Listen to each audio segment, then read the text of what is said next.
Cute, sexy, and fun. You're watching CSF Nation's own WMK TV, Channel 90.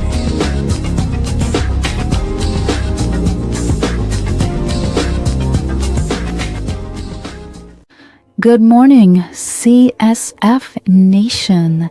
I hope you all had a wonderful, wonderful Valentine's Day weekend. I know I did. I got to spend it with you-know-who, of course. He is watching the show right now. But at least you didn't have so much rain dumped on you like what happened to us last week. So it is a much more... Well, we'll have to find out in this week's 7-day forecast.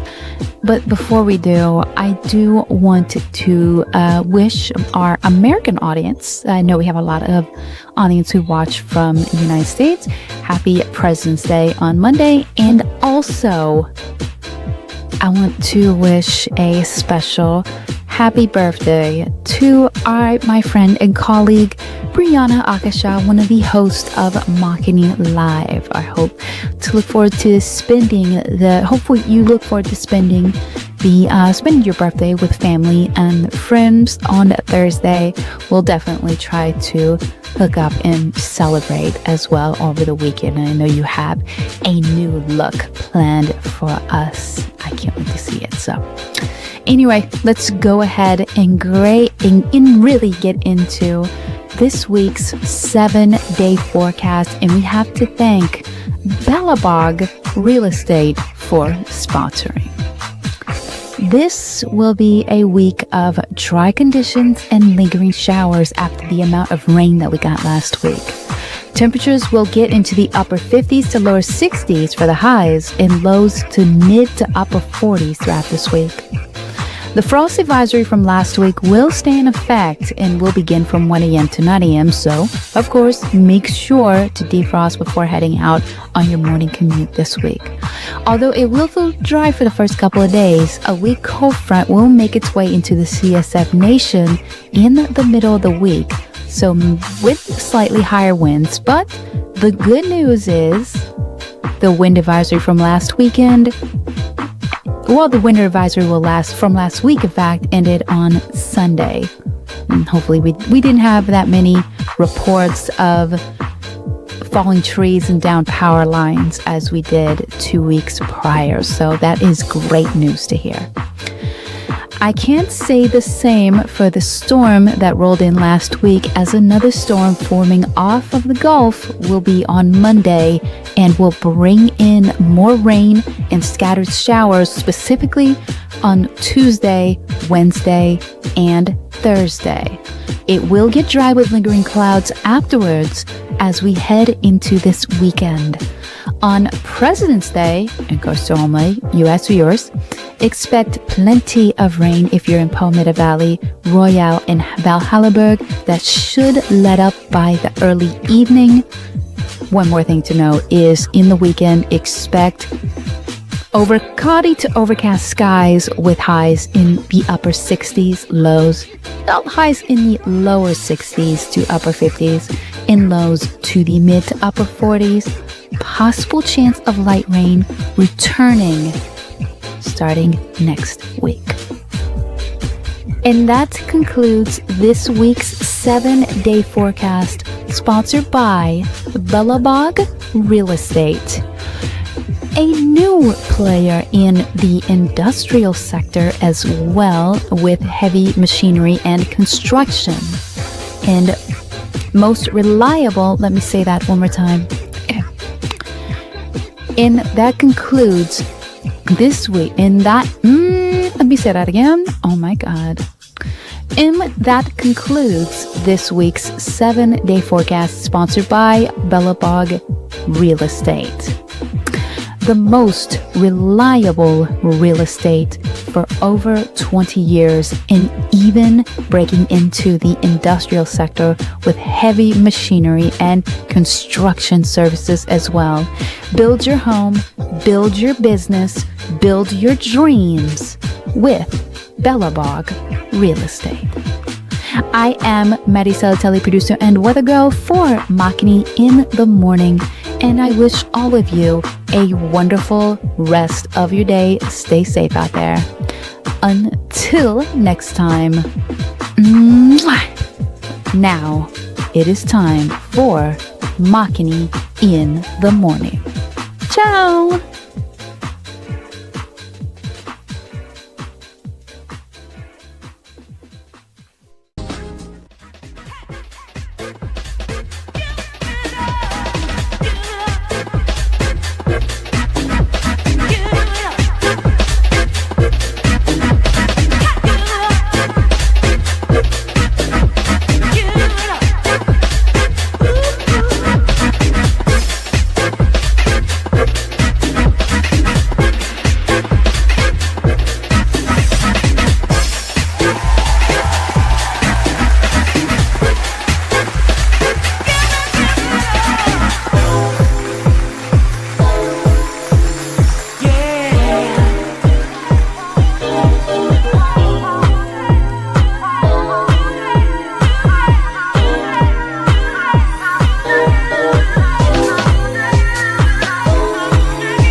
Okay, we are double check. Testing. Yes, we are. There we go. There we go. Yeah, we are ready to rock and roll.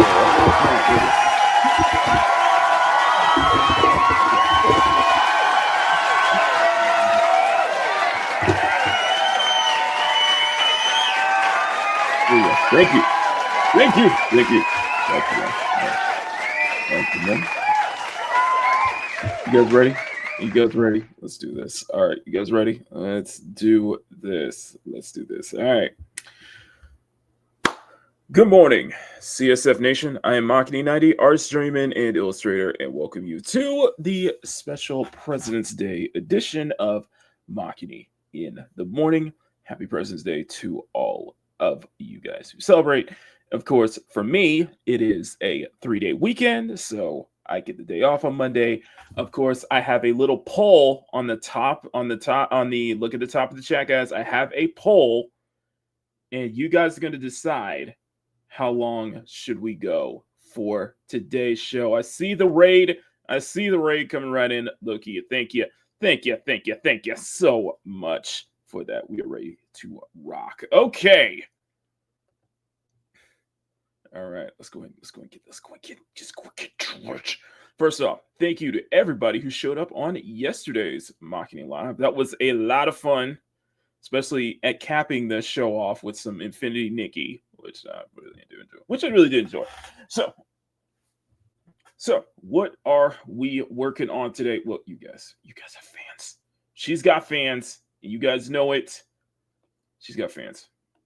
She's got supporters. To all of my Briannah fans out there, Thursday is her birthday officially. So, much like we did with Skyla, we're going to come up with a brand new look for our lovely tomboy, or muscle mommy for some of you, by the way. So, this is going to be a lot of fun. We're going to be a lot of fun. We are keeping the dreads, though. We are keeping the dreadlocks. I'm not getting rid of those dreadlocks at this point. So what we're going to be doing, we're going to start on a blank canvas this time. We got 20 people watching. We're going to come up with a design first. Of course, rough sketch, basic sketch, and then we'll jump straight into the line art. We'll jump straight to the line art and hopefully buy the flats, but that really does depend on you guys. I did put a poll up, so it looks like for most of the people, most of the votes, we got 10 votes here. So if you guys place your votes here, Most people want to keep it at 3 hours. There's some people are saying maybe plus 30, add a plus 30, add a plus 45, and plus 1 hour. Let me know, guys. Please vote, and we will decide. Okay, I'll probably close the poll at around the first. Let's say for the first hour and a half. You have 1 hour. You got 1 hour, and I will close the poll. So, but yeah, just let me know how long do you guys want to go today?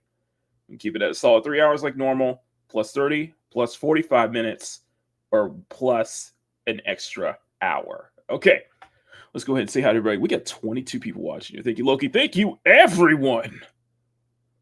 Thank you. Thank all of you. And thank you, Marcel, for the 5-day forecast, which is officially, the 5-day forecast officially will lead straight into the introduction for the show from now on. So, starting right. So you hear Marcel's voice before, which gets you going, and then you hear my voice, which kind of,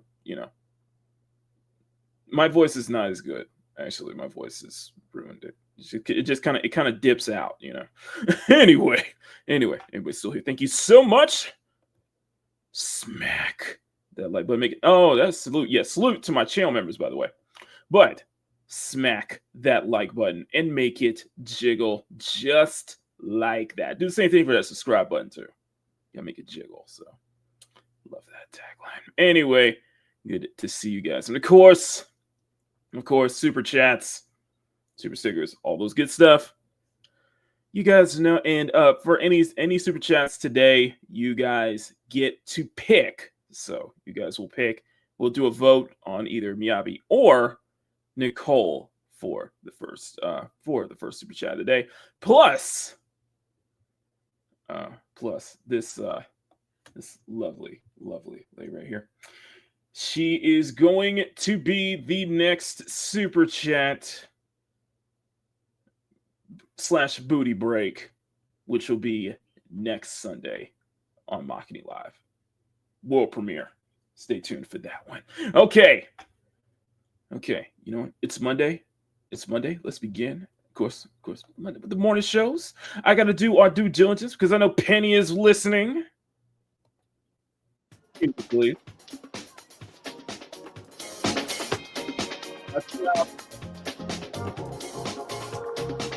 Lovely. All right. Perfect. Okay, we got this. We're ready to go. Okay, let's go ahead and say hi to everybody and let us begin. Of course, you guys know how we do it here on Makini in the morning. Pomodoro clock. We use the Pomodoro technique. We go for every 25 minutes. We take a 5-minute break. Every 25 minutes, we take a 5-minute break. First 25, we take a 5-minute break. Second 25, we take a 10-minute break or 15-minute break. 5 minutes, 15 minutes. I'll have some gaming topics. I'll have some gaming topics to go over during those breaks. So, but in the meantime, we may react to a video or two as well. So, but the focus is on the drawing. Because I got all my references and all that stuff here. So I'll show you. I'll show you real quick. I'll show you guys real quick. What's on my second screen. So just hold on 1 second. No, that's not good. Where is let me show my face. Oh, I don't have it up. Okay, never mind. I don't have it connected. I don't have my camera. I don't have my webcam connected. Never mind. No, I was like, I have my second screen up. All right. Let's go ahead and say hi to everyone in the chat. Good morning, Power, with the serious news. More gamers are born into the older top. Yeah. I think, we were talking about that yesterday on Makini Live, but it's clear that even the younger, like Gen Z, Gen Xers are getting more into older games now, rather than live service, and I think that is definitely true on that again. Okay, now, Power directed this over to me and Sean, and I saw Hero Hayes' video last night, so we'll react to that. But case in point, do you remember the that video I posted a couple weeks ago about the Demon Slayer a Japanese Demon Slayer artist had their art accused of being AI, and was harassed off of Twitter. Well, off of Twitter and social media in general. Well, they're at it again, but this time it backfired. So that will be queued up during our 15-minute break from and we'll react to Hero Hayes' video. But I did see that power. Thank you for tagging me and Sean into that. We will get into that later on in the show. So big thank you for that one. I will have Hero Hayes' video queued up later on. So we got some. We do have some animation stuff as well. And now I do got to make a correction. I do have to make a correction. Cat 4 is Captain America, Black Captain Falcon. America, Black Captain Falcon is doing well. We'll see how the second week is for Valentine's Day. Well, for Valentine's Day weekend, we will see how the second week will be. But yes, it is doing pretty well. I'll say. So I was wrong. So I was wrong yesterday. We were talking about that. I was wrong. Okay. So Mom Bear, if you're listening, you were right. You know, we got so many losses. Holy crap. What the heck is going on? Okay, so we got some. And then Power's bringing up the Chibi review situation. Mainly, let's put it this way. So YouTuber Chibi Reviews, popular in the anime community and stuff like that. He had some back and forth spats on Twitter, and they a couple of people decided to take it way too far and dox his family, especially going, even revealing the home, even revealing where his brother who passed away, where he is buried as well. And Chibi Reviews, from what I last saw in his recent video, he is not taking any of that crap, and he is going to he is bringing a lawyer into this. He's going to take this. He's filing a lawsuit, basically. So he is. So this is going to be definitely check out Power stuff. It is. He has already had the full video addressing it as well. I did bring that up to him yesterday, in fact, as well too. So, I did bring that up yesterday. Okay, Penny. Good morning. Music is up and running. Hopefully, a good volume. You can still hear my voice. Neo J. Good morning to you. Denmint. Good morning to you. DJ Ronnie G. Shell back.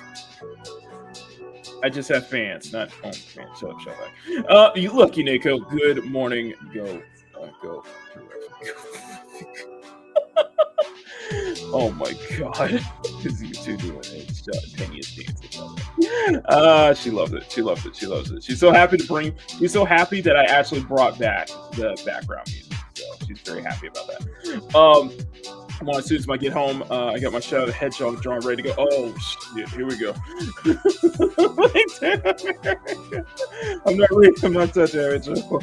Oh, good. Yeah, good morning, Sean. Hope you are doing well. Thank you for stopping by yesterday. Thank you also to Christian, Mr. Bug, and Dante for showing up yesterday. We almost had a full house yesterday on Makini Live. That was a lot of fun. So we almost had a full house yesterday. That was really, really fun. I think it was the first time we almost had a full house on Makini Live in a long, long time as well. So really shout out to everybody who hopped in yesterday, who stopped by yesterday. So really a lot of fun. Just with people. I can't do CO2 people. I get that too. Like, and now his girlfriend's coming. Damn. Wow. Okay. Anyway, and last, of course, certainly not the least. I should. You know what? Okay. Daryl, I'm gonna have a Denzel Washington clip just for you moving forward. Okay, I'm gonna have a Denzel Washington clip just for you moving forward. So this may or may not be the last time I play this just for you, but you are here. So of course, let me give you the congratulatory. There you go. Okay, Miss Barker. Okay. Are you guys ready? Are you guys ready? Let's do this. Let's do this. Come on. Let's do this. To the clock, baby. 25 minutes. Let us begin. Yes, of course, I will be paying attention to the chat. I will be paying attention to the chat, but let's lay down a biscuit. Okay. First up, let's do a rough. Usually what we do first is lay down a good rough sketch, a good just rough sketch before we line out. Just kind of get your poses, and everything before you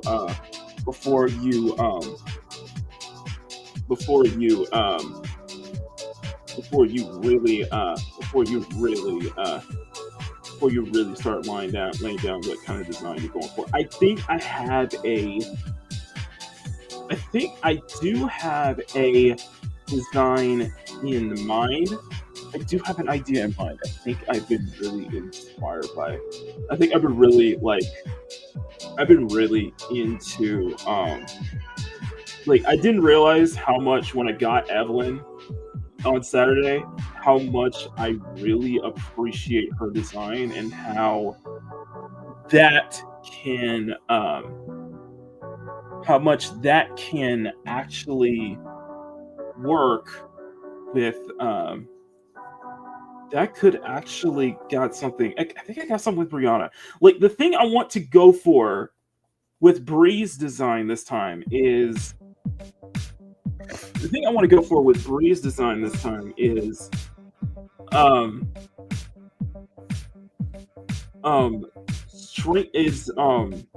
maybe play the elegant side a bit more. Maybe play with shorter dreads as well.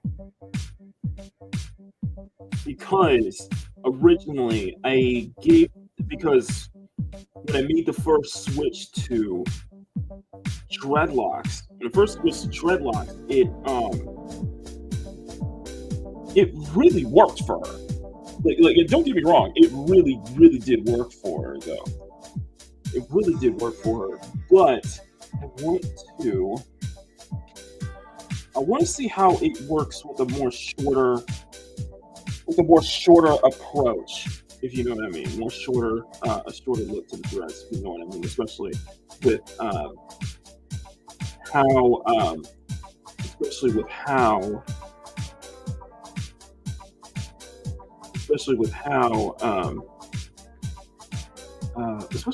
Briannah, especially how to work it with Brianna's muscular stature. I'm still thinking about how. I'm still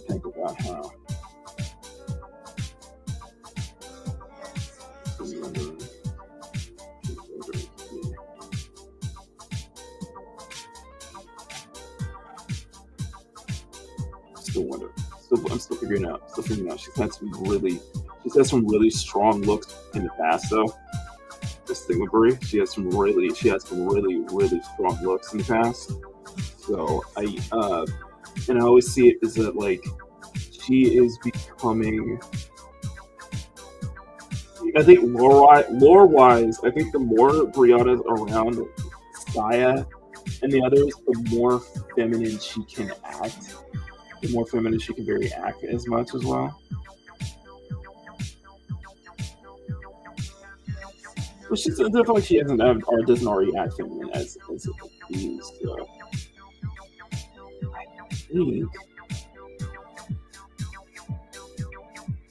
I think that might work.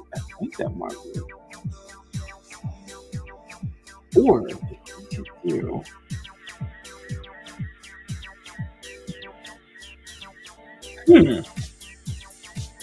I gave Skyla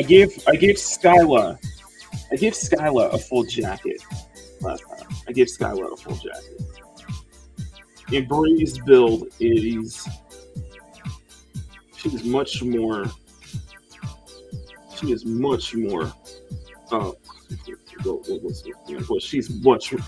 way muscular. She is meant to be way muscular compared to her colleagues. So Bree's way more muscular compared to her colleagues, and she's also meant to have the largest bust of her colleagues as well. So I'm wondering.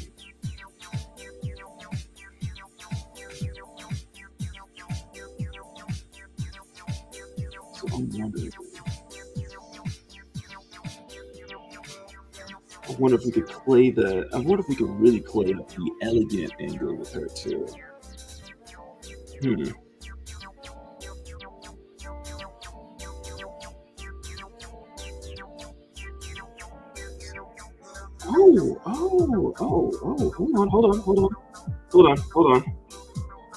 Hold on.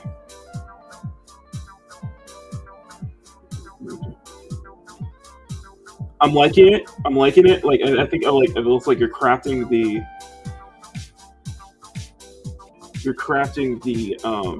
you are definitely crafting the outfit as you're going along. And I like the idea of the centerpiece.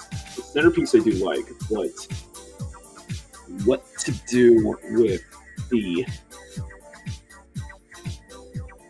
shorter dreads are going to kick. Yeah, it's going to, because Bree's always had long hair though. Bree's always had the ridiculously long hair. Like she's always had very long hair. She's kept it in a low ponytail for such a long time. She's kept it in such a low ponytail for such a long time. So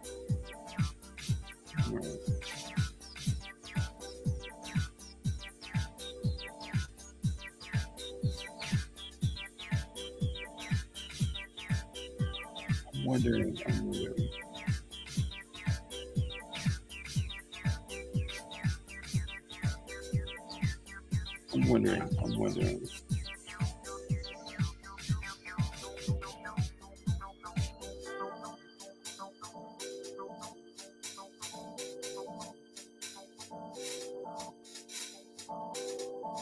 This is going to be fun, though. This is going to be fun.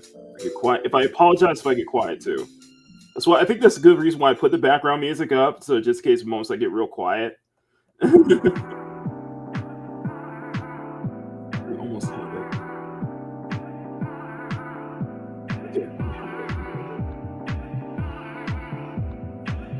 Okay, here. Remote good. Okay, got that. Okay, now. Okay, I think we're ready. I think I'll go for this pose. And let's do a base stretch. Let's do, and for this one, Bree, I'm gonna expand this out a bit, so you'll see a little bit more of our feet this time. Because Bree is also meant to be. Briannah is basically an Amazon. Brianna's built like an Amazon, basically. Always kind of the stick. Always kind of stick with Bree, though. I wanted to turn the light off because the natural lighting's starting to kick in too. So, okay, so we got that rough. So let's do.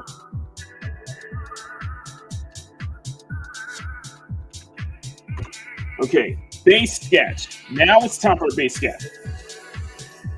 Okay, Guilty, good morning to you.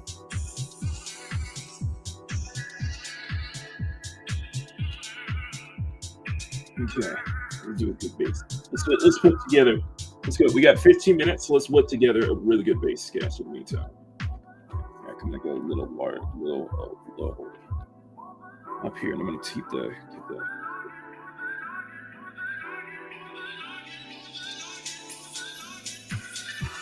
So Bree's always had this. Despite being a tomboy, she has this. Bree's always had this soft nature to her, though. She's always had this soft. She's always had this very soft nature to her.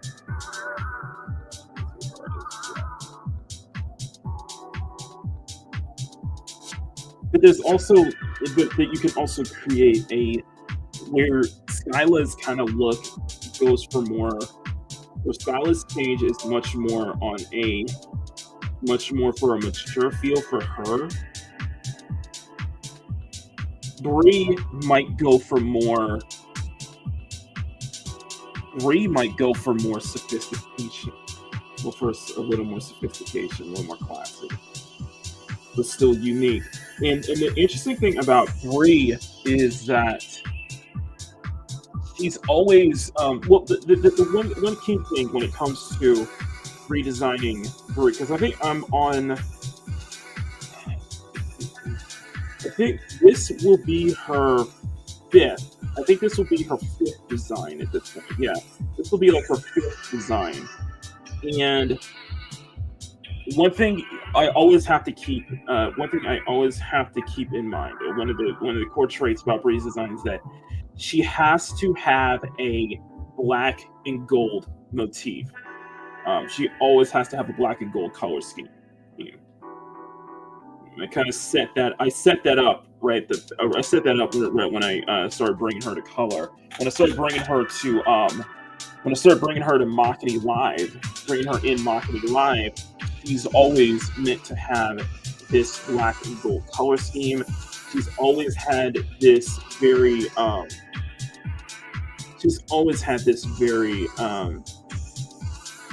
Storm. I want to say Storm meets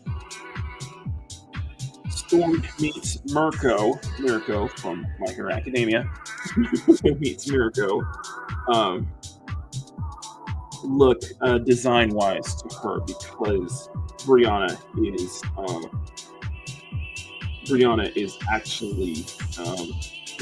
is mixed race actually. Her being half black, or possibly in some cases maybe half African, half black, half Japanese. So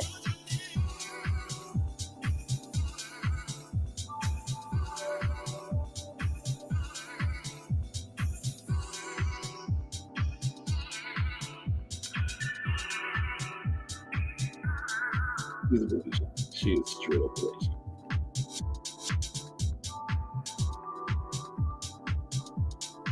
Because she's always had these soft features. Despite being very muscular, she's always had these soft features to her. Now, what did I have in mind for the biggest moment? But one of the bigger changes to Bree's design is, and I think this is probably the best design change, probably one of the better design changes I've done, was making the full-on switch from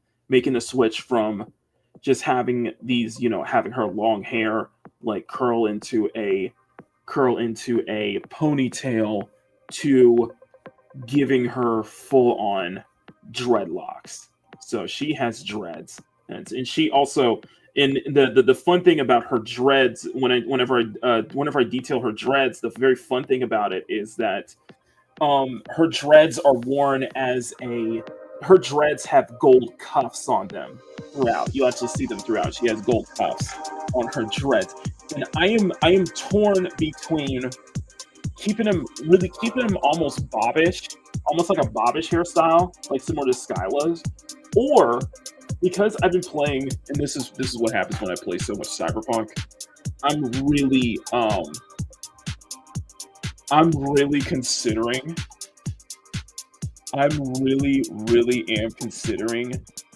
tying her dreads up in a bun, like Pan Am.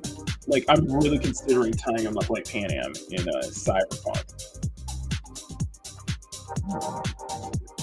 That's what I'm thinking of. I'm considering it. I'm really considering her going to full on Pan Am look. The way she ties her dreads up, as she ties her dreads up in a bun. Ties her dreads up in a bun. Maybe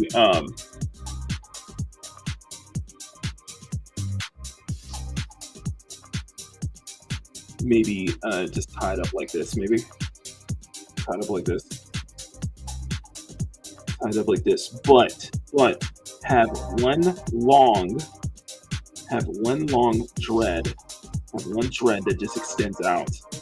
Tied up with one long dread that one long lock, basically.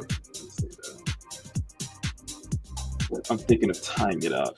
It almost like play close to her. It plays close to her. Plays close to her acting roots in a way, but at the same time also plays to her Asian roots as well. But yeah, that's what I'm thinking. Tying the dreads up into a bun, and like Pan Am in a way.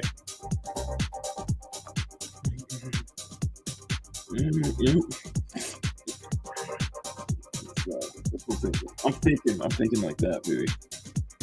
Now, the hairstyle now. The hairstyle is a good question. So let me move this down. Let me move both of these down here.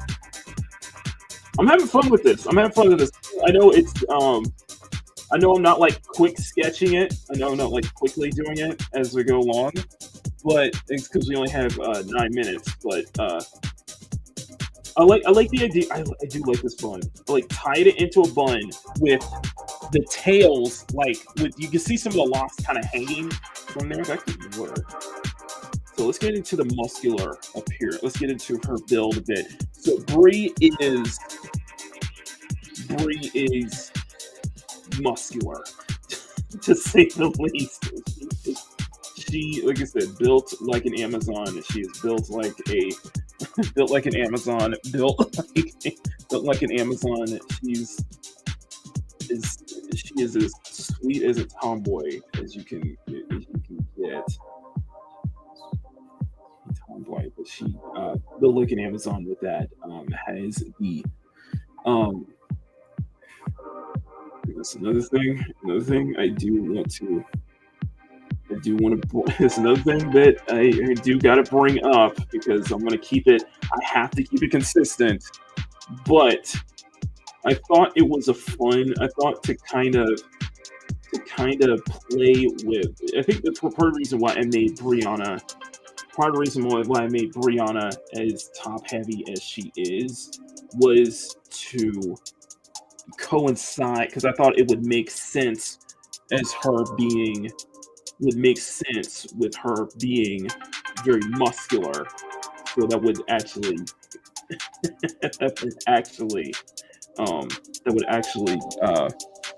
kind of play off on that to kind of compensate with that and just make her muscular. So,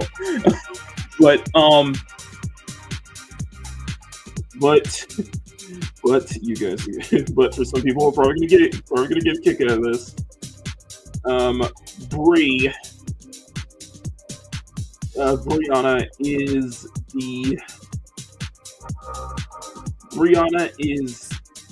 arguably the heaviest. Brie is, if you know what I mean. Brie is the heaviest of the heaviest of all the girls, basically. And the fact that she is muscular is meant to kind of. The fact that she's very muscular really is meant to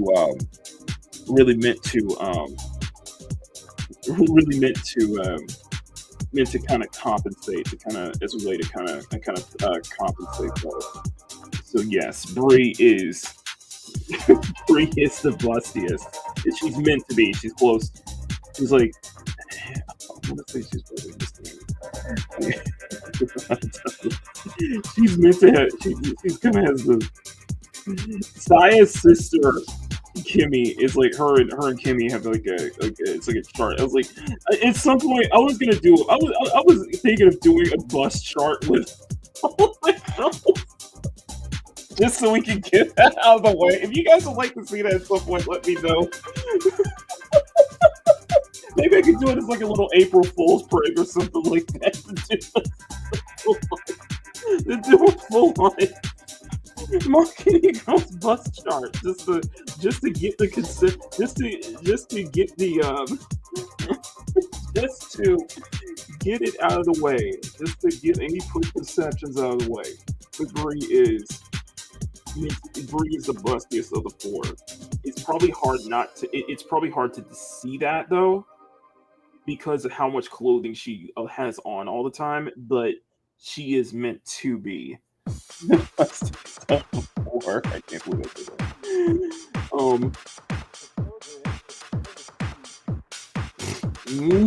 So she is huge. Yeah.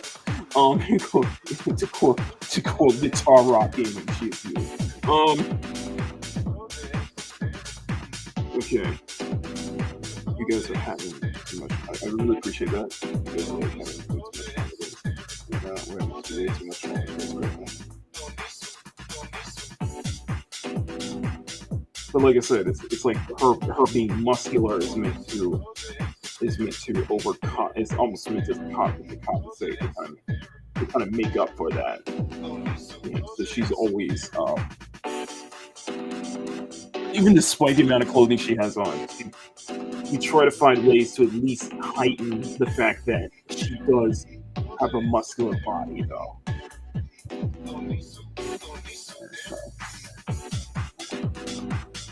Rocky, good morning to you. You either probably see it with the reason why she probably makes, it does make a lot more sense why with most of her designs she's always wearing a crop top, because to heighten that musculature she has. So.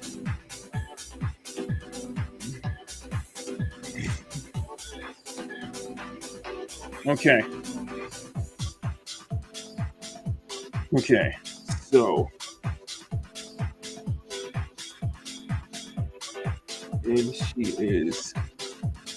she is ripped. She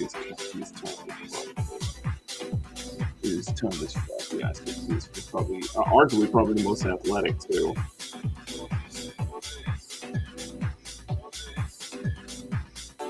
Let me know if the music is too loud, guys.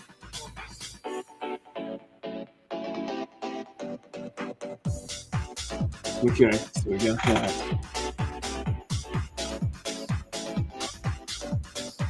Now, here's what I'm thinking for the outfit. Because we only got 3 minutes still. 3 minutes still. Here's what I'm thinking for the outfit. What's like the idea? I feel like the idea of Briannah kind of like playing with her hair too, playing with her dreads as well.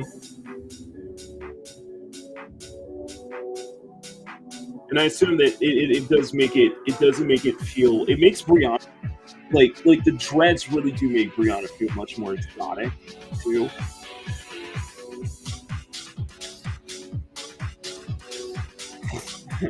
So that it does make Briannah feel more exotic with the added dreadlocks.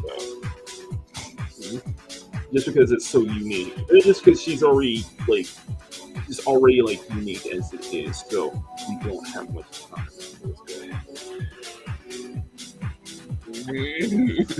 Okay, let's go ahead and lay out. Let's go ahead and lay out the outfit. And this is what I had in mind because I really dug Evelyn's. I really dig Evelyn's outfit for the most part. I really pretty much completely. Really dig Evelyn's outfit a lot. So, but here's what I'm thinking of.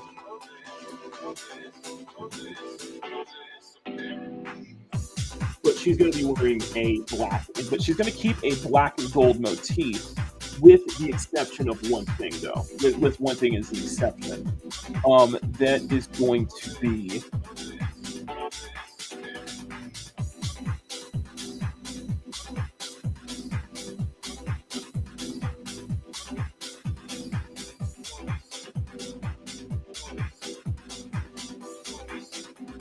with one thing is an exception.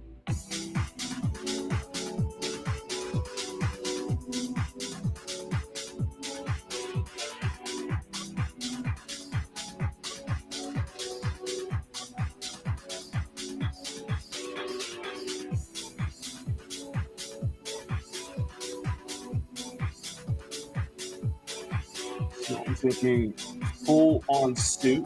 I'm thinking a full-on bodysuit. I'm thinking a full-on suit she's wearing underneath.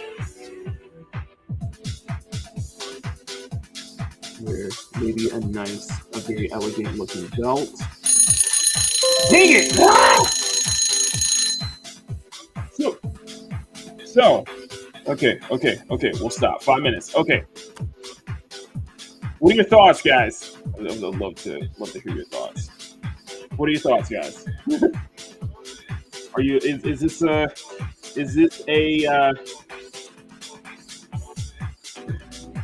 okay, let's see. Bree's design. I'll just say Bree's design so far. All right. Okay, let's ask around. Do you guys like the bun? Let's start with that. Because I'm liking the bun idea. I'm liking tying it into a bun.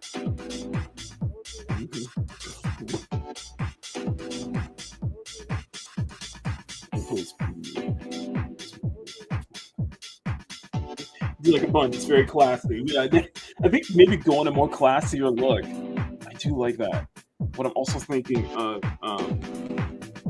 like I said, full body suit. Like, because I really did like Evelyn in because I really like Evelyn in Sinless, and I'm glad I pulled for her. I'm glad I got her finally. So Evelyn Super Chat is coming.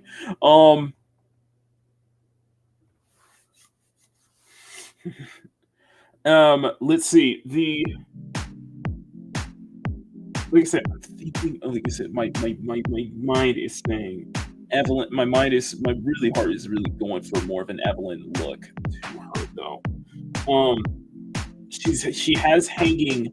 She's got hanging. Of course, she has some of her locks are hanging off of the bun too. But the interesting thing is but she also has a very interesting detail because Bree. Let me go bring up again. Let me bring up Bree. Bree has this.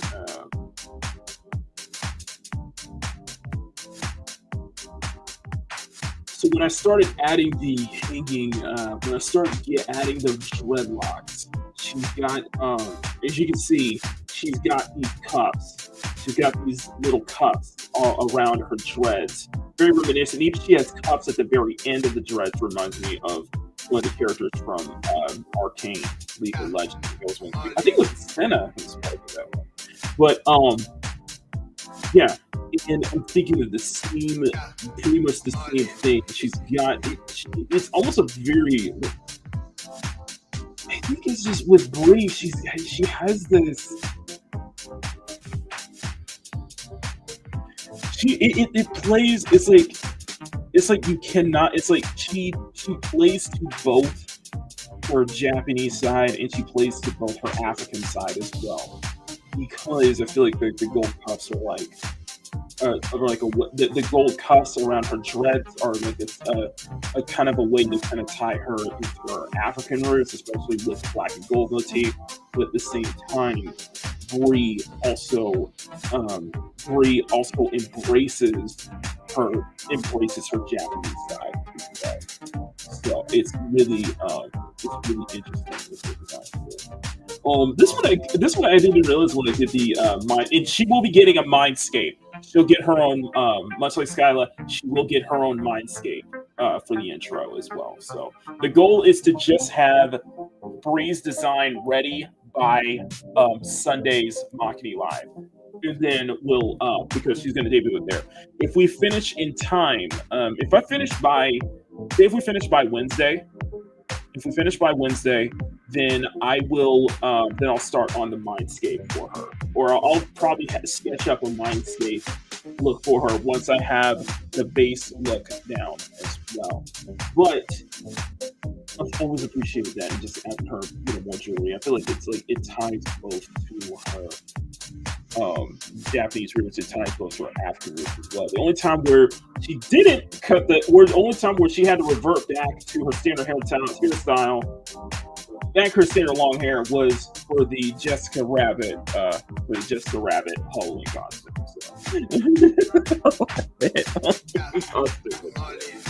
I also got a blast with that. That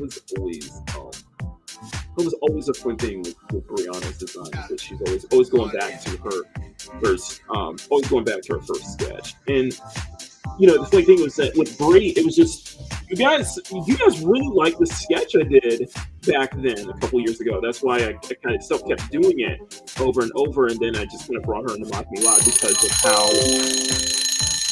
how much you guys really liked the sketches I did of her at the start of 2022. Then I was like, okay, we'll just bring her in full on as a part of the hosting team. Bring her full on board, so it's not easy anymore. And it's always just an absolute blast. I did draw her as hard though for Halloween.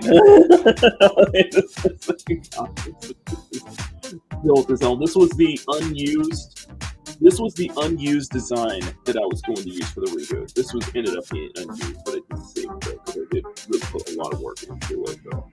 It's something much more elegant. Plays to a lot of Brie's soft nature as well. Soft and elegantly. This is fun. So, okay. So it always feels like, what it feels like is, we always do so let's, I got the clap back open. So it always feels like with Brie, it always feels like she has always feels like it's so different in some ways. Familiar and different at the same time. She has that exotic nature to her. She has this exotic nature that just works with her, that makes her nice. I think probably the most interesting as well. And why I think her presence is much, she probably has a much stronger presence too, because Brie is very unique. Brie is very unique in that regard, though. And I think that's why she probably deserves probably why she gets so much, why she does get a lot of attention.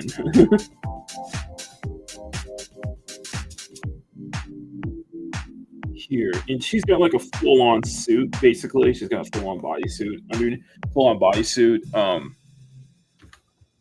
Black with the top can be white, though. The top can be white, and we can add, and that's another thing you guys probably did not notice with Brie's design, is the amount of gold, the gold trim she has. So she has to have she distinctly has a black and gold color scheme.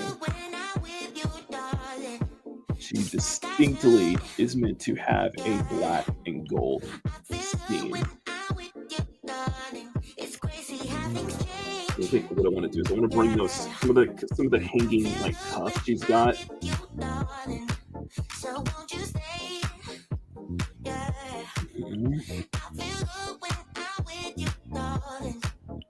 What I know it is. It makes her very unique. It really does make her unique, though. But I'm wondering if I should give her a jacket, though. That's the thing. So another interesting thing is that Brie is often wearing gloves. So, and I think, like I said, thanks to Evelyn, thanks to me being really into Evelyn's design, I do want to make her gloves look a bit more elegant, a bit more elegance to it. So I'm thinking of playing with the gold trim a bit more. Playing much more with the gold trim. Stunning. Good morning to you.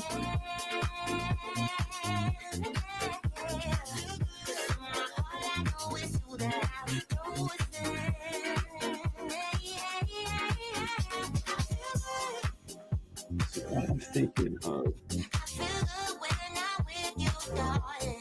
I don't know if the hanging coat is. I don't know if the hanging coat is too much, though. I don't know if the hanging coat is too much. Over the shoulder, basically. I'll show you.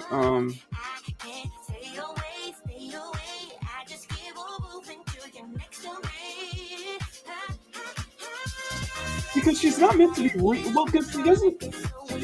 You know, that might be a little too regal for her. Although she's very nicely, although she always has very nice outfits, though.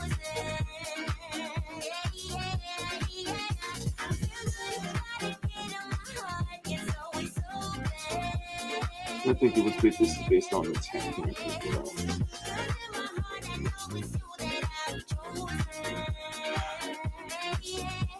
I think because I gave Brie baggy pants last time, and I think I kind of want to play it off.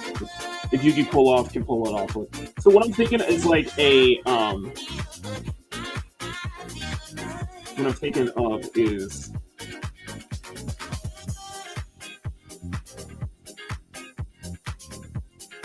despite being a tomboy as such, she tends to have almost a regal.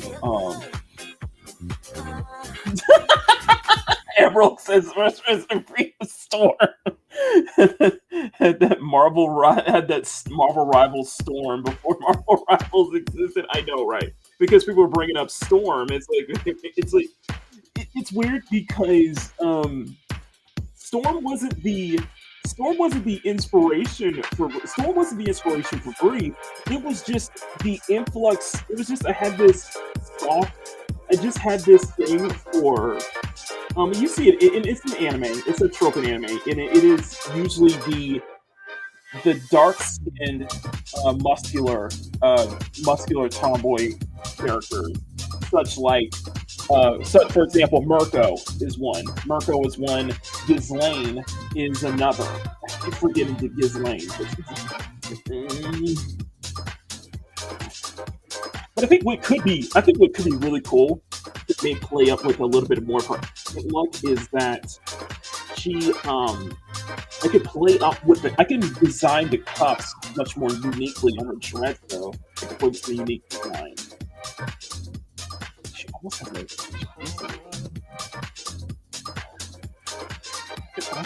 she may have I don't know. She almost kind of has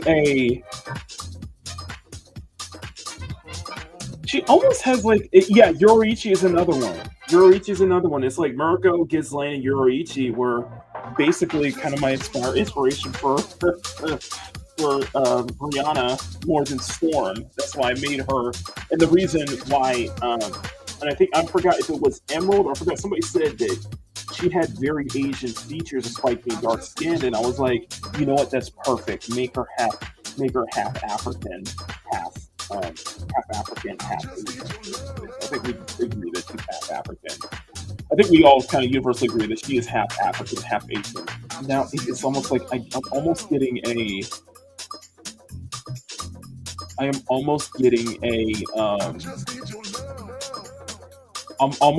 Hanako Arasaka vibe with her design too. Because she plays with black and gold is her motif.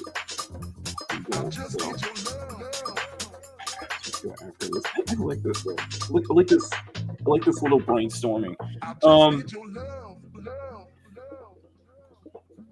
I don't want to copy I'm not going to copy Skyla by having exposed cleavage with the mesh underneath. So let's mix that. Let's mix the chest area. Let's see if we can come up with something a little different there. Because I feel like we're just defaulting to what we did last time.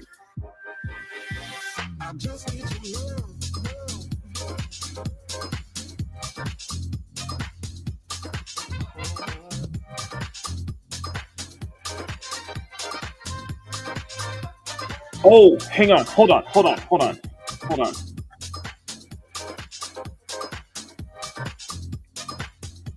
Okay, turn this off.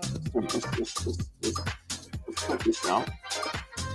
She's not going to have exposed cleavage this time. She's not going to have full-on cleavage this time, but it is visible.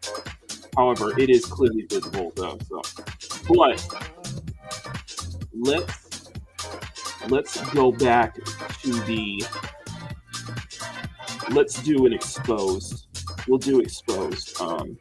We'll do exposed side boob though. We'll do here. We'll do exposed side and possibly under boob like this. Exposed side and under boob like this, and yeah, exposed side under boob. Maybe add a cuff or something like that. You can still have a mesh. You can still have a mesh underneath. You can still have her wearing a mesh, but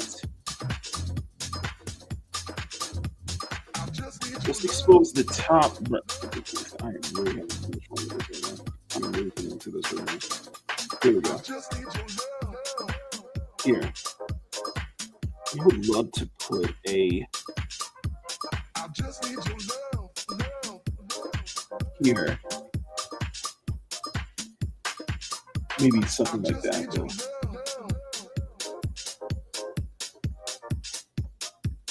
Here, there's an elegance to her. There's such this elegance to her. And luxurious, yeah, something like that.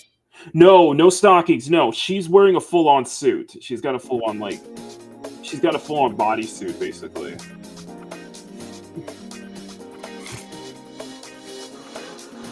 I think what I'm doing is I'm making her much more elegant. Making her much more elegant by being a tomboy. Design. It's very formal. She has a very formal but very unique look to her, though.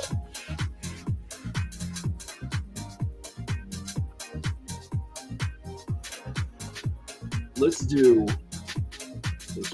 Okay, then let's do.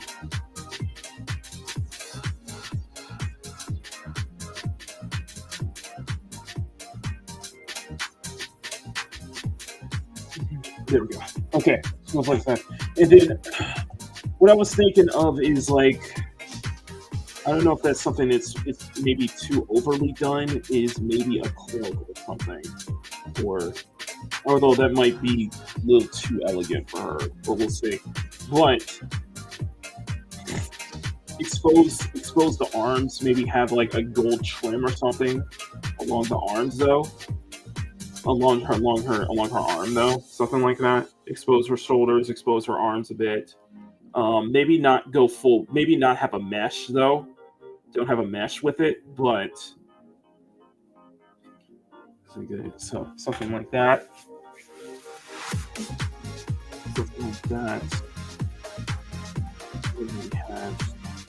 Something like this. It's like a chain or something like that. It's very, like I said, like it's like heightening her African roots, but also some ways playing close to her Japanese roots. I like to see her. I don't see her as the kind of person wearing high heels, though. I don't see Brie, no matter how elegant she is, I don't see her as the kind of person to wear high heels. Maybe something like, I always see her wearing like sophisticated, like very sophisticated looking either boots or very like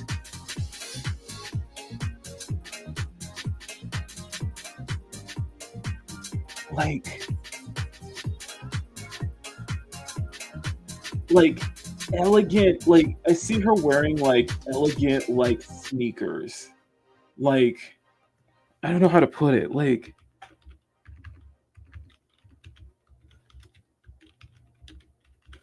Like fantasy looking sneakers though. Like gold. It's like sneakers with a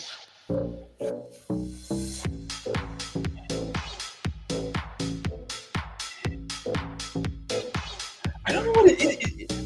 You guys probably know what I'm talking about. You guys know what I'm talking about. Like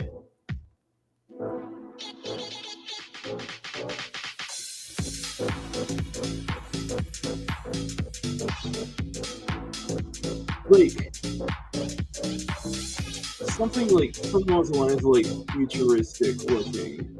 Maybe futuristic. I don't know. Futuristic like high tops. But they're very like simple.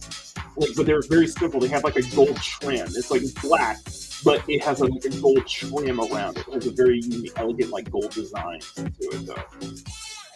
I always picture her wearing that, though. Very like futuristic looking sneakers. That they actually blend in. The sneakers actually blend in with the rest of her outfit, though. And beautiful suit. Okay, I think we got it, guys. I think we got it. It just doesn't seem. It just doesn't seem. It's like she could still look sporty. She could still look sporty, though. I just don't see that as like, you know.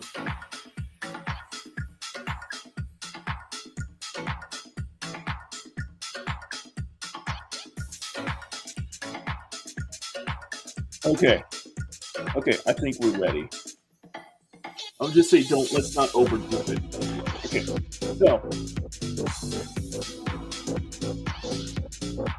I think we got it. I think we got it.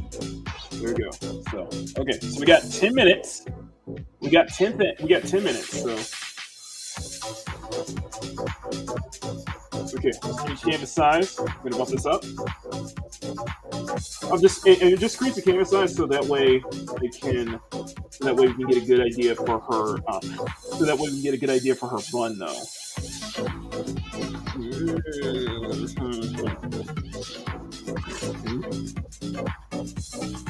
Okay, but she's always had Bree's always, despite her like musculature, despite how muscular she is, Bree's always had this soft look, though. She's always had this soft, and you clearly see that she definitely has soft Asian features as well. So, her just being half black, half African, half Japanese.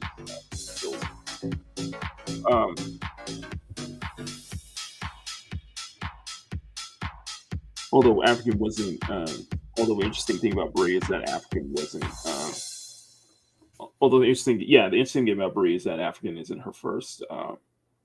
Japanese is actually her first language, followed by African and then English, though. So.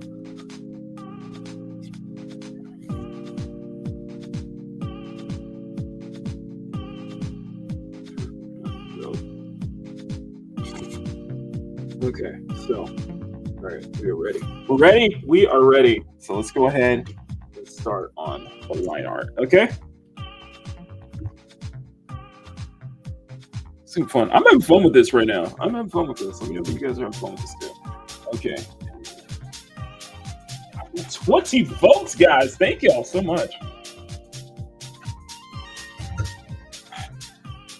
Okay. Okay, let's turn down. We're gonna flip this over. We're gonna flip this again. We're gonna start with the base first. We're gonna start with the base first. And I might be switching toward with a multitude of different brushes though for this one. I think what I use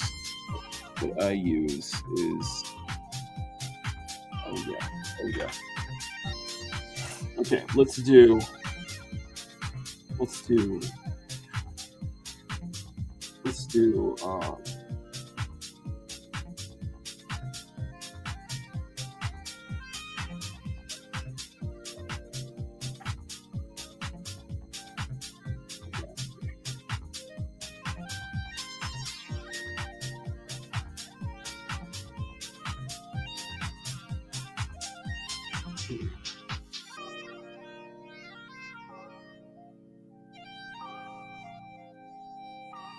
let's see if the line art for Briannah will get to will match Skyla's 435 likes post. I still can't believe it got that many likes. Like the line art for Skyla's design got 435 likes. It was insane. And I was like, holy crap. So let's see if Brie can match that. That'll be fun. That'll definitely be fun.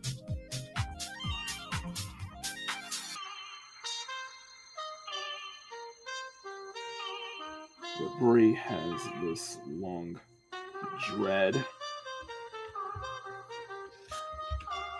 It's snowing. Oh my god, it's snowing.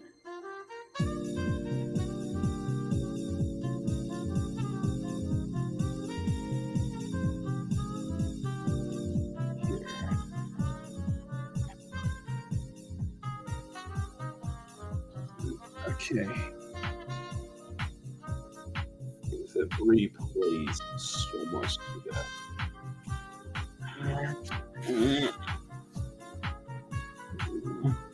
So much too bad, though.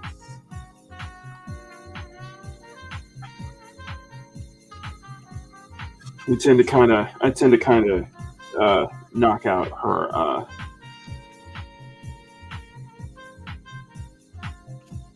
tend to kind of knock out her body first.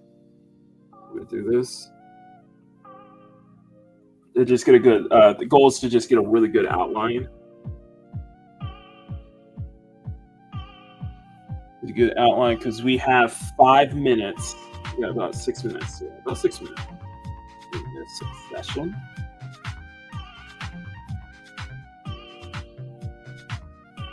Yeah. And let's make sure we have up Breeze Plus.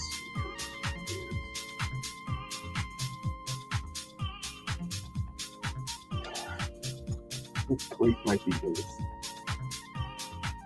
I think Bree might be next, guys.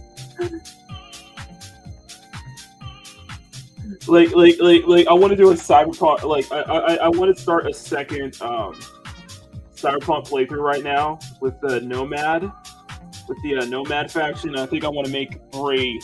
I want to make Bree a Nomad, basically. I see Bree growing up as a Nomad, though. Too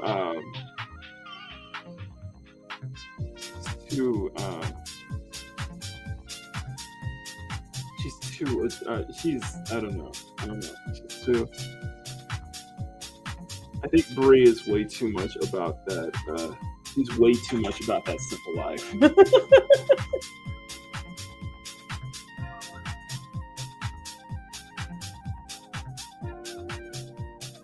For color costumes, I'm thinking Halloween. I'm thinking we go. I think we need to do some bunny. I think we need to do some bunny girls for Easter. Like, seriously, I think we haven't done. We haven't touched the.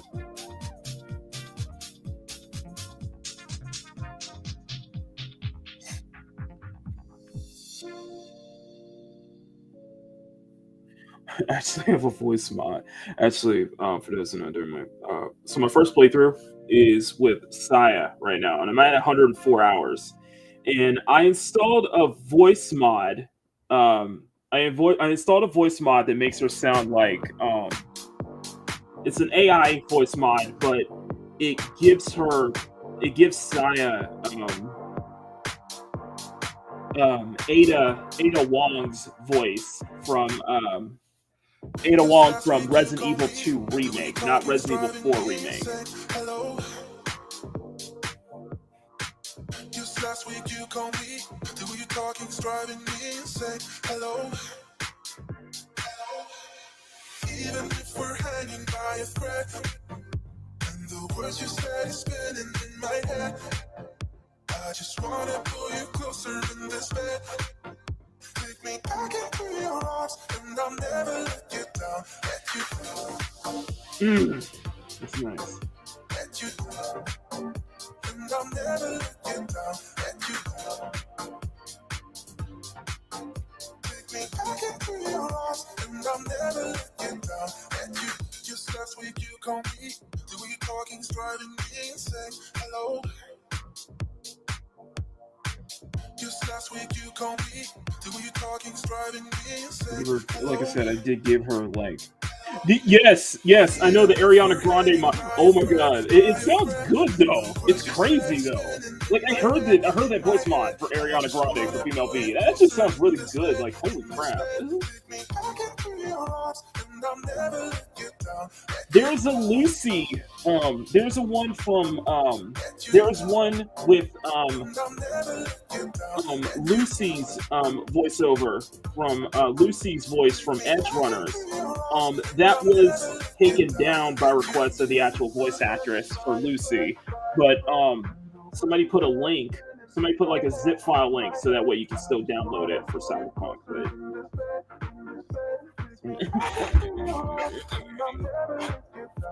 But yeah, that was taken down due to by request of the actual voice actors for Lucy. So makes sense. Understandable. But it's understandable. And it is AI. It's all AI voice, by the way. It's all AI voice, so that way it makes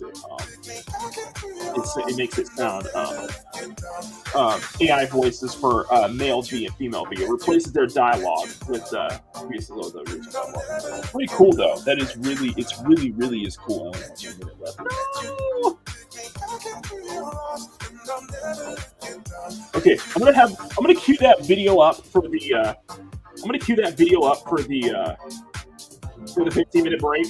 So we'll watch that first, and then if we do have time, we'll watch Hero Hayes' video for the first 15-minute break. Okay? Because we only have 30 seconds. You play that again. I need to play that again. What was it? In my bag. Okay, I need to add that. Okay, Pure Indigo. Okay, I need to add that to my playlist and then to my iTunes library. That is going in my library.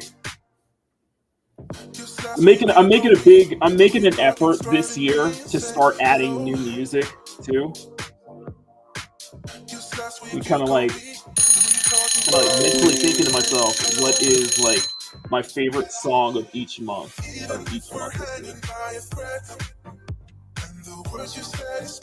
Okay, so we got it. So we'll stop here.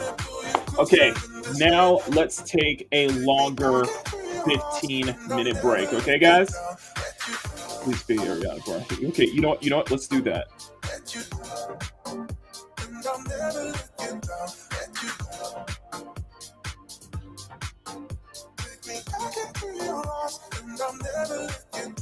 Okay, let's turn this down. Okay, so 15-minute break. Let's get the video queued up. First video I want to queue up. First video we're going to queue up for the 15-minute break. And I'm going to, what was that? Briannah. Okay. So this is what Emerald is talking about. This is what Emerald's talking about. So this is a voice mod for Ariana Grande in Cyberpunk. It is crazy. Okay. So here we're gonna play this real quick. Let me play this real quick. So this is how it sounds. That's fine. Step aside. What? Got any idea what to do? Yeah. It's crazy. It's crazy though. I'm gonna bypass the coupling and rig a hot wire. It's a little too light though. Like if you think about it. I'm gonna put the compressor will run on and on. It could seize up. Okay, let's do.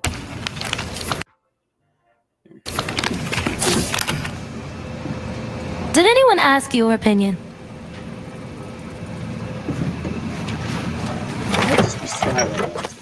Okay, let's see what happens. It's like I was telling you. No. Not shabby at all. Question's how long it'll last you. It'll get me to Night City. I'll figure something else out there. Right. I'm looking for someone. Jackie Wells? It's uncanny. It's really good though. Like. Yeah. Antenna on this heap don't seem like it packs a punch. Not liable to hear much. You don't say.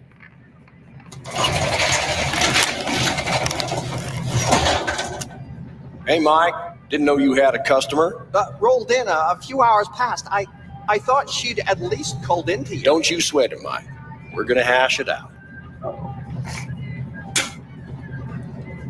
Don't you know you owe the sheriff a word when you pay his town a visit? To tell him what's brought you here. Maybe even over a cup of coffee. No need to worry, I won't be staying long. Didn't answer my question now, did you? Name's Andrew Jones. Sorry. Probably heard of me. I can't say that I have. It's really good though. Served in Spec Ops during the last war. Silver Shoguns? Ring any bells? I can't say that it does. Don't like to get along, do you?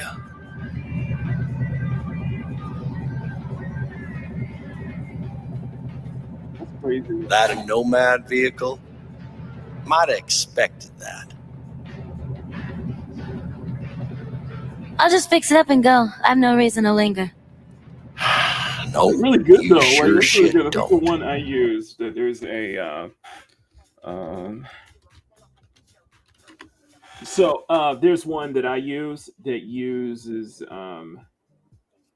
Ada's voice from Resident Evil 2 remake. It was a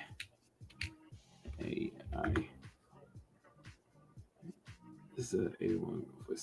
What is it?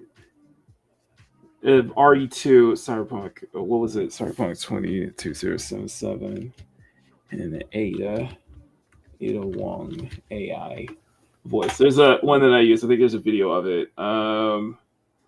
Where is it? I feel like that was like the perfect. That was like a perfect. That was like a perfect. It was like a perfect. Oh, I guess a new.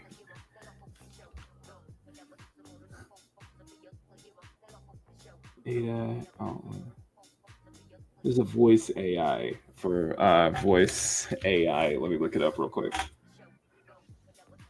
Ellie. Where is it? Where is it? Yes, I use Nexus mods. Shut up. Yes, I use Nexus mods. Here we go. Here we go. Here we go. This is Ada's voice, and I was like, damn, that actually kind of works. So I'll show you. Here, let me play this real quick. Changes this fake need to come gradually. Revolution always sounds great in theory. The Night City's about wheeling and dealing. This isn't RE4 remake Ada, which sounds very phoned in. This is RE2 remake Ada, by the way. That's where you and I differ. For you, it's a... First casualties of revolution? Revolutionaries.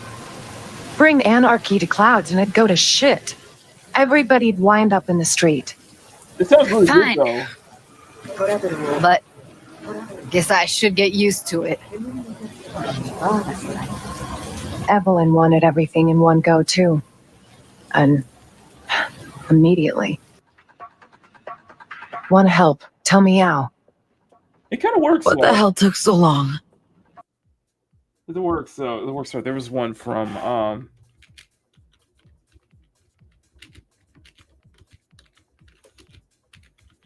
but that one was taken down at request of the. Oh, here we go. Right here. This one was taken. This is one for Lucy. Thanks go way back. Listen to this. Listen to this. Sorry, I'm all over the place right now. Come on, why is that? What's going on?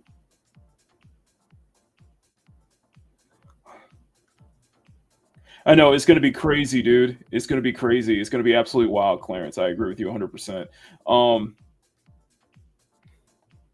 I completely agree with you 100%. Lawsuits are going to be freaking wild. So, like, enjoy it while it lasts. I guess you could say, because they're going to crack down on that stuff real quick, real soon. So, enjoy it while it lasts. Why is it not working? Decks go way back, and my face is yesterday's news. Oh my goodness, why?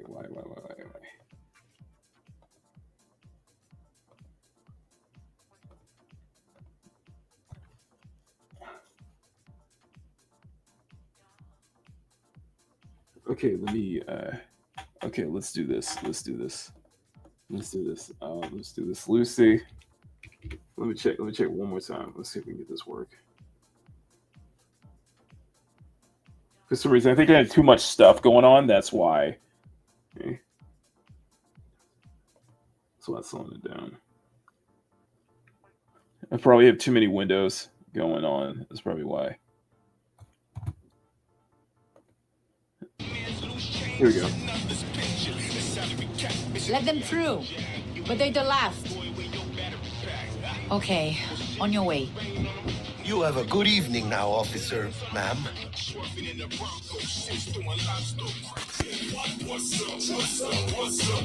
She took a liking to you. That's really good, though. Grabbed her by the gut. Right. It's a midday snack. You. Not likely to make it back to Haywood now. She'll be. They'll let me through. Sure about that? Oh, yeah. I'll play nice Jackie again. Oh, Monsieur said hi. I will. Ahí luego. Sweet dreams then. Tell Monsieur said hi. I will. Ahí luego.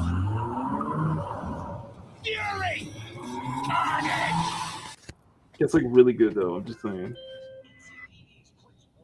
Whoa, V. You get your beauty sleep? No matter. Time you got up. Think I might have caught something when I jacked into that Corpus biome on. The non-neurovirus. Need to see Vic. Let him tell me what's got my head reeling and my stomach churning. It's really good, Let though. me take you. I brought you a ride. Throw on some threads. Meet me downstairs. Woman of the egg. Noodles, check. Just want to play Male V now. Am I remembering right, or just had brain fart? Probably both, because... So this is like really cool, though. So, but we only got 5.5 minutes. So let's go ahead, and I do want to play the... I do want to play the...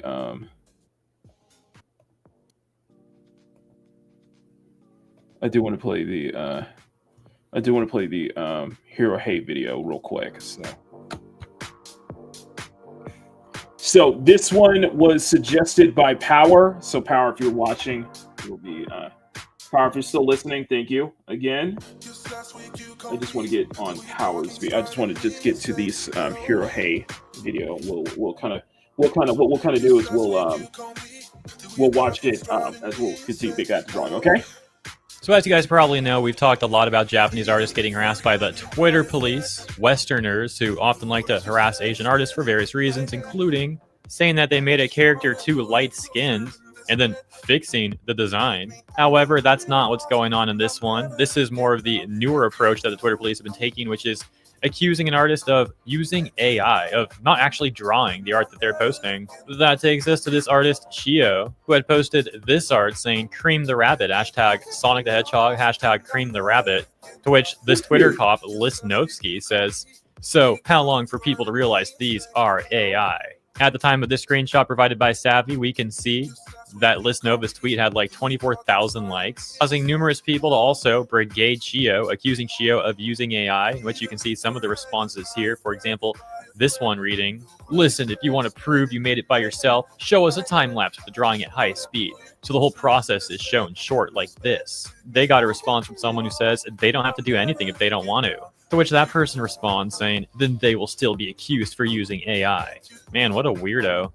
Another one saying, "Sorry, but that's AI." Similarly, this one saying, "You use AI, shh." Now, the specific tweet of Shios that they're responding to here is a bit unclear because it has since been deleted, but we can very reasonably presume that they were either posting this on the direct tweet that Shio made of Cream the Rabbit, or a tweet they made addressing the AI accusations or something of the sort. Regardless, Shio would eventually address this in a different tweet that has not been deleted. We'll take a look at that in a moment, but first, as more and more people began to defend Shio and call out the Twitter police for being a bunch of absolute creeps, Lisnovsky also got a ton of backlash for the tweet that they made that once again got over 20,000 likes. Eventually, Lisnovsky making this response that reads, Good morning. I just woke up, and after looking at the events, I guess I have some apologizing to do. I'm sorry for posting that comment, really, since the artist privated. The post got community noted, all without me noticing. I guess I can say things got blown out of proportion. I also apologize to people for acting extremely awful towards the post, getting viral, quote unquote, despite that not being something I was expecting. I didn't mean for a civil war to happen in the comments. Things got out of control very quick, honestly. I should have deleted the post sooner. I'm sorry if the words don't go through properly. Despite being Argentinian, I don't... You should have apologized to the artist first. You should have apologized to the artist first. like my country nor my language, so I've been using English for 10 years now, and I'm still not good at typing stuff still. However, people in the responses are not having that. For example, Savvy saying, the honorable thing for you to do is delete your account. Go crawl back to Tumblr and take a few years to reflect on why you really did that. Another saying, I hope you sent them a private apology. And Lisnovsky saying, I did, but it seems I can't send them any more messages after sending 5 of them. Similarly below that one, a response saying, apologize to the artist directly. And yeah, it is pretty weird that they didn't tag the artist directly in this tweet. Like, they directly quote tweeted the artist originally and sent that accusation to them. But then when they make this so-called apology, they're not going to tag them at all. For some reason, this is something that's fairly common on Twitter in situations like this where people harass an artist and get backlash and make some apology or whatever. It's not the first time I've seen them like not tag the artist. It makes the apology come off rather questionable and insincere. If they're still hoping that the accusations stick in a way, like, oh, here's the apology that no one knows who I'm specifically referring to unless they're in the loop with the situation. But anyways, that takes us back over to Madam Savvy and a quote tweet that she made responding to that apology post from Lisnovsky. And we're specifically taking a look at this as well because Shio actually responded to this tweet, which we'll get to after we get all the context, of course. So Savvy says, a tale of caution. There's a lot of garbage humans out there, like the person I'm quoting now. You must be wondering what led to this. Another loser viciously attacked another artist for using quote-unquote AI. That post went viral, and through the user's own vitriol and others, the artist in question had to go private temporarily. Any attempt to provide evidence was, of course, ignored. And the poor artist received endless hate, cruel words, and was even accused of not even being Japanese. All you had to do is go to the user's media tab and you would see progress images and their tablet. Of course, with the comments that there are too regarding AI accusations. Oh, God. Oh, crap. Okay. But no, this ugly loser accused someone of AI. The only reason anyone does this is to cause trouble. An individual who would use AI would have nothing to lose, but an artist who does not would have everything to lose. There's zero reason to make petulant AI call-out posts and independent artists. Business are different, but this, to do it in such a hateful manner, not okay. Every week, some new loser comes along clout chasing. I wish I had more screenshots to show how absolutely abhorrent these people were, but you get the point. I think it's disgusting to put an artist through so much stress. It could ruin their business or even their hobby to be attacked like that. Shio was the artist attacked. If you like Sonic art, feel free to check them out. Very cute work. You can also search the name and see what kind of horrible things were said. And yeah, Savvy including a number of other examples of people harassing the artist. I'm not going to go through all this stuff. Some of it would even be a bit much to show here on YouTube. But essentially, to summarize it, you got all manner of accusations from people accusing Shio of using AI to be in a PDF file. As mentioned, also accusing Shio of not actually being Japanese. Other people trying to self-promote themselves, harassing Shio and being like, look at my art instead. Which takes me to my next point, and then we'll take a look at Shio's response. This point, though, is that a lot of people who accuse other artists of using AI and stuff like that are artists themselves, and I find that so weird. Like, you would think artists have some sort of mutual respect and kindness to each other, and generally they do from what I've seen, but then you have this other subset of like Twitter clout chasing weirdos try to cancel other artists and get them harassed and use that to promote their art. It's seriously beyond pathetic. And so, as mentioned, hopping over to Shio's account, Shio responds to Savvy's tweet, the one we just read, and says, when I first saw the quote you wrote, my heart was immediately drawn in. I can't even describe how deeply those words resonated with me. As I repeatedly read that passage for hours, tears wouldn't stop flowing. Before I knew it, my emotions were overflowing, and I was surprised at how deeply moved I was. The thoughts and pain that I usually keep buried inside seemed to lighten because of your quote. It meant so much to me. I'm truly filled with gratitude. Your words have been a source of encouragement and have given me hope. Thank you so much.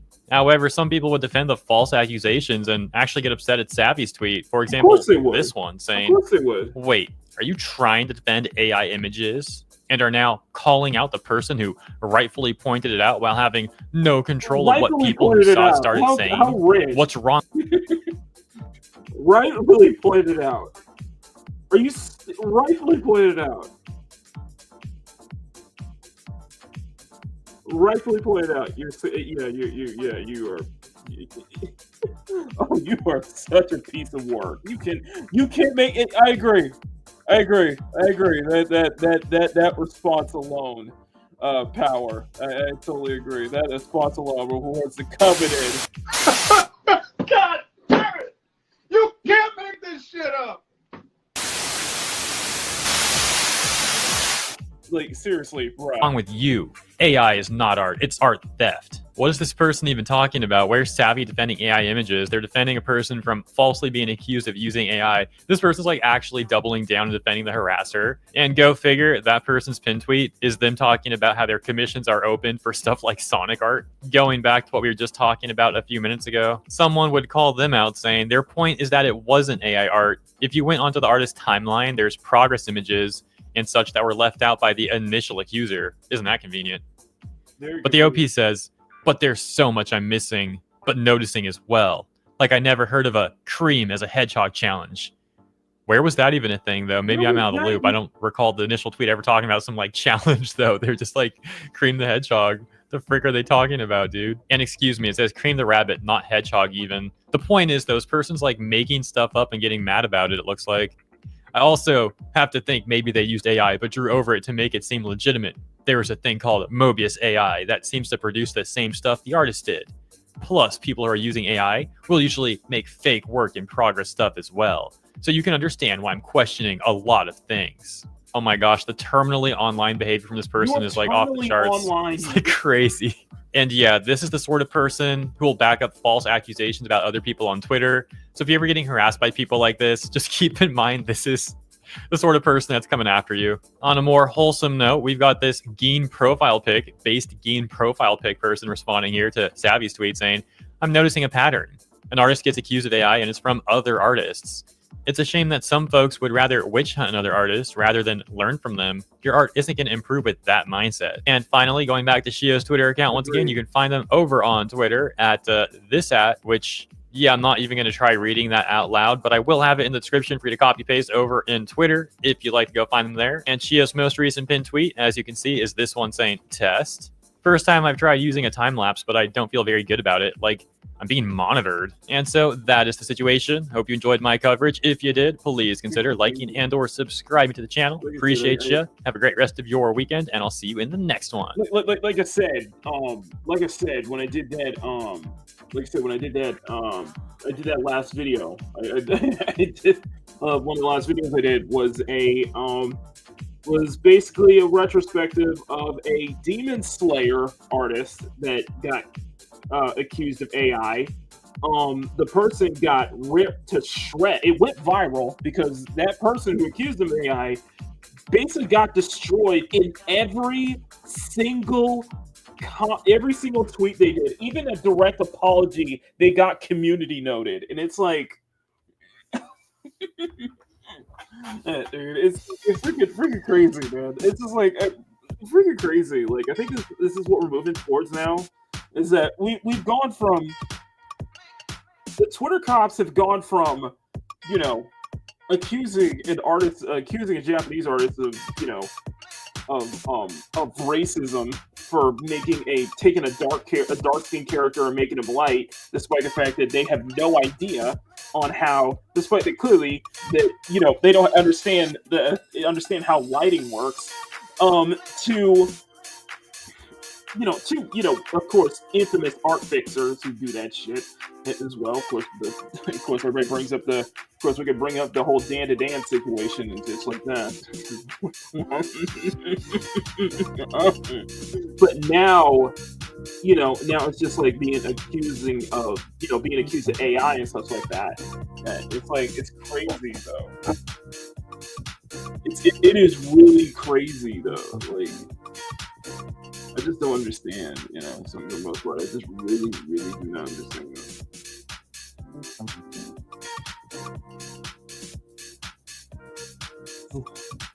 Like it falls back to the whole. I get the concern. I totally get the concern completely. And I think I'm at the point where I think I'm at the point where I'm probably just done with Pinterest at this point, just because it is way too much AI. It's way too much. Generated pictures on Pinterest right now.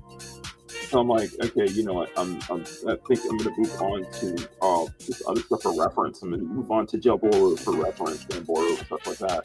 The image boards, because the image boards do a better job of. I'm gonna have her play with her. Have her play with her. Have replay with her. Her hair. Like play with her dreads. I like that idea.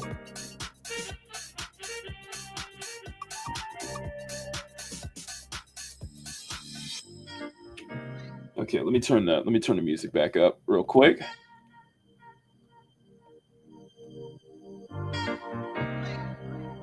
Okay, I'm gonna remember that track I was playing on repeat earlier before the break.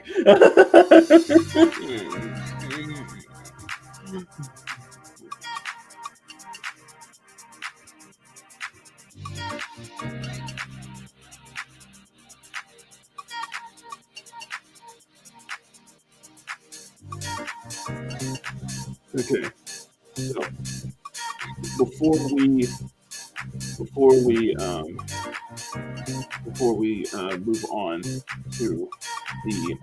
move on to start really detailing everything, let's go flip the canvas over. Okay, there we go. And the yeast. Okay, we got work to do. Okay.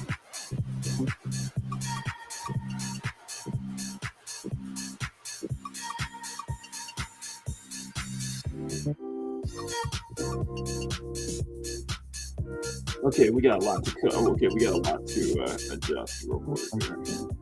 We got a lot to adjust.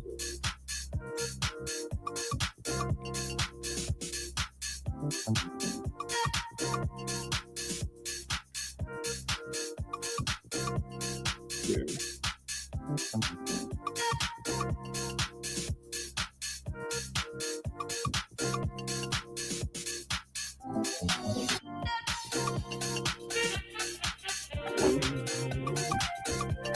Here.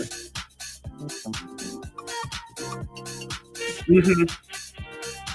True. That is true. Right. That's true, Emerald. That is true.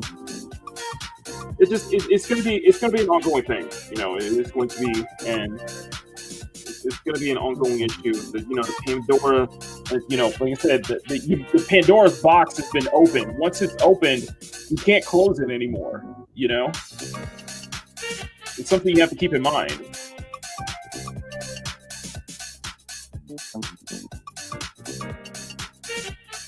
Pandora's box is open now, and you can't close it anymore.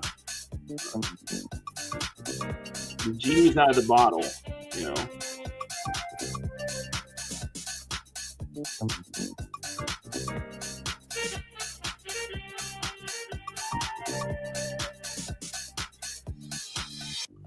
I can't fault any because I follow a lot of artists too. I can't fault any of them who are very much against AI. I completely can't fault them at all.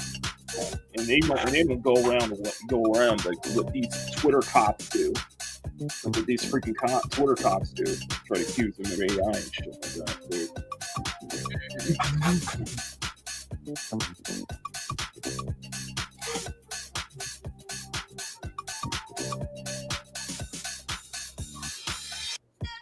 So I can't, but like I said, unfortunately, it's here to stay. It's unfortunately, it is here to stay. And I think there are good uses for it, and I just think there are good uses for it, but there's going to be a lot more misuse for it than actual use for it, in my opinion.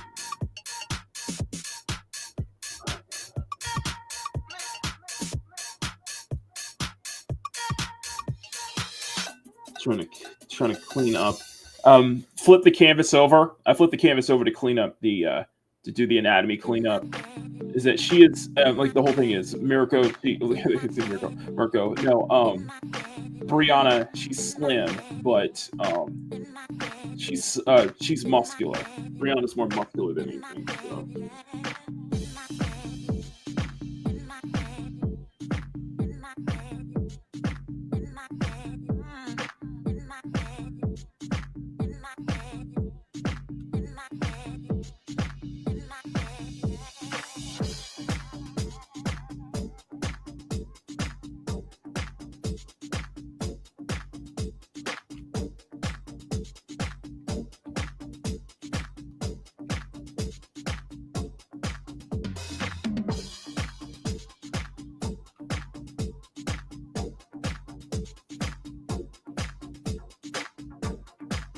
And also, I probably need to point out the fact that Briannah is much taller as well. She's much taller.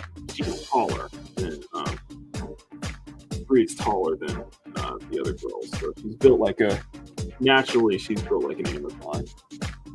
And based on, I'm going to go ahead and close the poll, by the way. Thank you to everybody who voted. Based on the polls, we'll just keep it at 3 hours. So it is 8:47, so we'll go for another hour, and then we'll wrap it up. So.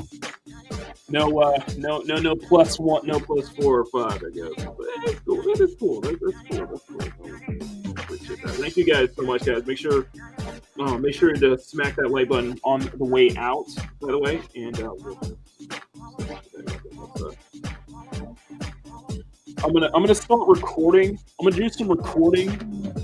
Bree is. Question. I like to think that Bree is. I like to think that Skyla, Saya, and Kiki are like 5 foot. I want to say like 5'6", 5'7", 5'4", somewhere around like 5'4" to like 5'7". Brianna's probably about my height, probably about 5'10", 5'11", almost 6 foot. So, like I said, she's very Amazonian. She has much more Amazonian build to her.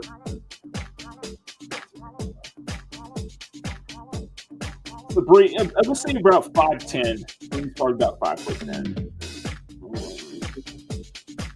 She got of the three of her sisters, she got the interesting. She somehow, some way, she got the Bree got interesting genetics. Let's put it that way.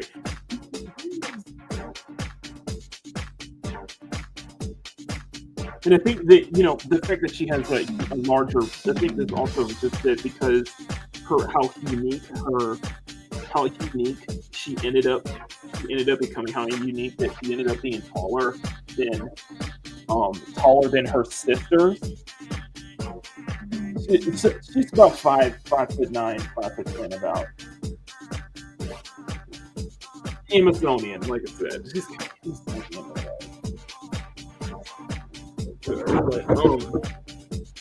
because Bree got, well, let's just say Bree got blessed. Somehow, in the gene pool, Bree was the one who ended up being top. Bree ended up, of the three Akasha sisters, Bree was the one who ended up, let's just say developed early. She had kind of like weird complications to deal with. The fact that one, she was tall. Two, she was tall. She developed early. Probably developed way too much. And I think what it was to the fact that was why she worked out so much is probably to compensate, because I think she was probably taught or probably raised early on that this was going to be an issue. She was raised that she was going to be. She grew up knowing that this was definitely not going to be an issue. It's going to be an issue for her. So she was encouraged to. She was encouraged to just encouraged to just take up, like weightlifting, start lifting weight, to start training. It's almost what that's why I said I think it's why I gave her. It's why the larger bust is to make her muscular. That would be a way that something that was good. I guess you could say it'd be kind of like a good way to. It's a good way to. Would be a way to kind of balance that for her though, because having to deal with, probably having to deal with back pain or something like that, So her going muscular probably helped with that too. No, not at all. Not at all. Bree's completely unique on that, actually. Let's see. But like I said, Briannah is the tallest of the. Brianna is the tallest of the three. Despite the fact that here's a weird anomaly. She's the middle child.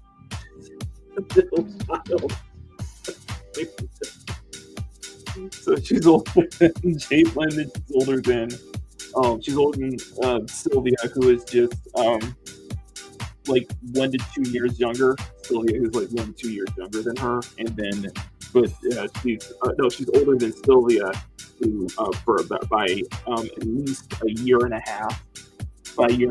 And she is younger than Jalen, the oldest sister, who is by at least 2 years.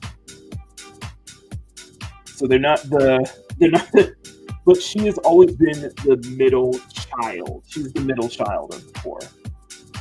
No, actually, okay, so let's go through the lore. I've explained this lore before. So, it started with, and I don't want to waste too much time on this because we need to get to finishing. I want to try to get most of this line art done. Let me go all the way back to 2019. Okay, let's go all the way back to 2019. Okay, so it started with this character Sylvia. I took this outfit. I don't know why.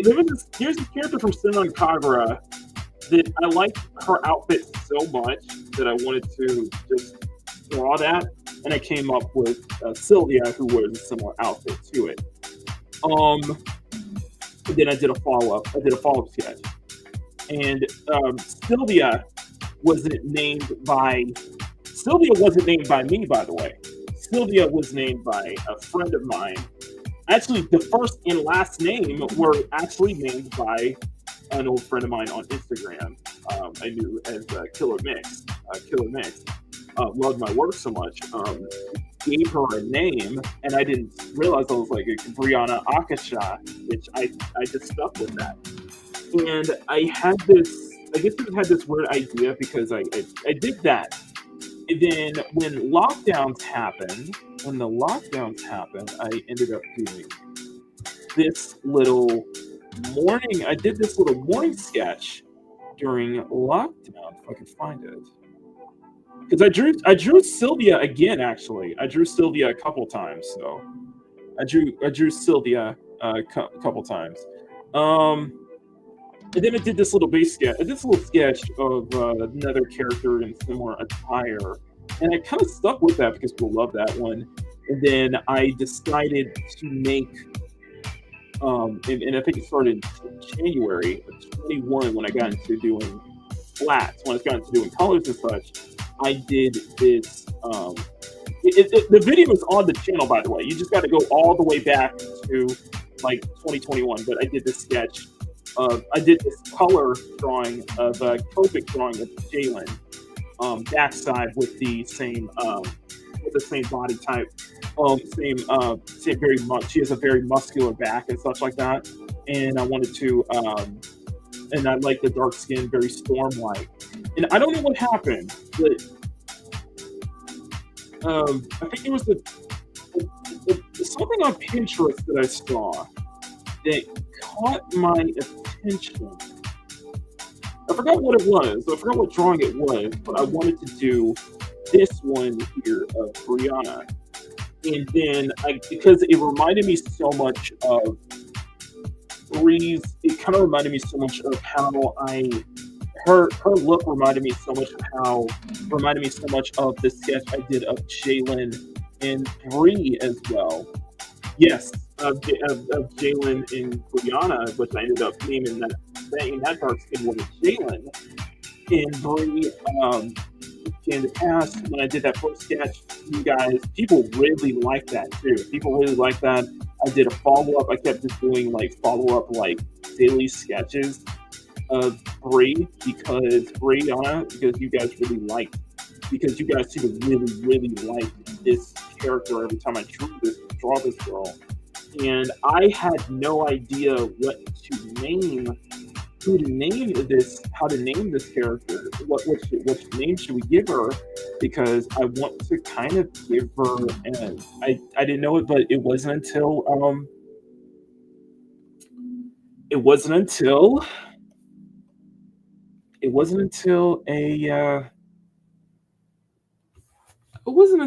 a friend, someone you may know, that goes by the name of Squeaka Mouse. You may not have heard of her, but when I posted this sketch to Twitter and asked people what name should we give her, and Squeaka said she looks like a Briannah to me with an actual H behind it. And I thought about it, and I was like, yeah, Briannah works. So I was like, okay, we'll make her name is Briannah. And because I had in my mind, I had her as dark skin with white hair. That was always my plan. I had her as dark skin with white hair. And I thought, because, I thought the same about Jalen and Sylvia, I was like, you know what? Make them sisters. Let's make them sisters, basically. And I'll make Briannah either the youngest of the three or just the middle child. And I thought it made more sense to Briannah being the middle child, basically. Of the three. So that's kind of how they came to be. When I don't know if it was Emerald who, I forgot who it was. I think when I did this drawing here, and I think it was during this drawing here, I think it was Emerald who brought up that she had very Asian features despite being very dark skinned, and I took that and ran with it. Basically, I was like, okay, she's Malaysian. We'll just make her half African, half Japanese. So, because I feel like that would make a lot of sense and make her sisters the same way, half African, half Japanese, basically. And Caribbean, it could be. I'm just thinking to myself, it's like, yeah.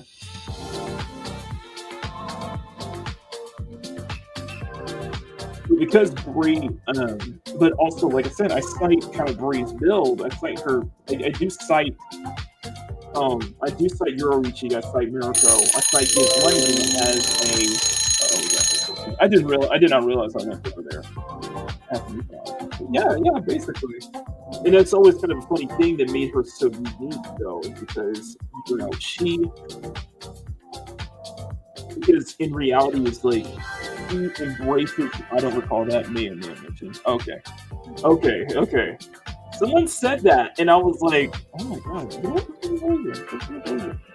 No, but Briannah does embrace more. She embraces both her heritage, though. She embraces both heritage, by the way. But it's more 60-40 leaning towards Briannah embracing her Nippon side, basically, her Japanese side, mainly because she grew up a part African. It might be Nigerian, possibly. I like to think probably either Nigerian or possibly I think Nigerians probably makes more sense. But the thing is that she didn't grow up. She wasn't born in Nigeria. She was born in Japan, actually. Born in Japan, raised to, I forgot which part. I like to think that. I'm really thinking about this, and I'm thinking that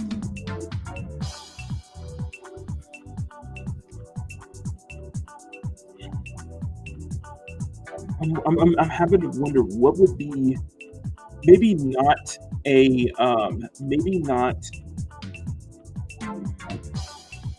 because now you got me thinking. See, now you got me thinking which prefecture would Briannah be? Which prefecture would fit Briannah more?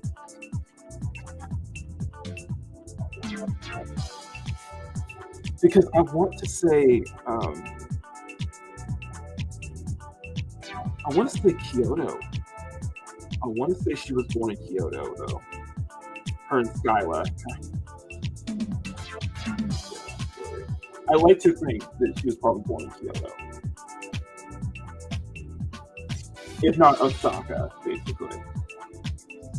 Probably around that prefecture. I can't see. I want to say Kanagawa, but I was like, I don't know. Maybe Kanagawa. But so she had but of course she has a very, she had a very unique upbringing, though. Well, her family had a very unique upbringing because,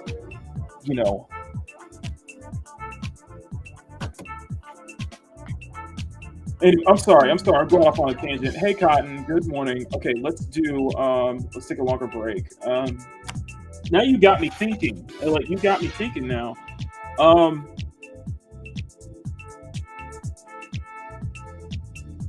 Bro could have been in Okinawa. How does that go from there? You know what?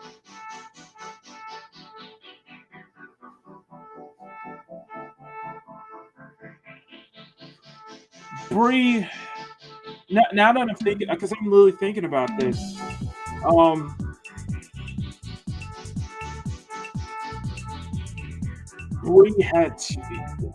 Bree's family, they had to deal with prejudice. They did have to deal with that. They had to deal with that because although, yeah, biologically she is Japanese, it's just that she's very dark skinned, so she did have to deal with that prejudice growing up. I can see that now. I'm thinking about that. Because I'm thinking giving her a Japanese mother and a Nigerian father instead of a Nigerian mother and Japanese father. I think Akasha Bree. I think Bree's mother is Japanese. Her father is Nigerian.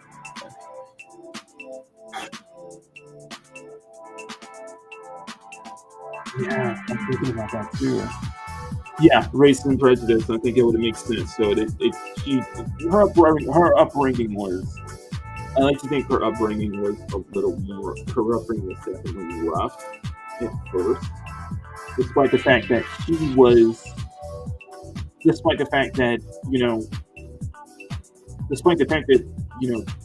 Bree is very much integrated into. Bree, her entire family was very much integrated in traditional Japanese culture. She was completely, they completely embraced it too. I think even her father even definitely embraced that as well, embraced that lifestyle as well. So, but just Bree embraced that too, because I think it was because it's, you know, she was born there, so it felt very natural to her. She wants to, she in a way, I like to think Bree was she was the middle child of the three. She was the middle child of the three, and she was always the interesting thing about Bree's home life was that she was the quiet one. She was always the one who kind of, like, it was clear that Jalen and Sylvia got the most attention growing up, and Bree was just kind of the, you know, being the middle child. She was kind of like, she did get the least amount of attention though, so she was not in the problem. Yeah, that might be a case of that. So she had a tendency to kind of blend in. She had a tendency. I think it made it much easier for her to blend in a way, but also at the same time made it easier for her to stand out too. It was probably just because she was, in a way. Also think that it was in a way that her father noticed that Bree was probably the softest. Bree probably took way too much after her mother being very, very sweet and very kind as well. And, you know, Bree's father was, her father was, he feared that Briannah was going to be a pushover. Briannah was just going to be a pushover all the time. You know, people are going to take advantage of her. So hence why, you know, he wanted her to have somewhat of an identity, though, because, you know, as a way that she could, you know, as a way she could be able to, you know,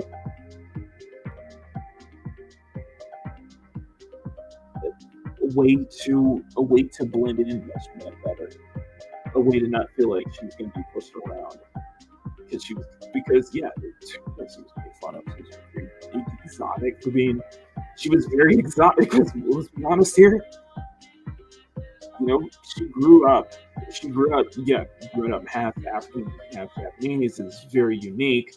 But the fact that Briannah got, let's just say she got lucky. Let's just say she was blessed in the gene pool, which probably made her even more exotic in a way, though. The fact that she developed exactly. In a way, Bree took, if this wasn't blatant obvious from the way Sylvia, Jalen, and Bree designed, martial arts was in their upbringing. Martial arts was heavily involved in their upbringing. It was a way for Briannah to kind of stand out a bit more. It was a way for Briannah to develop an identity, to kind of break out of that soft, to that shy, very hermit-like. A little more. It wasn't in you know, think it's like, oh, it's testosterone. No, it's just that she developed. I think it was that her father encouraged her to start training more, because that seemed to be a very good outlet for her. This seemed to be kind of a very good outlet for her to kind of let all of that, in some ways, to kind of let that shyness and to let some of that shyness and frustration a little more out. That she became more tomboyish as a result. She became much more tomboyish as a result, and it allowed her to not feel like she has to be pushed around as she got older. Briannah is, she is 20, I want to say she's 25. She's going to be, I think, February, she's going to be 26, 24, 25 or so. And she she took that and she started. I guess she really just developed a taste for athletics, a taste for exercising, for keeping in shape. She developed that. Another thing that she also had to take was that. Yeah, I can see that. Another thing is that I think that she takes a lot more. Bree is a lot more. She's not as meditative as her sisters, though. She's maybe not as meditative as. Well, she's not. Jalen's probably the most meditative out of the three, but it's weird. It was a weird thing when it came to Bree. Bree specifically because she was too shy. She was too shy, and and her parents were afraid of her getting pushed over and getting taken advantage of as she got older. And being made fun of and stuff like that because it was weird. I don't know what happened in terms of. I don't know how to describe it in terms of genetics. She ended up becoming bustier than the others, and she was kind of made fun of growing up. And I probably see that because her feet somehow the Nigerian after her something must have hit the gene pool to allow her to develop the bust that she did, but she used it to. Yeah, something like that. Just. The always funny thing about Brie was that I think the interesting that I see with Briannah is that she's her finding that balance, finding that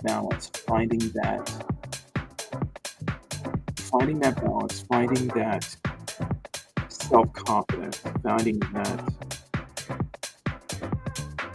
that calmness. I think the more that she became a tomboy, the more that her father encouraged her to still feel calm, still have a sense of this way she does meditate. She does meditate. She does meditate. She probably follows Buddhist religion, but she does meditate. It's a way to keep her calm. It's a way that she became much more calmer in response. She's much more. Since a lot of times she does speak a little bit more proper too. She does speak proper as well. She was raised despite the rough upbringing. She was raised pretty well. Her three sisters were pretty much raised pretty well. It's just that her being a middle child was the least amount of attention, so she always had a hard time trying to stand out as much. Despite her natural features allowed her to kind of stand out from others as well. I don't know. The thing is that where Sylvia, like her youngest sister, she kind of follows the Gen Z. Her younger sister is more Gen Z, more very much younger generation into the hip and stuff like that. And Jalen, her older sister Jalen is much more into of a calm, more intellectual kind of focus with her. The intellectual kind of focus. Yes. Brie is smack right in the middle of that. She kind of incorporates kind of both of that though. But she was always in.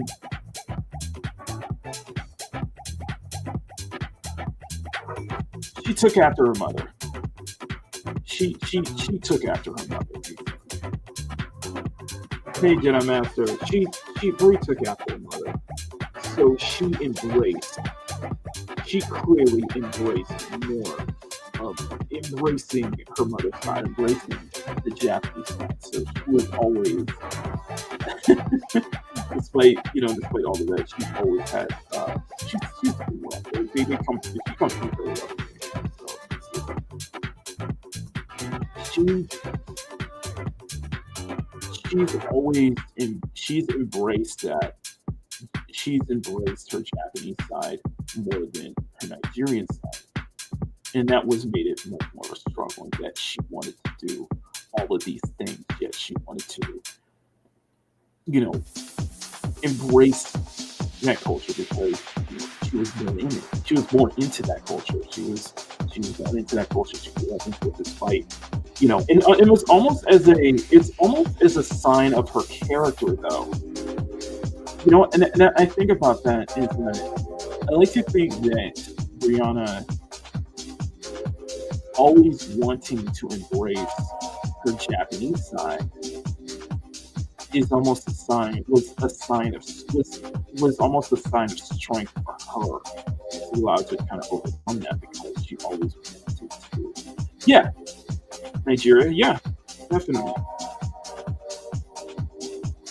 That was so weird though. It's so weird for her though.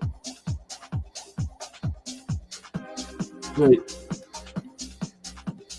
I'm probably gonna do a drawing in the spring. I'm gonna reserve a drawing for March next month. And that drawing is I want to draw Bree as a traditional Bree as something she always wanted to be. She kind of put it on her bucket list, but Bree always wanted to be a geisha.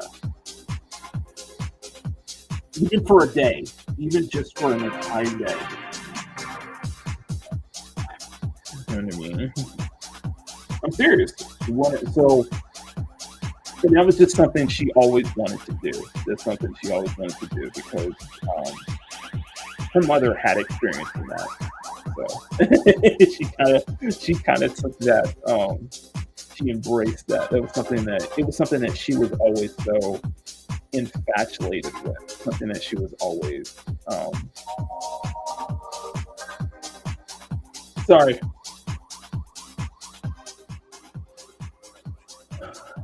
She always wanted to be a geisha. It was just her mother was, and it kind of, I guess it was rubbed off on her. It was something that she felt so. I don't know. Yeah, I guess you could say it. I guess you could say me kind of talking about this shows how layered though, No, she's not part of the MR universe. She's not. Bree isn't at all. Bree's not at all. So, but I don't know.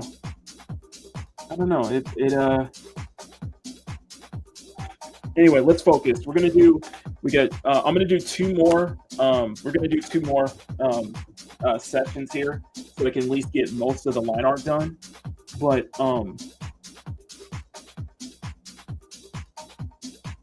yeah, I think it was just a lot of it was just overcoming strength, overcoming that prejudice, overcoming and seeing that her embracing her roots, embracing her Japanese roots, embracing her Nigerian roots is a sign of strength.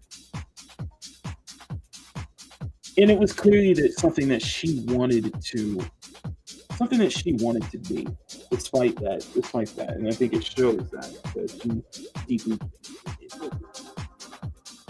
It shows that, she.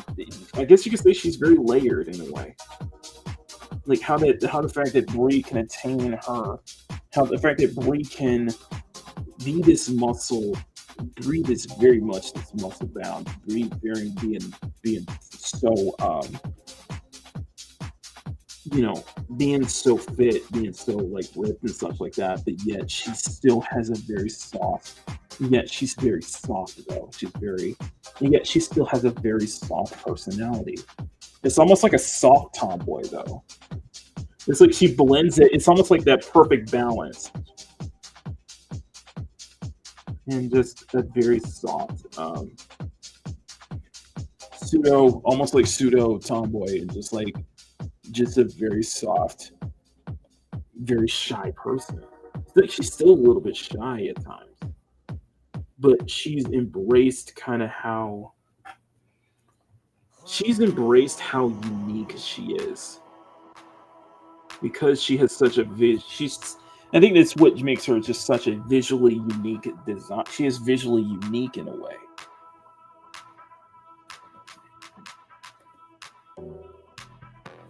And it's always tough to balance. It's a balancing act. It is very much a balancing act, and it's clear that she has she has to. That's why she does take a meditation in a way, because it's a way for her to balance that out. And I like to think that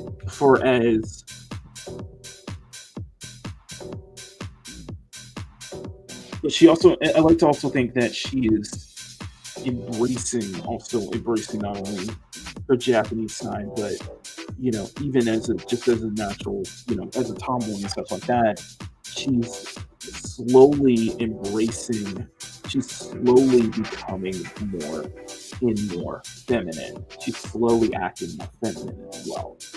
Like, it's almost like it's slowly, naturally, she's becoming more feminine. Not like it's a problem. Not a problem with her. It's just that there's a lot of stuff that she acts very feminine about. And I think that's, that is, of course, taken from, her sisters, and of course her mother as well. So, and just from being around other people too. Just from being around other people as well.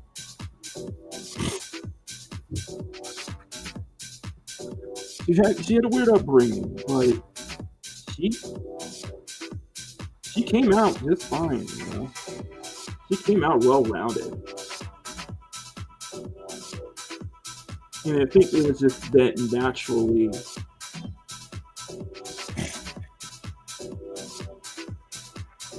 Very natural, though, It was just that natural shyness of her, that natural soft. It's not even shyness anymore, just her natural soft nature always seemed to kind of shine through about it, though.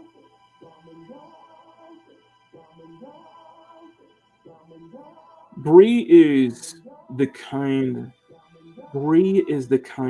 of woman that her soft nature is. She sees that soft nature as a sign of strength. She sees the fact that she can still act feminine, the fact that she still acts feminine is a sign of strength. Oh man, that's a good question.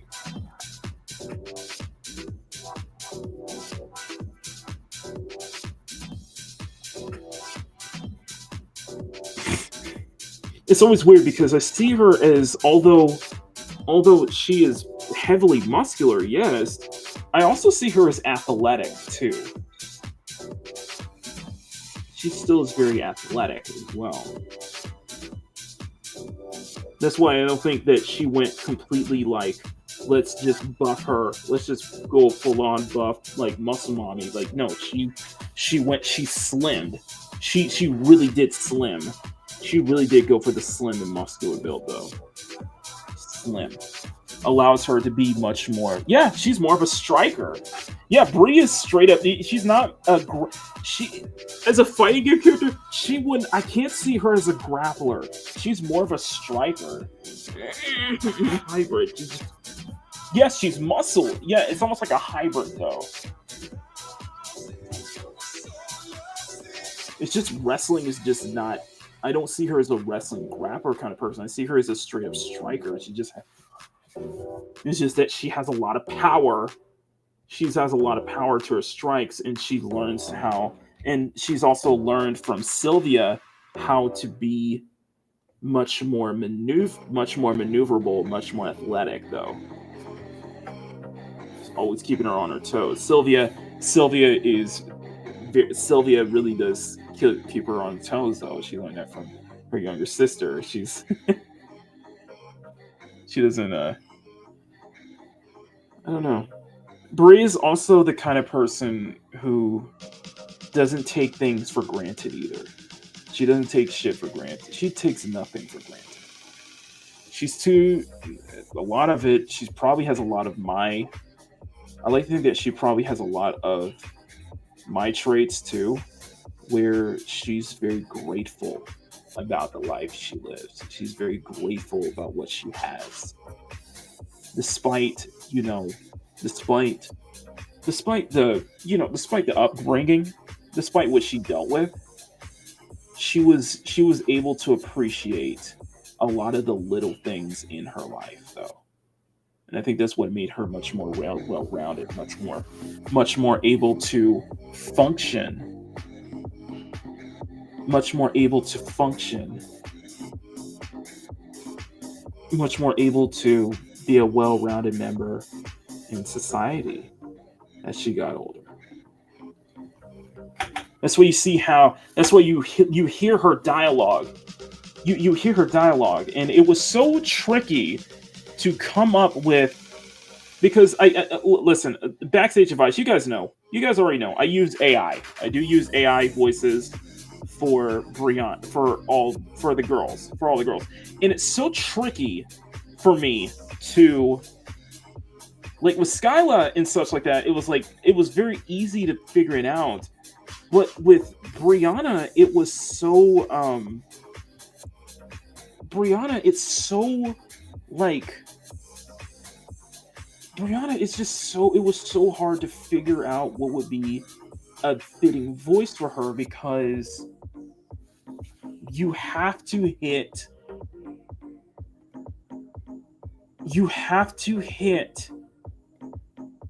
both. Some ways you have to hit both a Japanese side and her Japanese side and her African Nigerian side, but also make her sound very well rounded. And out of all of the voices that I went through in that library, this was the one that I ended up feeling that fit Bree's voice the best. If you smile when no one else is around, you really mean it. Yeah, I don't know why. This one sounded much better for Briannah though. Like, I don't know. I really don't know. Like, it can, and I do want to with this design, I do want to come up with some kind of family crest that she wears as well. Like some kind of logo or family emblem she wears. So it's like an akasha, something that, was traditionally made, I don't know. It's just that voice seemed to fit Bree the best. It was so weird though. It's just so weird,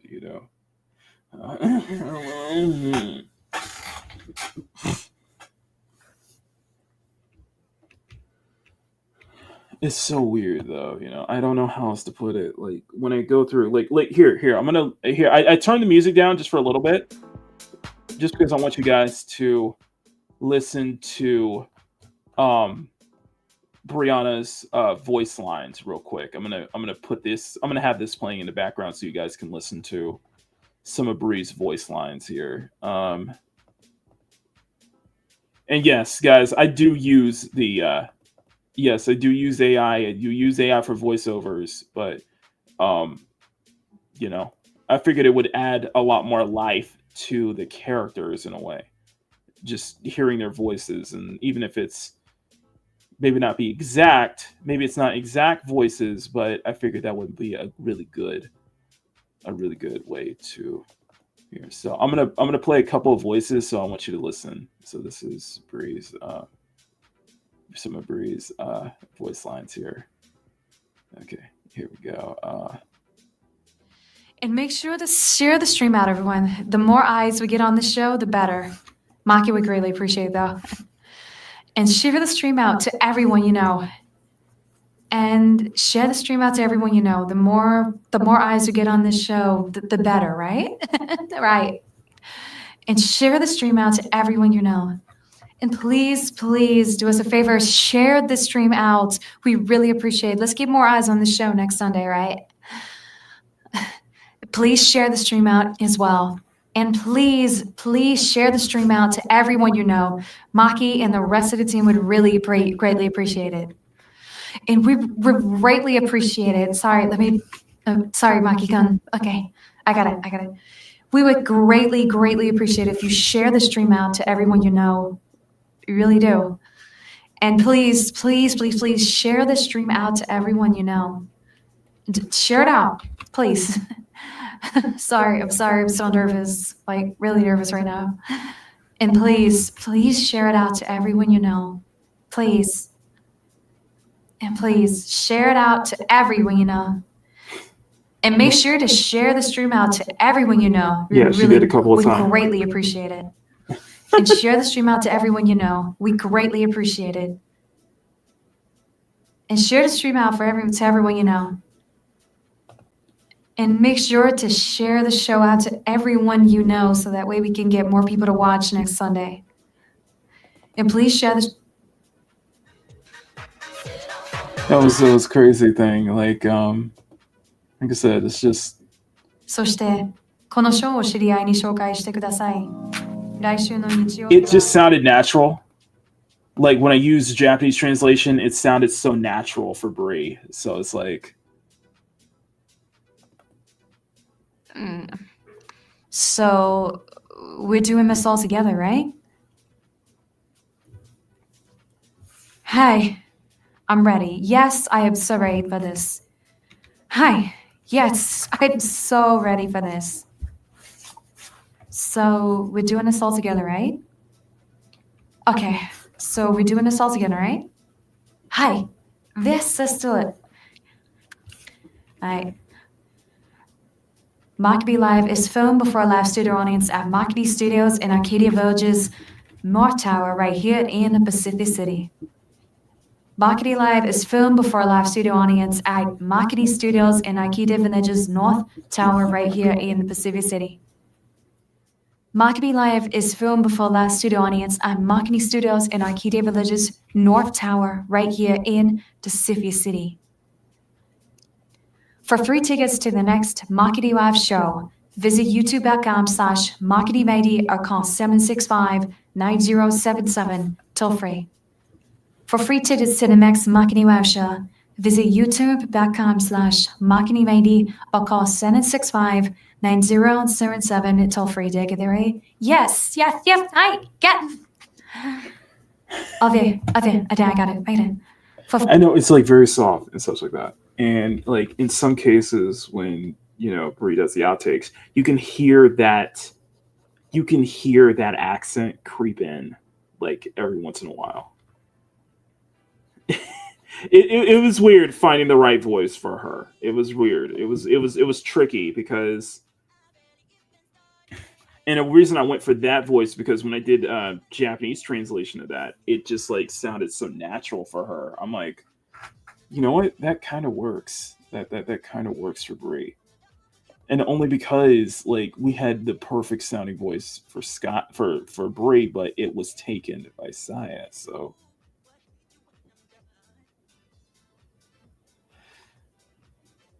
no, yeah, Skyla. So I brought this up with Skyla. I brought this up with Skyla when I was designing her, basically. Skyla I would argue this is not the same Skyla from the MR universe, but it is a Skyla that is much more integrated with heavily influence from the MR universe, basically. But the Skyla that you see here on Makini Live and on the main channel and such like that, uh, it takes a slightly different approach to how she is in the MR universe, basically, Midnight Rush universe. Um, it's kind of the same as such like that, but I realized how much when I originally drew Skyla, I always gave her freckles, and I've always had to try to figure out what is it possible for Asians to be born with freckles, and I tried to research as much as I could, and the only thing I could think about, and the only way I could the only thing I could figure out is that it's possible if it can be possible. However, freckles are more European genetics. So I just kind of decided, I was like, okay, you know what? Skyla is half European, or has some European blood in her, hence why she was born with freckles. She was born with actual freckles on her. So she's probably a quarter European as well. So she probably has from that. So I've kind of play with that. And it's kind of funny because I do think that out of the four, now that I really think about it, Saya really is the one who is purely, and I mean purely, it's possible. I know. I thought it'd be fun to kind of think about that. But then I think about it, I was like, wow, Saya is technically, by that logic, Saya would be the most pure. Saya is pure Japanese. Saya would be pure Japanese by that token, basically. Now that I think about it, I know it's my world, stuff like that. It's just sometimes I like to think about that, you know. Sometimes I like to think about that. So would that be possible? Is that something that could be possible? Well, is that a possible genetic? It could be just, if anything, it could be just, if anything, Skyla just somehow she was born with freckles. She ended up having freckles when she was born. So that might just be a case where just Skyla just got lucky in the gene pool. Skyla may have just ended up having special freckles when she was born, and very visible freckles too. That just might just end up being a case, and it happens. It does happen. So, and it could be, by the way, probably the same way with Bree. It's just that she just happened to be born.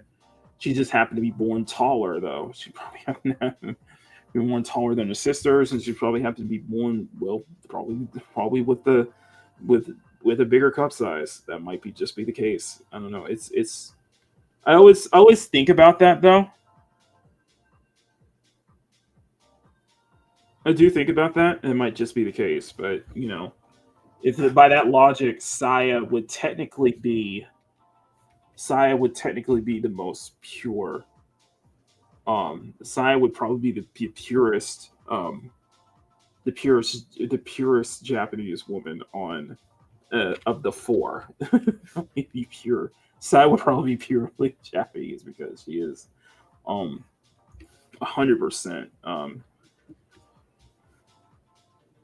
It's weird. I don't know. It's weird. I like to think in my mind that like Skyla, I like to think that Briannah just ended up speaking. She ended up speaking. It took a while for her to be able to speak English like completely properly too. I like to think that it took a while for her. Something that it's just like something that she had to train to be able to speak English like almost perfectly. English. I would think that. I would think that she's just not.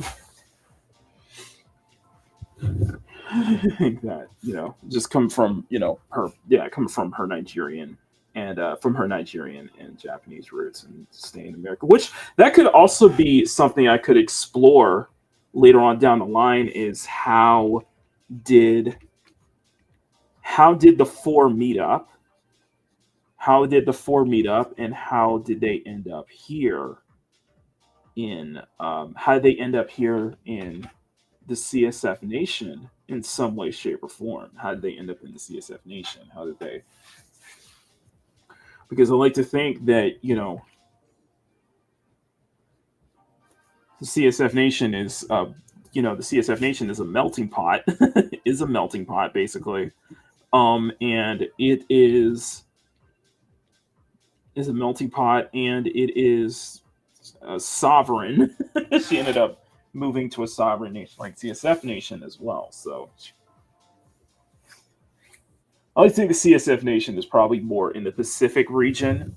It's probably more in the Pacific region. It feels much more like in that Pacific northern region, and as well too. So Pacific and then region as well too. But having or maybe it could be like an archipelago. The CSF Nation could be an archipelago basically, or like a man-made archipelago though. And I don't know. I like to think about that. I could think of something like that on how the four ended up meeting together for the first time. How Bree, Skyla, Kiki, and Saya met up for the first time. How did they ended up here? It's be a very interesting story, though. A very interesting way to kind of flesh out that little verse, the little lore, though. Because we always like to add little lore bits when we do the introduction for like Makini Live, or when we and think of the 7-day forecast as like lore bit, as a little lore bits too. Forecast is little lore bits that Maricela adds in too. So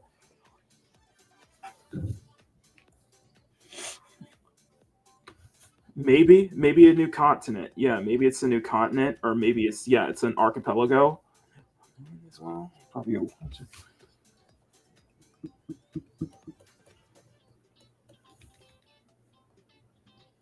a man-made island, I guess you could say. A man-made. I guess I would say it's more like a man-made archipelago than an island, though.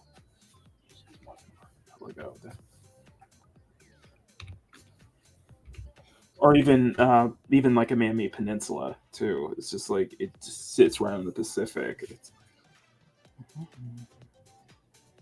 But it's like, I don't know.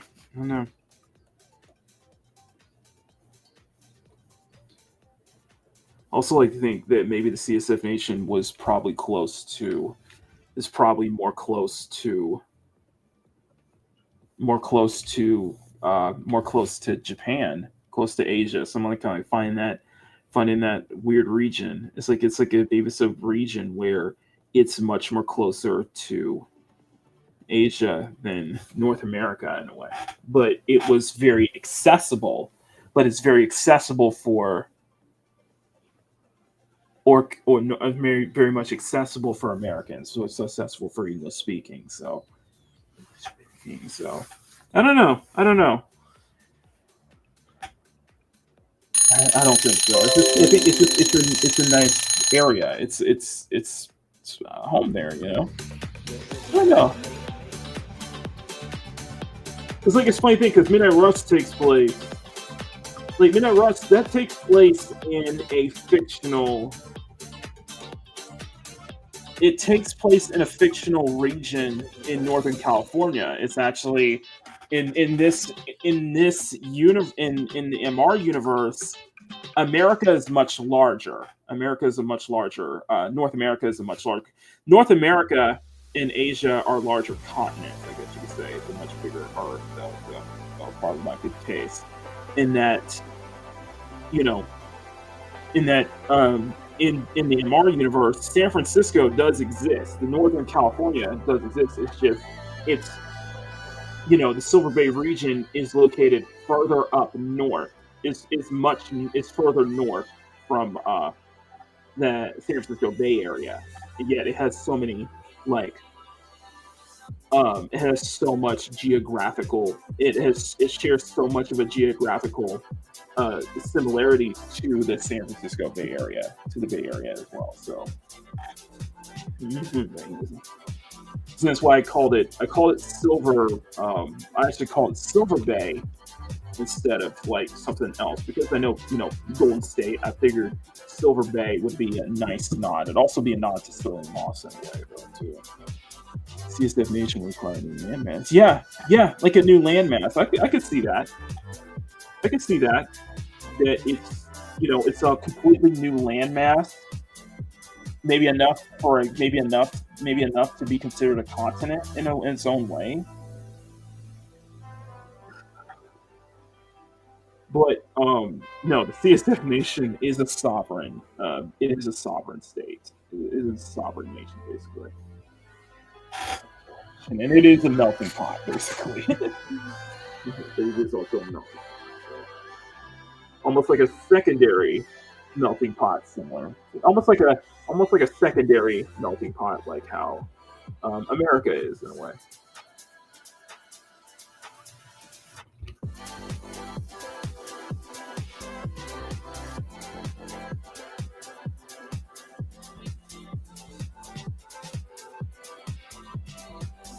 But I also think because maybe it's so close to it's probably much more close. It's like it has very American. It has a lot of American qualities despite being close to. CSF Nation probably has a lot more American influence despite being very close to Asia, though.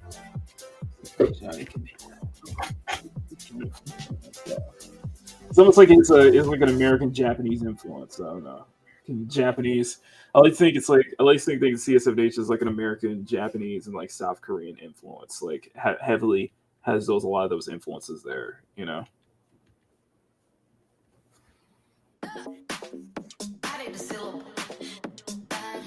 don't know. I'm having fun with this lore bit right now.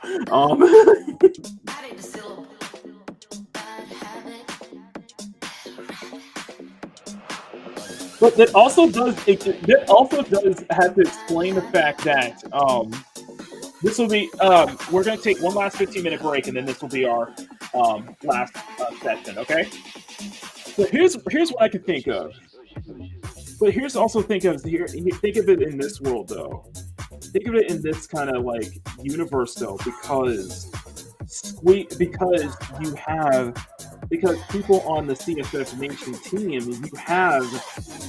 consists of a lot of the girls that I made over the years, and I thought about Saya specifically, and I was like, Saya could be it's not. I guess in this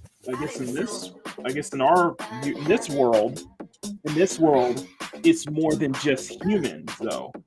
It's more than just humans. You have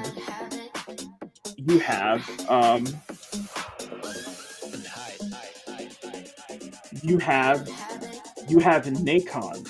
Nakons are essentially they're essentially Nakos. They're essentially Nakos, very human-like tendencies. They have a lot larger. They end up growing up. Nakons growing up with larger tails than traditional Nako, Nako girls and stuff like that. They're born with much larger. They grew up with much larger tails, which explains why Saya has a large tail. Why Saya's tail is much larger, and so is Pat. So is Kiyosarin's tail, and that could be a way where Nakons are probably more integrated from. It could also be the fact that Nakons could be more integrated from Asia too.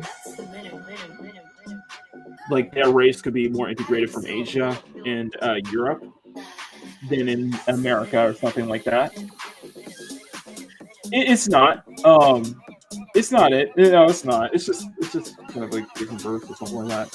Like I could see which kind of explains Saya and Kat's design, that they would Saya and Kat's being they're being both Nakons basically, which is a different type of Nako basically, and even Nakons have different breeds. Even Nakons are different breeds. Saya technically is a black cat.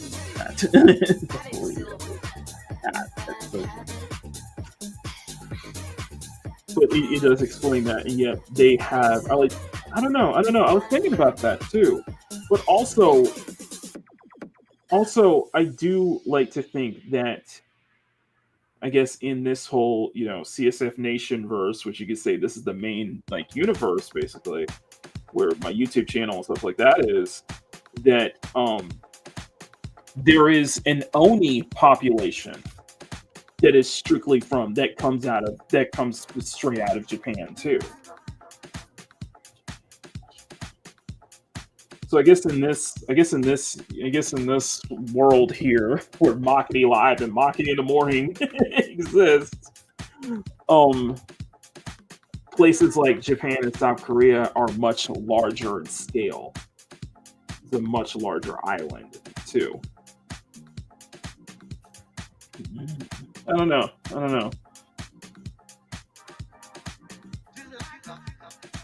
Yeah, the Onis, yeah. So Onis could be also a race, and don't forget Squeaka.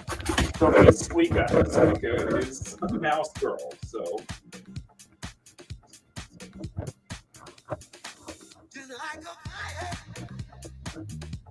Also with Nakons, though, also don't forget that Saya has 2 sets of ears. Saya and Cat have 2 sets of ears. So they can hear from basically 4 ears, basically.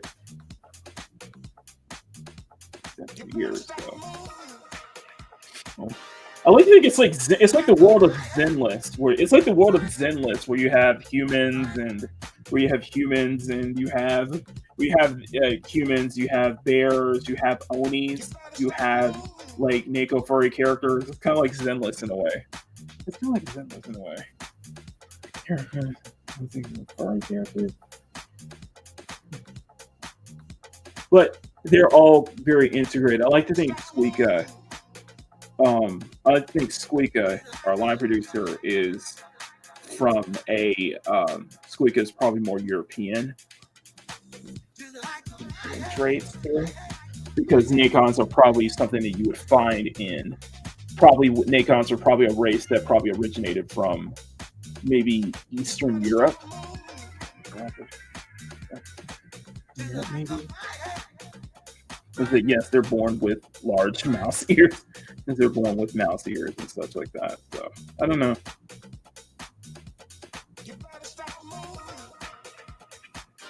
But at the same time, we could argue that like characters like Saya or the Oni girls I have, they come from, they don't just come from like say Asia region. They come from all over. It's just they've been integrated in so many different cultures too. Like humans. They've been like humans, like Nakons, like mouse girls, like Onis have been integrated in in basically all different cultures in this universe too. So like for example, maybe Maricela being from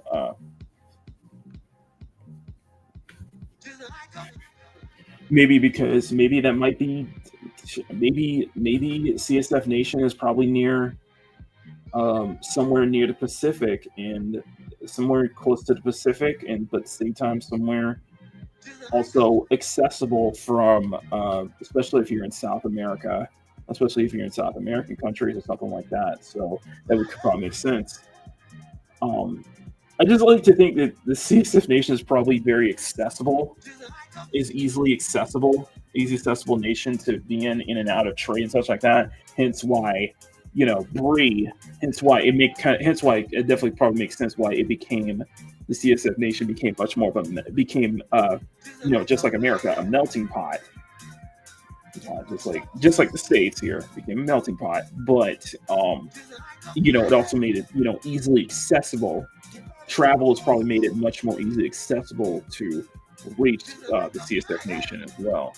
Hence why it probably explains why a lot of people probably started their new lives here or probably started new families here. Now, because I'm thinking about Maricela now, I'm thinking about a weather girl right now.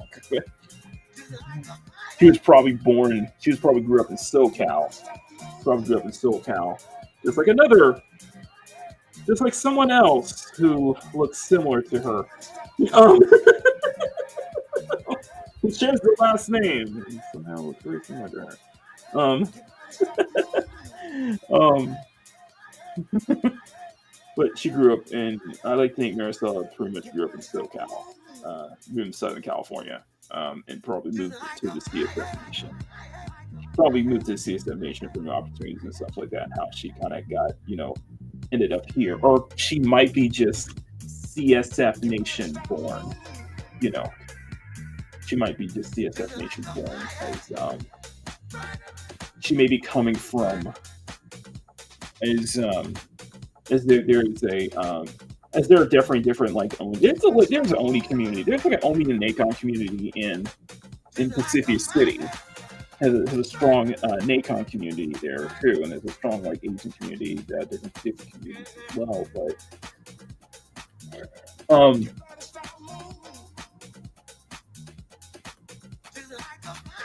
mm-hmm. Oh my god, I don't know. I like what we're thinking about this right now, but the CSF Nation is a Pacific City is the capital.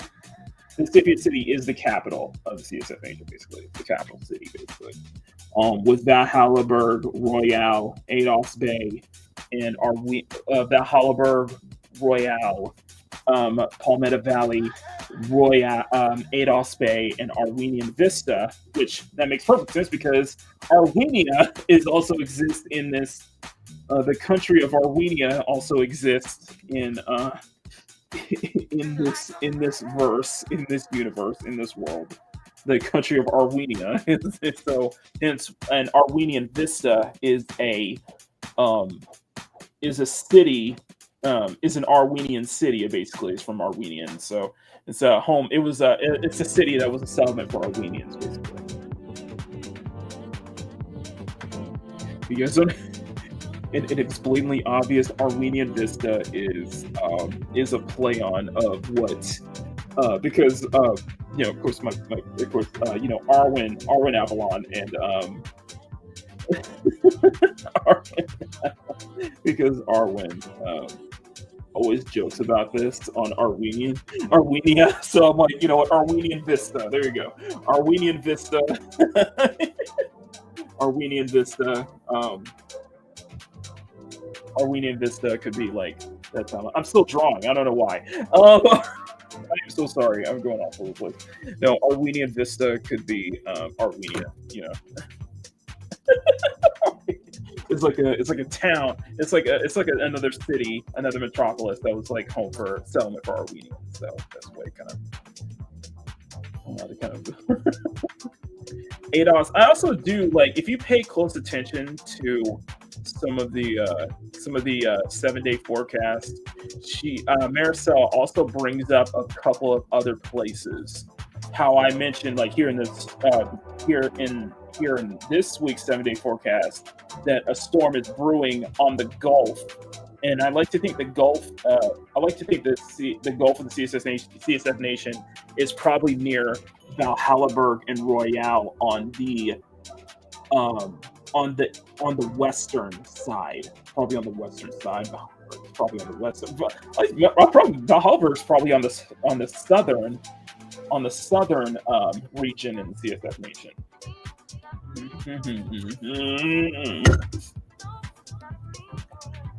Pasafina.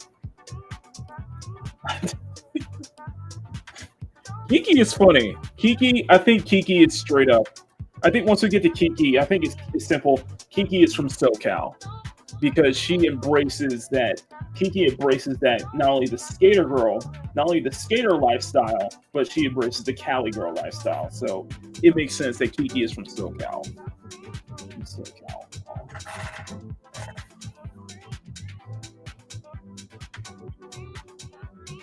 So yeah, that makes sense. Kiki is from SoCal. Briannah is from. Yeah. It might be the same thing with Maricela that either they came out from SoCal, they're originally from SoCal, or they were born into the CSF Nation. They were born in the CSF Nation.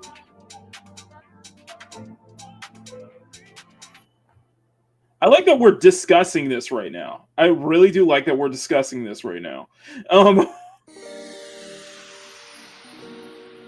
I could see Bree be from I think Bree could be more, because I'm going back up, because Bree could be from Okinawa. It really,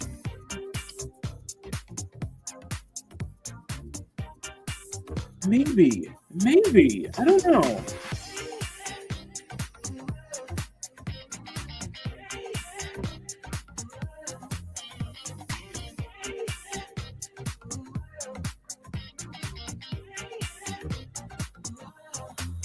Bree, Grumpy, which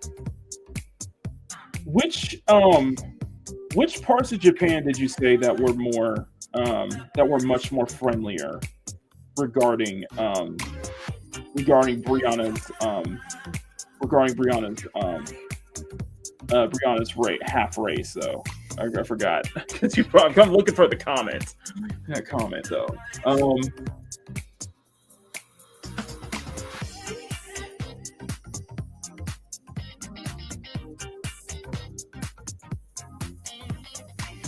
Because she is half Nigerian. Yes, she is half Nigerian. She's half Japanese.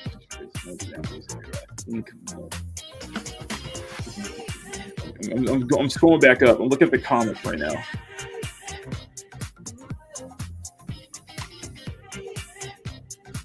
Harajuku friendly.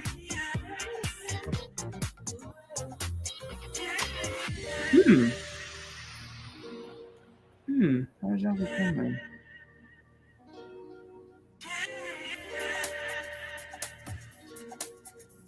Okinawa makes sense, yeah. So I would say she's probably Okinawa. I would say Brianna's probably from Okinawa. So yeah, I think it makes probably more sense that she was born in Okinawa. Although that is much more friendlier. That probably would make it makes much more sense. But also the fact that she did have to deal with some prejudice growing up. So okay. All right, one last. Okay, this is the last session. Let's get right into the clothing and such like that. Okay, so I love this discussion we're having, though. I do love this discussion. It would make sense. Bree would be from Okinawa. Skyla. I think I want to keep it. I think I want to probably keep it similar to the Night Rock. Skyla is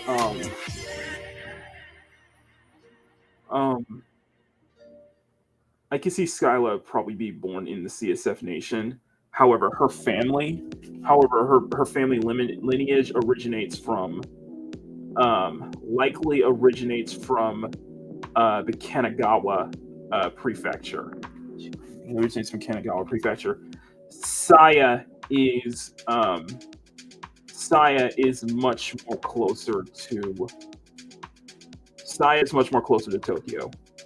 I think it's related. Yeah, Saya was born much closer, but Saya was born in Tokyo, so she was probably more closer to that.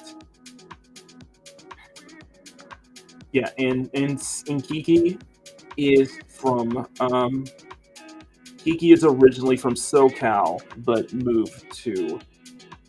Kiki is originally from SoCal, probably near Los Angeles. Probably not. No, probably not near. Well, she's probably much further near. She's probably much more closer to Pasadena. Well, probably much closer to Pasadena. She's probably more closer to. I think she's probably more closer to. Probably more closer to San Diego. Oh, it depends, give or take. She's kind of somewhere between LA and San Diego, basically. San Diego. Yeah, I think that would make sense. Yeah, Asaya is, as far as musical, it's fun. Kind of funny thing is like, I thought about musical styles though. Technically, musical styles. I like to think Saya is more aligned to me with a very house influence, with a very heavy house influence. Um, Kiki has a much more Kiki is much more tied to a hip hop influence. Kiki is definitely has a much more ties to not just hip hop, but much more hip hop, and I would say hip hop and lo-fi kind of feels to her. Hip hop, lo-fi, beat stuff, possibly trap, possibly chill, definitely chill and trap as well. Seems to be it seems to be much more fitting for her. Something that stuff that she can skate to. So, and add a little elements of maybe a little bit of punk rock as well, but she is much more aligned to hip hop, basically. Much more than just straight hip hop, basically. Old school, probably old school, new school stuff, probably more underground. Skyla is no, I'm wrong. No, that's not true. Actually, Briannah, actually with Kiki, because Bubblegum is also in her nickname too, she has although she's into hip hop as well, she has a special she has a heart for she secretly likes bubblegum style pop music as well. Hence why she probably got the name Bubblegum in a way as well. Bubblegum pop, basically. Speaking of which, Skyla, I think Skyla's music, I like to think Skyla's musical taste is more into pop, more into dance. I would say more into dance and pop. Dance in general, like J-pop and even K-pop as well. J-pop, even K-pop, even with added elements of, say, acid jazz. I think she might have a taste for like acid jazz and like even elements of like new wave stuff too. Briannah is a harder nut to crack in terms of musical taste, because Brianna's very. I think for one thing, Briannah likes very serene. Briannah likes very serene, almost meditative, like lo-fi stuff. But she's also, because she works out, she has a thing for rock. She's also into rock music. She's also into rock and metal too. So just because of her tomboy influence, you know what it is. I would like to think that it's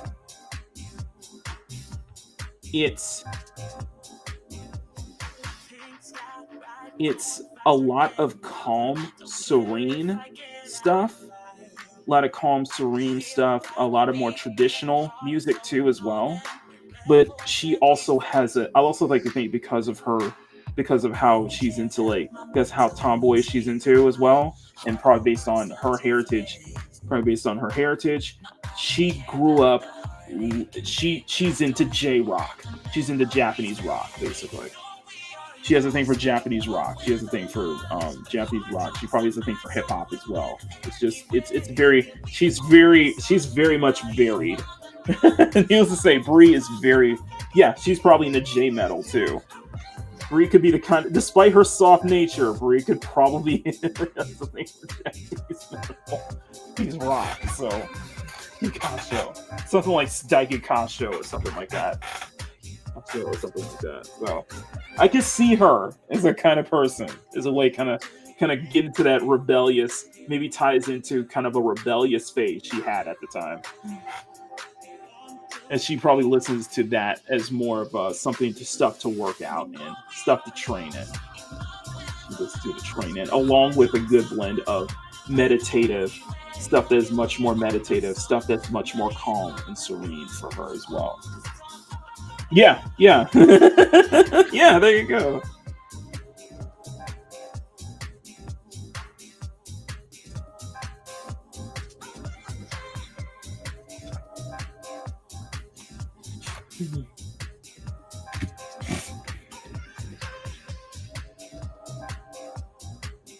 Now I was thinking about this. Like, Skyla, Skyla's musical taste is more dance electronica mixed with dance and electronica mixed with pop, mixed with specifically J-pop and even K-pop as well. J-pop, K-pop, acid jazz, jazz fusion, which is okay. So Skyla would be electronica dance music fused with pop, fused with bubblegum pop is what. Well, it's fused with just J-pop and K-pop, fused with acid jazz, jazz fusion, and drum and bass. Basically, Skyla's musical taste is basically Ridge Racer type. Anything that sounds like Ridge Racer Type 4. R4 basically to her. It sounds like R4 to her, basically.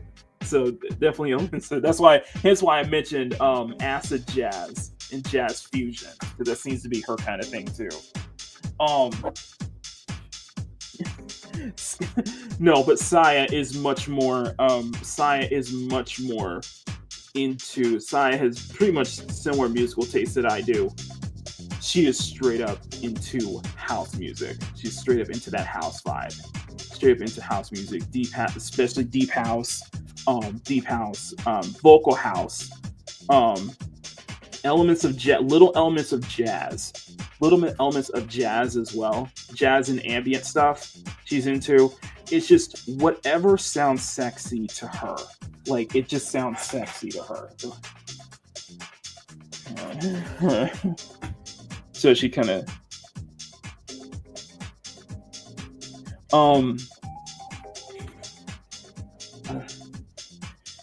I would like to think that Maricela probably has the same musical taste as Maria. She's big into vocals, so she has a thing for jazz. She has a thing for heavy into vocals and such like that. Very into traditional, is also especially traditional music as well. Maricela also has a thing for traditional music as well, traditional Latin music as well, even salsa and such like that. Even salsa or samba, basically. Stuff like that, stuff like that. Kind of seems to be whatever kind of musical style that Maria has is kind of what the similar thing with Maricela. Basically, it kind of keeps that. Same thing with Squeaka. Whatever Squeaka is in real life, it kind of whatever music that Squeaka is into in real life. Although I think Squeaka has more of a Squeaka probably shares similar tastes with Skyla and Kiki of being into not only just rock but also very bubblegum popish too, bubblegum sounding pop as well. Much like Kiki though. Much like Kiki is like she has a secret love for bubblegum pop as well.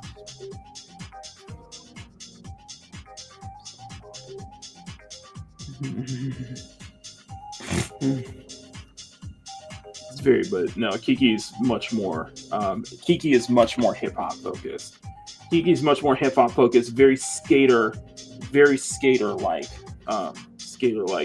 soundtrack she would listen to.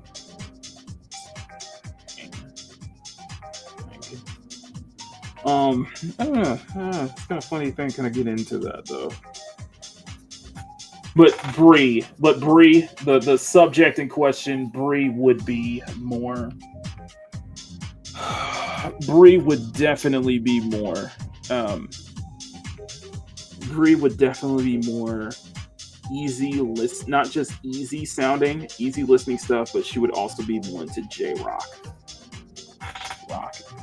metal. Surprisingly, I think that would be very interesting for her. I think that would be very interesting for Briannah to have that. But she's also has a thing for a traditional African, but because also tied to her, of course, being very much tied to her Nigerian roots as well. That she does share a fond for traditional African music as well. Okay. If anything, she would love to try to fuse traditional African with J rock, basically. He's rock like music. I love thinking about that now too.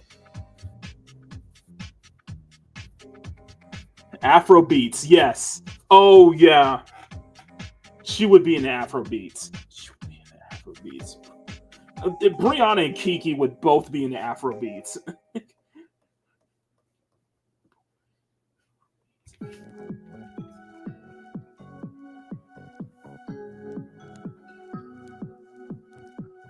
But I did want to bring up with Midnight Rush.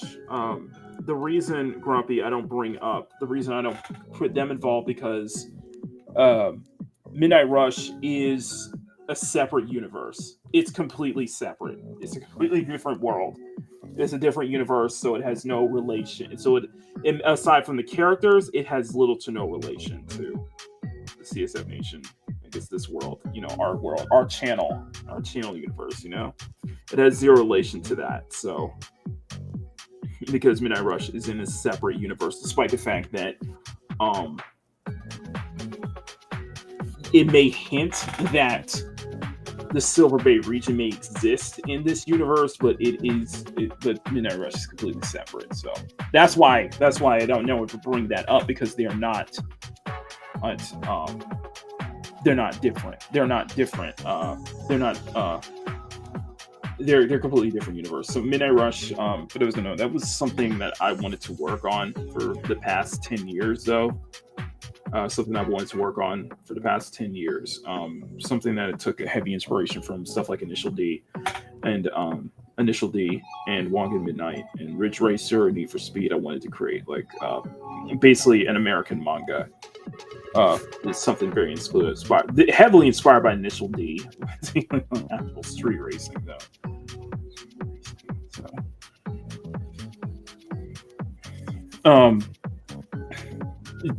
And I like to think that because I've spent so much time, because I've played so much Cyberpunk and I've gone into so much of the lore, I feel like I'm kind of revising the Midnight Rush lore as well, the MR universe as well, because it is closely, the MR universe is,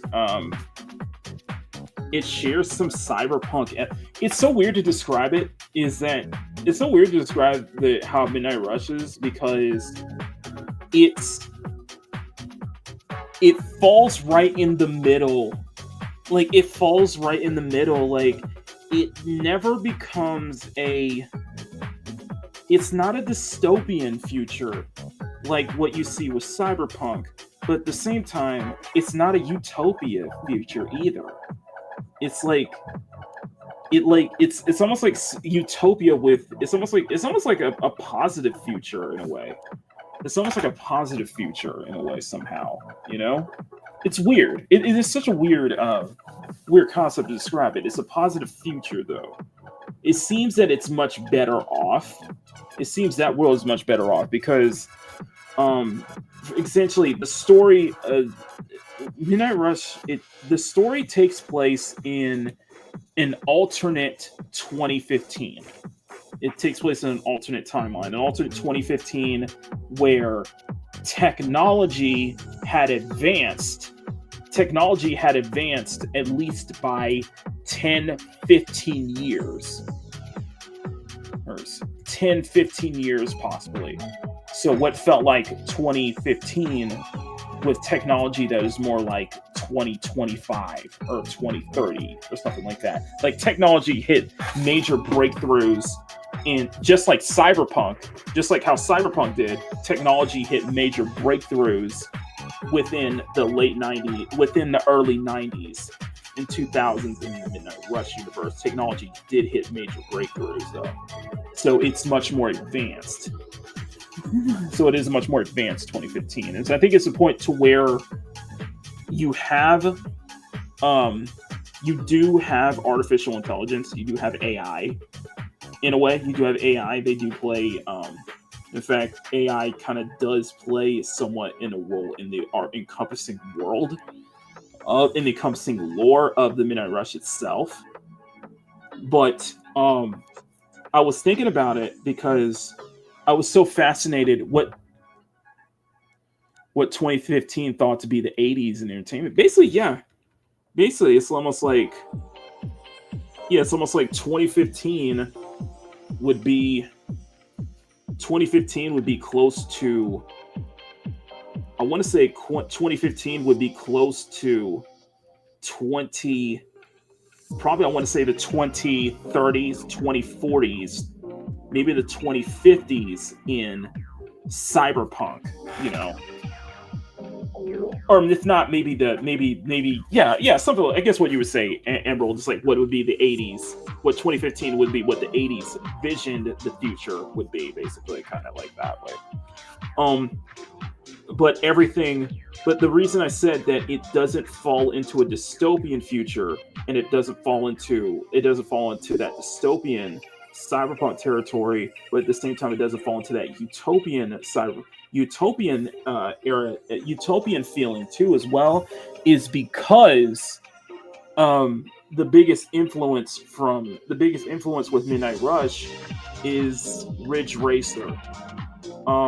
Ridge Racer has a very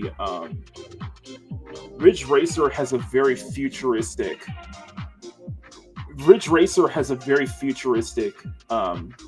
feel to it, almost like it's a very clean aesthetic future if you think about it. Like, seriously, think about the Ridge Racer series. Think about how they're although it feels somewhat grounded in reality, there are futuristic elements. That's why, and I guess best way you could say that in the Midnight Rush, it's a not too distant future. I guess you could say space travel did advance. Space travel did a breakthrough in the early 2000s. Space travel did break through in the early 2000s. It hasn't gotten to the point where it has gotten to the point where there are man-made colonies on the moon, but a lot of that is very much in the background of the world itself. Like, you'll hear about it, you'll hear those breakthrough stuff, but the Midnight Rush is focused on the Midnight Rush itself. So in this universe, the Earth, the world is much bigger. It's actually a much larger Earth now. I would say Earth would be, it would be much larger Earth in scale. Large enough that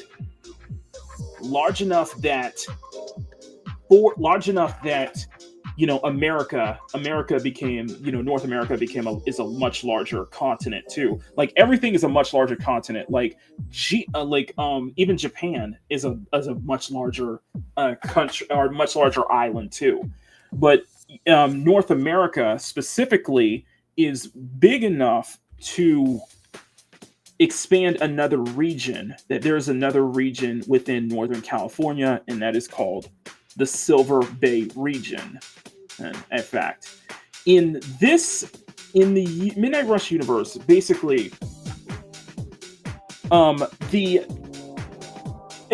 funny thing is, Grumpy, you bring up Archipelago.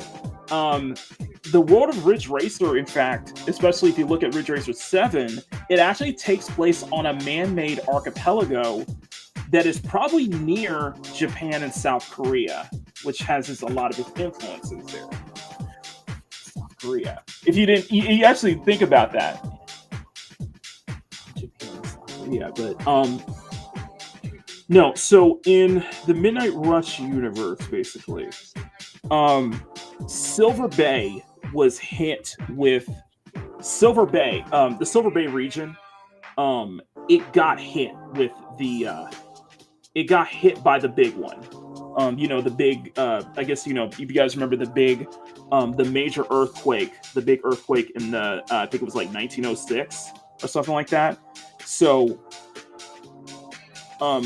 the Silver Bay region was hit with the big one. Basically, it was hit with a huge earthquake of that magnitude, and it did help to create. It did help to form it did help to kind of form the land, kind of form the Silver Bay, the mass as well, the land mass and such like that. So it was a big earthquake that caused it to kind of cause Silver Bay to kind of form in such a way. It would take at least it would have taken at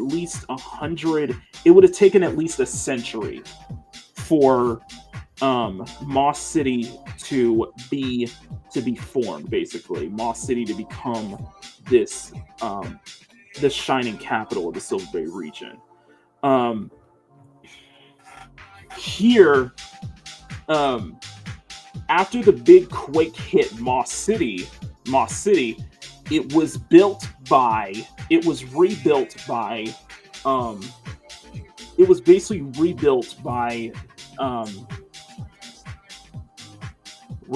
Japan, basically rebuilt with some help from Japanese government in a way. I would say Moss City didn't exist. Moss City was probably created in maybe, let's say, the early 1900s. Yeah, I would say Moss City was probably made in the early, probably 1920s, maybe 1930s, maybe in the 1930s, just before World War II. I would say Moss City was probably founded in probably the early 1900s. Let's just say, yeah, early 1900s, and it underwent a seismic change after the big quake. There may have been. I'm trying to think about it, but there have probably been some ways on how the Second World War kind of allowed for some settlements in Japan to kind of help with. It was actually, they actually took a lot of heavy influence from it, though. I would say it probably took a lot of influence. I would like to think it's probably America that probably took a lot of influence from a lot of the big kind of revolutions from Japan to build their city, to build kind of Moss City away. Well, I don't know how to put it this way, because it does go into conflict with the main neighborhood. I'm so sorry. I'm going off on this right now. You know what? We're going to go for another 30 minutes. Yeah, we had a good relationship with Japan before WWE, so I think that would be a good way. Is that, yeah, in that way, the U.S. did have a good relationship with Japan even before World War II. So that might have been a case of, you've had some Japanese settlers in Moss City when it was founded, possibly when it was founded, but because they took a lot of heavy influence from Asia as well. I don't know how to describe it. Essentially, there was a way that Moss City became the shining capital of the Silver Bay region, and the other cities were basically built around Moss City. See, here's the thing. With the interesting thing about the Silver Bay region is that there are five big metropolitan cities that are in close proximity of one another. Moss City, Marion Bay, Edmonton, Pasadena, and San Camino, South City, basically. At this time, Moss City, it took about 100 years, about a century or so, for Moss City to become the shining capital of the Silver Bay region, but also a very technologically advanced city too. It took 100 years to pull it off. Technological innovations. Now, where does the Midnight Rush come in? So, I thought about Ridge Racer. I thought about the Ridge Racer universe. I thought about not just the Ridge Racer universe, but also the Ace Combat and Tekken universe. I like to think that Tekken and Ridge Racer and Ace Combat have to take place in the same universe. I like to think that, because when you think about the Tekken universe, Tekken is very advanced with their technology. Advanced the Tekken universe is with their technology and such like that. You know? Tekken. I like to think that Midnight Rush has a heavy Ridge Racer, Tekken, and Ace Combat influence with their world building and how the world is safe and such like that. Moss City became a technical marvel, became a strong, what started out as a small town settlement became a very strong city, a very strong shining capital of the Silver region. That other cities definitely took a lot of influence from Moss City to be closer to that, to be. No, it's a different CSF Nation is a different universe. It's a different universe. So I've said that before. So it is a different universe. Midnight Rush is a different universe. So, but here, it has a heavy influence from Ridge Racer for a couple of things. Here. In the Midnight Rush universe, it is America. Takes place in America. It is very capitalistic. It is a very capitalistic neighborhood. It is very capitalistic, of course. Capitalism. However, I thought about how would this world make sense? And the thing that I came up with and I took from Ridge Racer is somehow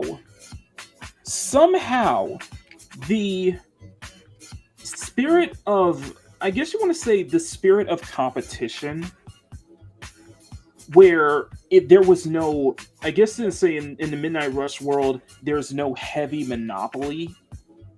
There's serious, I guess you could say, antitrust laws are strongly more enforced throughout the world, not just but serious antitrust laws were strictly enforced throughout the world, and the world seemed to kind of embrace this spirit of competition, where they had to push each other to do better. That's the whole thing. Whole thing with competition creates quality. Whole meritocracy and such like that. Well, something like that happened in this Midnight Rush universe, where breakthroughs in technology, you have automotive manufacturers. I guess you could say kinda, yeah, a little more trustworthy. Politicians became a little more trustworthy in this universe. Of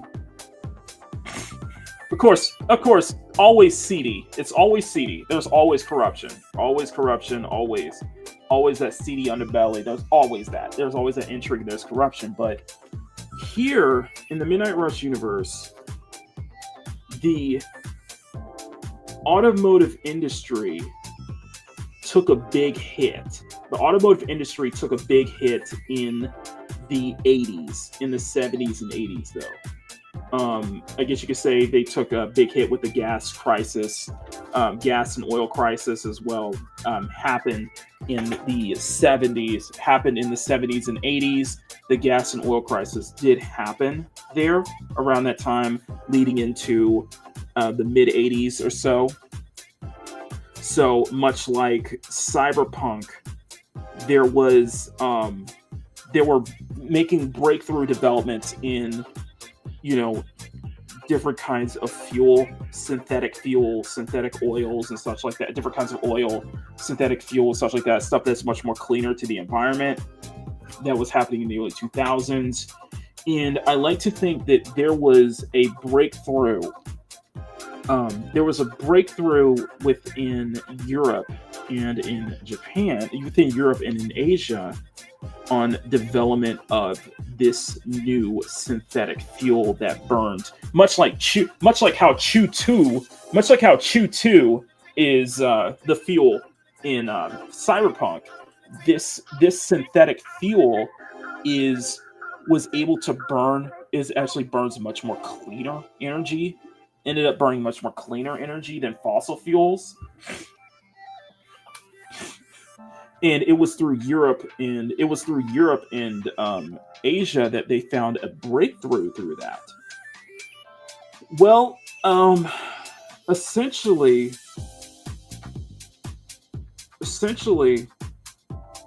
the automotive industry,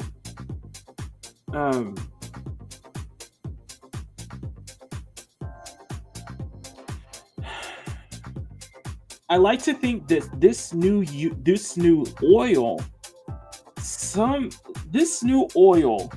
not only was it, it had similar properties to gasoline and petrol, but it not only did it burn much cleaner, it's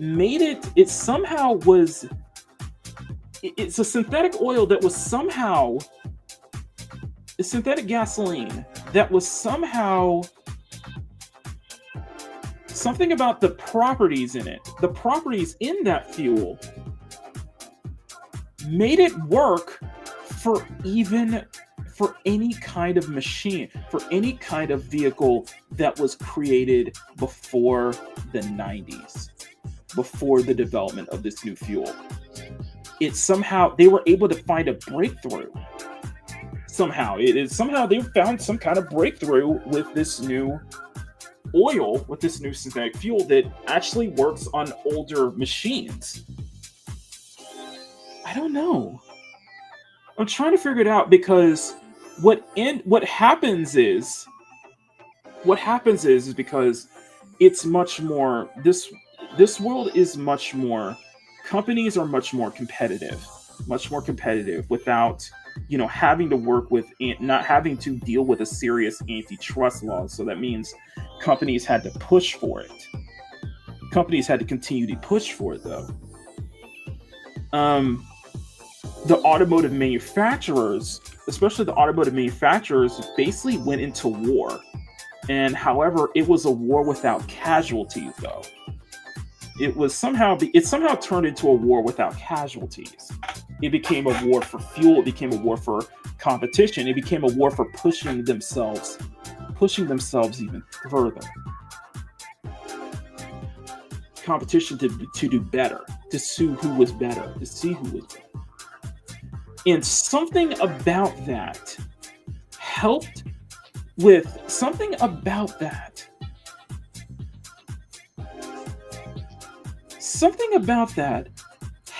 push technological innovation in space travel. It helped push elevation at home.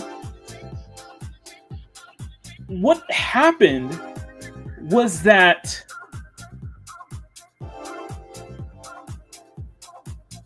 the Midnight Rush takes place in a world where the automotive industry went into a second golden age. It was in a second golden age and it happened in the 90s and early 2000s. It was a second golden age, basically. It created a second golden age. The development of with technology pushing forward, the development of new synthetic fuel as a replacement for fossil, just in case. The development of it plunged the automotive industry to a second golden age. And it was the automotive industry that helped push technology forward.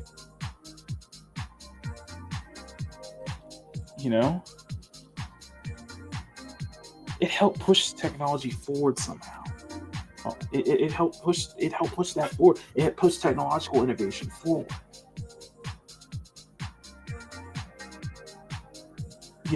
it to where the world feels very Ridge Racer like in its aesthetic. It's clean. It's like, Moss City. It's the Silver Bay region is a very clean aesthetic. It's very clean. It's not a utopia by any stretch of the imagination, and it's not it's just say somehow they got better off. It's a positive. It is a positive future, although yeah, there's still plenty of problems, of course, plenty of conflicts and stuff like that. But it was. But it seemed like the world was better off than where we are, It seems a little better off, It's Outlaw Star Fuel. Yeah, something like that. And it worked for older machinery. It worked for even older cars, too. Somehow it was even to where there was even an arms race for the fuel itself, because there were now corporations that were starting up on solely on converting old cars to use this new kind of fuel, this new kind of synthetic fuel.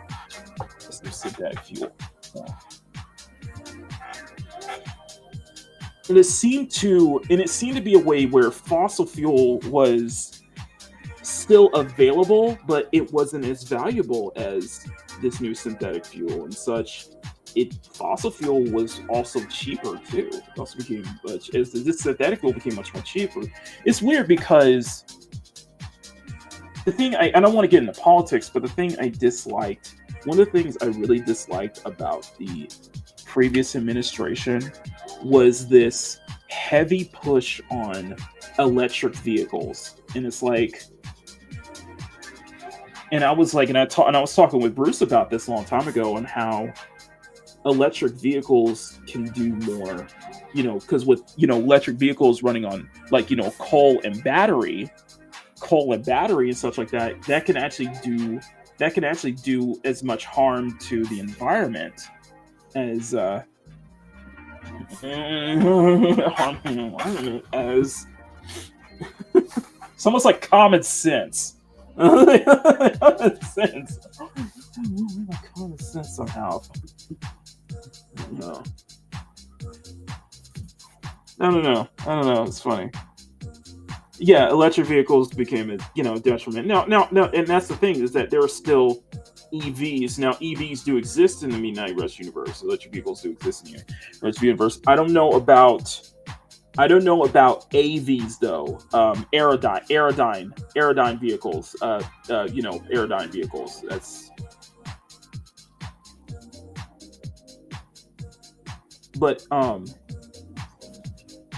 But EVs do exist in the Midnight Rush universe. But also, it best have all it. Yeah, that's what it was. There were multiple. It was a way that. I guess in this world, in this Midnight Rush universe, it made much more sense to have multiple options, to let consumers have multiple options on the table. Development of hydrogen base, hydrogen.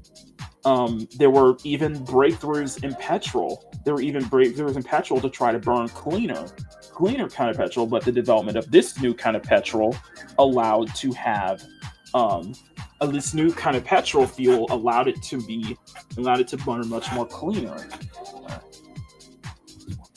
This new type of fossil fuel, I guess you could say. And it was developed, it was, of course, with that, synthetics, some of the fuels build on vegetable base as well, vegetable base alcohol as well, so vegetable base oil too. But however, it was a case where not one kind of fuel was like pushed aside. Like, there was still a desire for traditional petrol and traditional fossil fuels. There clearly was a need for it. There clearly still was a purpose for it. But it allowed consumers, it allowed people in this world to have options, basically. And it was always companies trying to push themselves to do better, to be better, to be... and it's somehow that spirit of competition created a second It created a second golden age.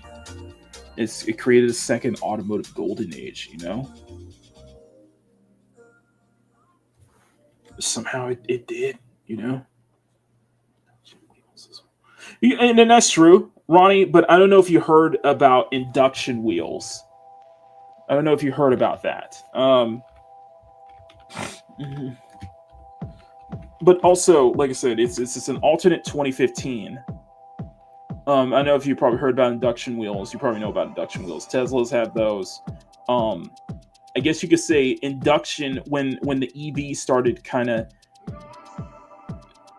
when EVs, I guess in this world, induction wheels hasn't been.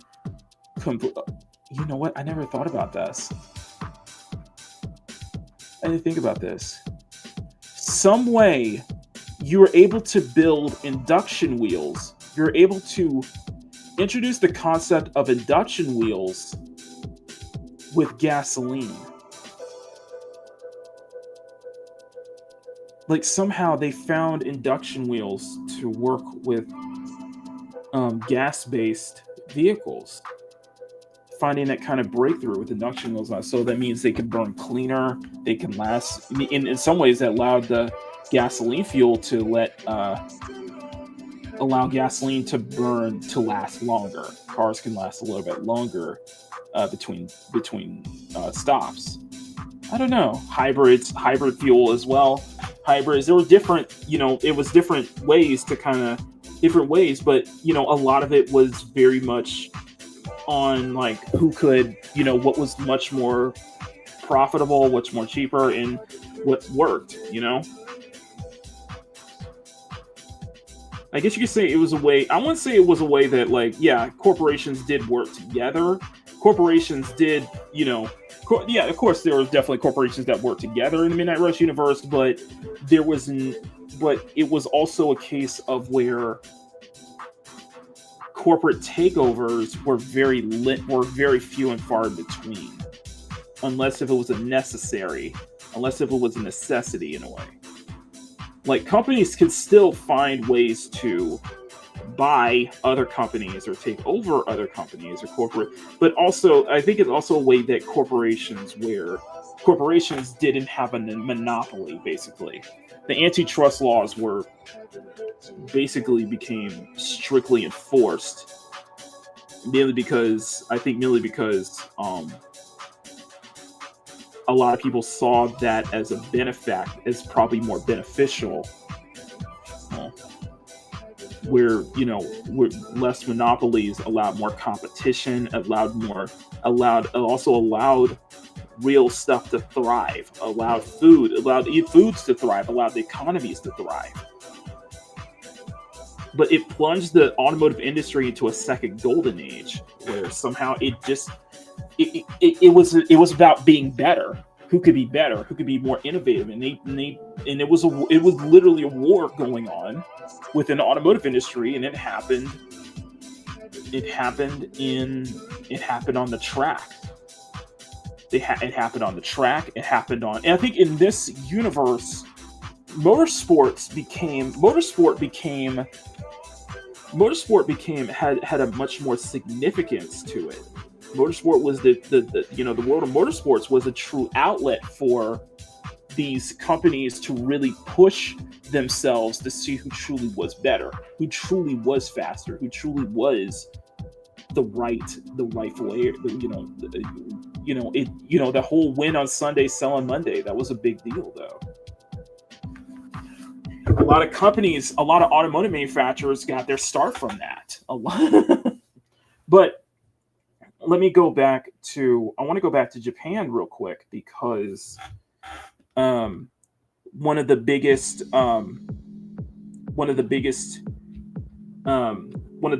companies is Nishidan, and Nishidan actually helped assist in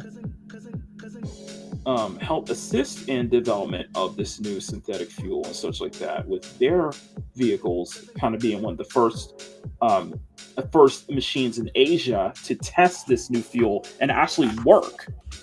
you kind of saw a lot of you saw a bit of some breakthroughs. You just saw some breakthroughs in technological advancement with with a company like Nishidan, basically. Nishidan. Now they could be as now Nishidan could now they could be as I said that maybe back doors they could be as sinister as the Arasaka Corporation and stuff like that, but they did help assist with a lot of technological breakthroughs, especially in the automotive industry. And Nishidan was one, many other companies as well. In fact, there was always this rivalry. Always this rivalry with Japan's Nishidan Motor Corporation and America's Trenton Motor Corporation. Basically, they've always been rivals in a way, trying to one up each other, trying to even breaking through into each other's territories, finding breakthroughs with cars in each other's territories. Surprisingly. I would say it was almost like the industry kind of pulled together in a way, almost like creating the industry kind of pulled together, and it was run through this almost this automotive federation, basically, and it consisted of the big six. What I like to think the big six automotive manufacturers, the big six manufacturers who helped kind of usher in this new golden age. And Nishidan and Trenton are one of them. I would say Vemac in Great Britain,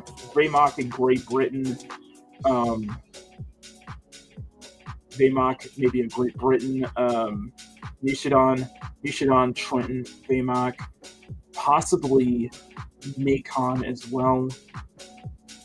I don't know. It's really interesting because something about the development of this new fuel also actually made not just a lot of gasoline, not a lot of different engines more viable, but even made rotary engines more viable.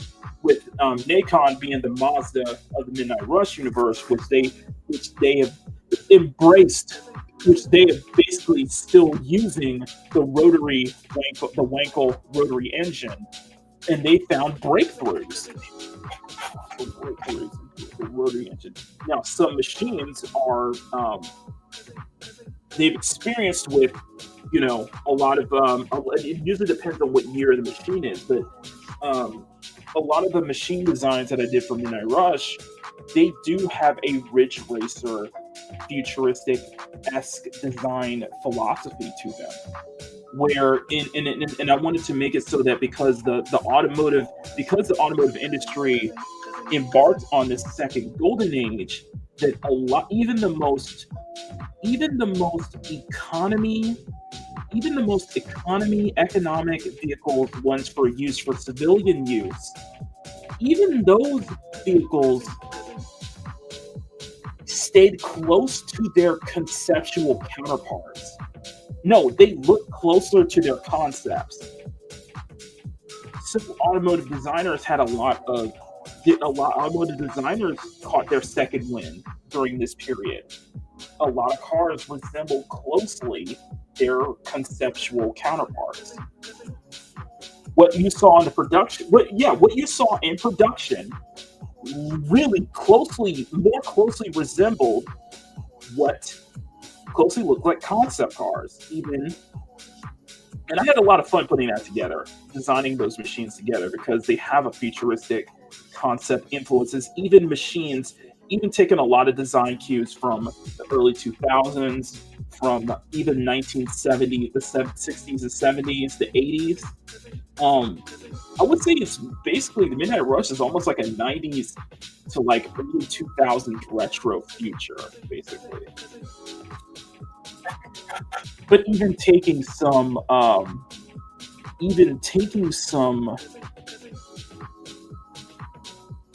yeah, it's almost like I will say it's like in terms of politics, it's almost like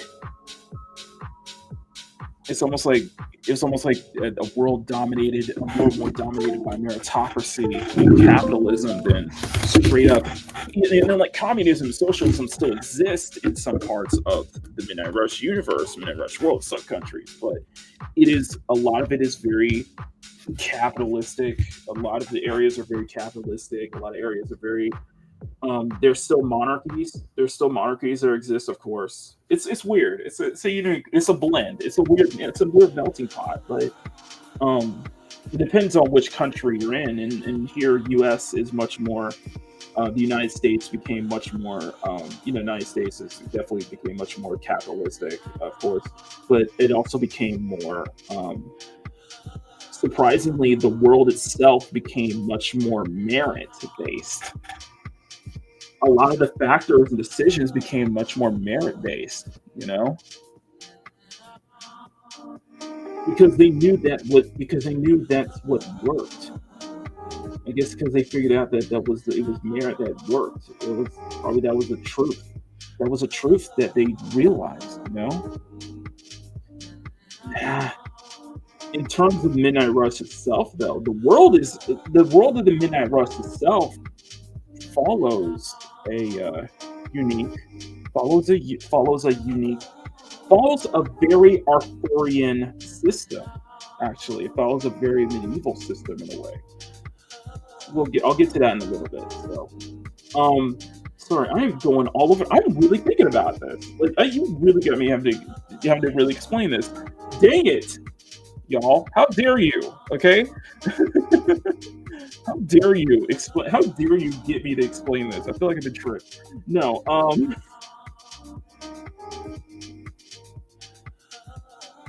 The automotive industry. So where does the Midnight Rush come in? Well, also the third thing is like concepts work. Like I said, they work. A lot of even the production machines follow closely their conceptual counterparts, right? And even having breakthroughs in automotive technology, like for example, the current sports, for more current, I would say more current,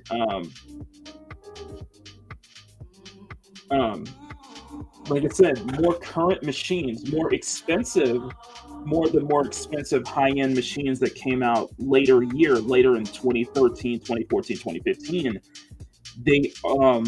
I would say that it was Europe. I would say it was Europe that basically patented the what you would see in Cyberpunk as crystal dome technology, where the windshields are basically LEDs. Basically, the car's windshields are more LED based. There's even futuristic elements in the windshield with some of the classical cars too. They do have there's a technological system now with all cars in this universe as well.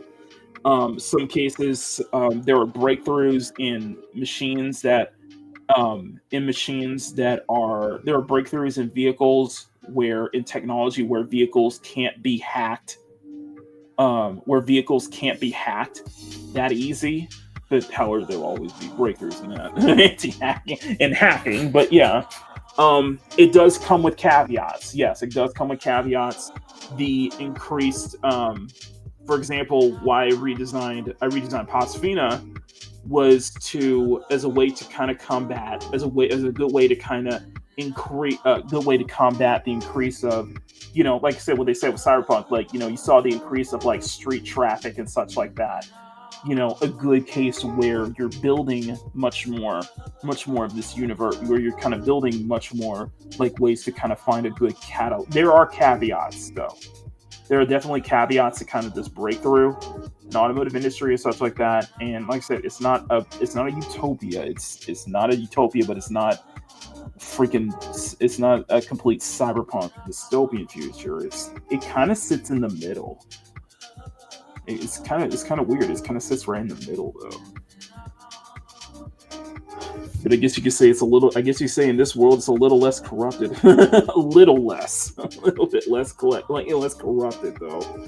It's corrupted, but there's still corruption no matter what. So it's just,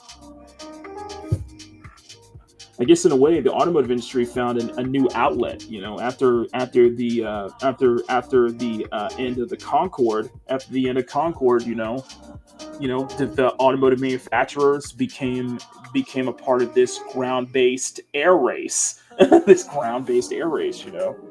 It's a ground-based space race, basically. It hasn't, and it's kind of funny because the introduction of, but also the introduction of artificial intelligence. A little, I guess. Also, there was also the introduction of artificial intelligence and AIs and such in this universe too. The fact that there is in Pasafina, there is a Silver Bay has their own self-driving. Silver Bay has their own self-driving taxi service. However, it's really good business, especially for those who can't afford a vehicle of their own. However, I guess you could say the strength of the automotive industry allowed people. I guess you could say this automotive industry in the second golden age, it just pushed people to be it pushed people to mentally be wanting to have their own expression, to want to be expressive, to want to have their own car, to want to be able to drive, and encourage people to drive, it's just drive more. It encouraged people, like I said, motorsport became much more integral in this universe, became much more something where it is akin to where a racing series that was focused on a racing series that may have been served as a good replacement for the GT group GT1 under the FIA, that more focused on propping up streets, propping up cities and such like that. In some ways, it almost created the Midnight Rush in that sense. However, the Midnight Rush itself is an organization. It's an underground organization. It's an underground culture, and it was heavily influenced by Japanese car culture in the late 80s to 90s. It was heavily inspired by that.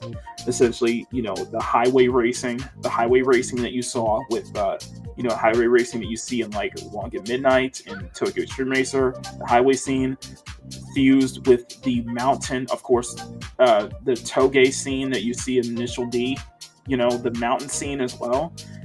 Midnight Rush was heavily inspired by that.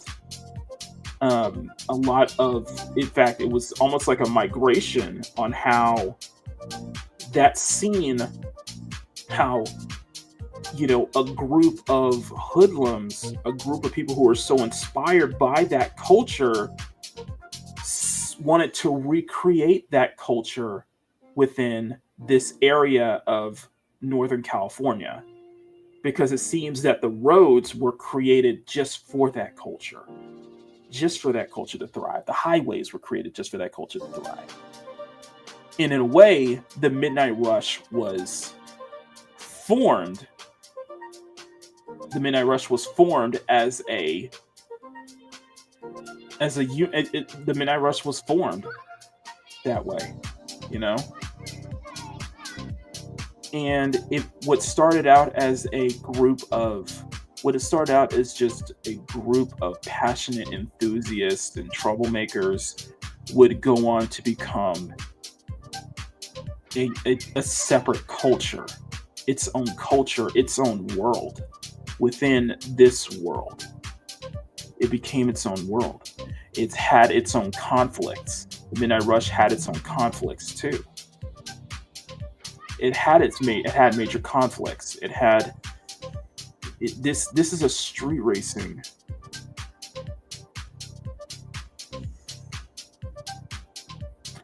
Take a moment. I'm gonna break through this. Okay, we're done. I'm gonna continue this today, but I'm gonna continue this later on today. But I want to share something with you. Okay, I'm gonna share this with you.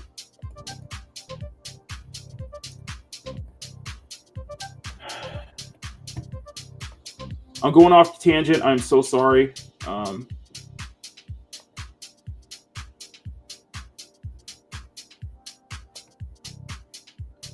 I have documented everything about this since 2015. I have documented everything about this. Every single drawing I've done relating to this came from all the way back from 2015. And you can see how deep the world gets. How I wanted to change it into a transfer energy that could be a thing. Yeah. Japanese car culture has been a thing since the mid-70s, and it started boosting interest in automatic. Yeah, basically that's what it was in a way. That's how the Midnight Rush began in the United States, because that was something that they wanted to replicate, and it just became a culture. It became a culture in and of itself, and it was a microcosm of. It was a microcosm of the automotive industry going into a second golden age. It was a microcosm of that. It was a result of that. Where having a car was a status symbol to you. Having a car felt like a status symbol. There's brand loyalty. There's a thing called, brand loyalty is much bigger here.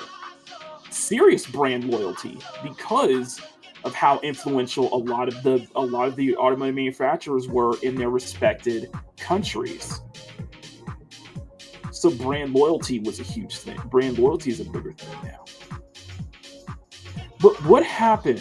What happened in the Midnight Rush? Basically, it created this world. This world was created. This world of underground street racing was created, and it was heavily inspired by Japan, heavily inspired by Japanese culture. And they took, inspired by not only just the culture, but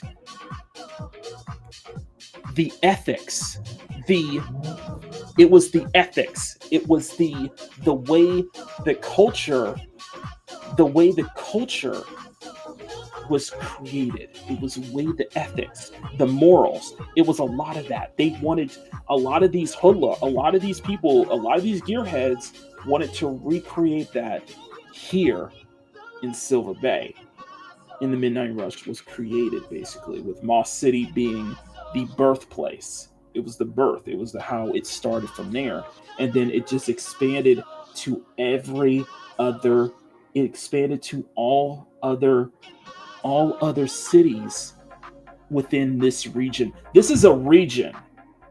These are 5 metropolitan cities that exist in this region in California. These are 5 major cities, with Pasadena being, of course, the smallest city in this region. The smallest metropolis in this region. But what started out as a group became a culture, became an organization, and it became a culture. It would become a major culture to where there are factions. There were factions involved. There were factions. There were customs implemented. Major conflicts happened between cities too. A major conflict happened that created a major event that is dubbed the Midnight War. Yeah, it was an event dubbed the Midnight War that basically shook this entire region to its very core. And as such, the Midnight Rush had a rebirth, rebuilt itself to where now there's official customs now within this street racing community. It's not a community anymore. It's a world. It's a world that exists beneath us. It's a world that exists among us.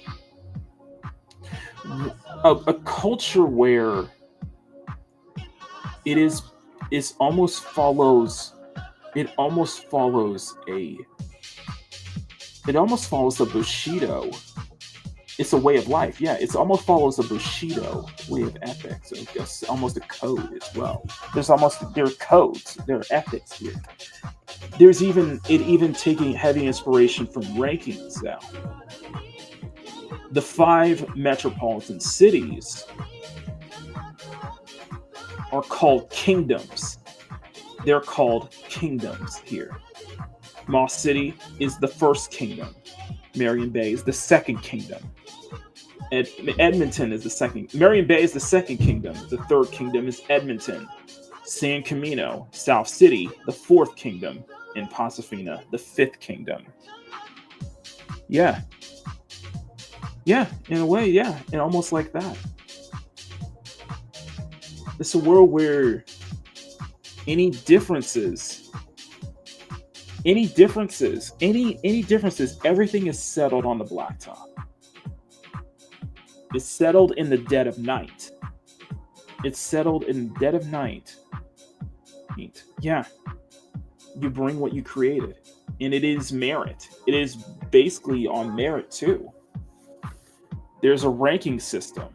A ranking system was implemented through the use of not only through word of mouth, but also because of the changing technology, it was also implemented using technology, even using AI technology as well. Racers are connected through a specific system, through their own a private system now that is implemented within a rate that they can track a machine's data, can track a racer's data, can track who sits at the top of the throne. Ranking systems, their customs are made. And, in this world, the story of the Midnight Rush, it really, it takes place in one city, the Fifth Kingdom, Pasofina, California. I'm going through a major restructure in Pasofina now because I'm redoing the map. But lore-wise, because of the Golden Age, the new Golden Age, and increased street traffic, it allowed Pasofina underwent through major changes through its roads over the years, over the decades. It underwent major changes now. What are you talking about? But machines became a commodity, though. In this world, machines became a commodity. Everything has a Ridge Racer-esque focus, has a futuristic look to it, because technology pushed it that way. Because technology pushed it forward to where the development of this new oil, the development of this new synthetic oil, the development of these new, fossil fuels and such, and the ever advancement of technology allowed even older machinery.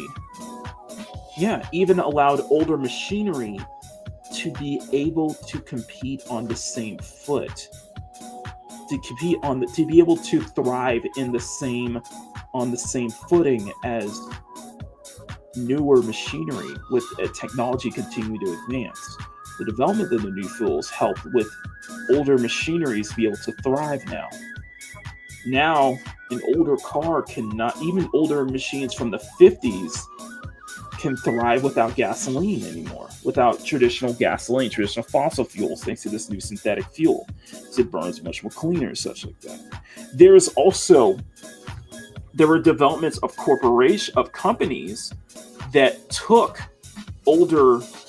specialize in making older cars run on newer fuels now.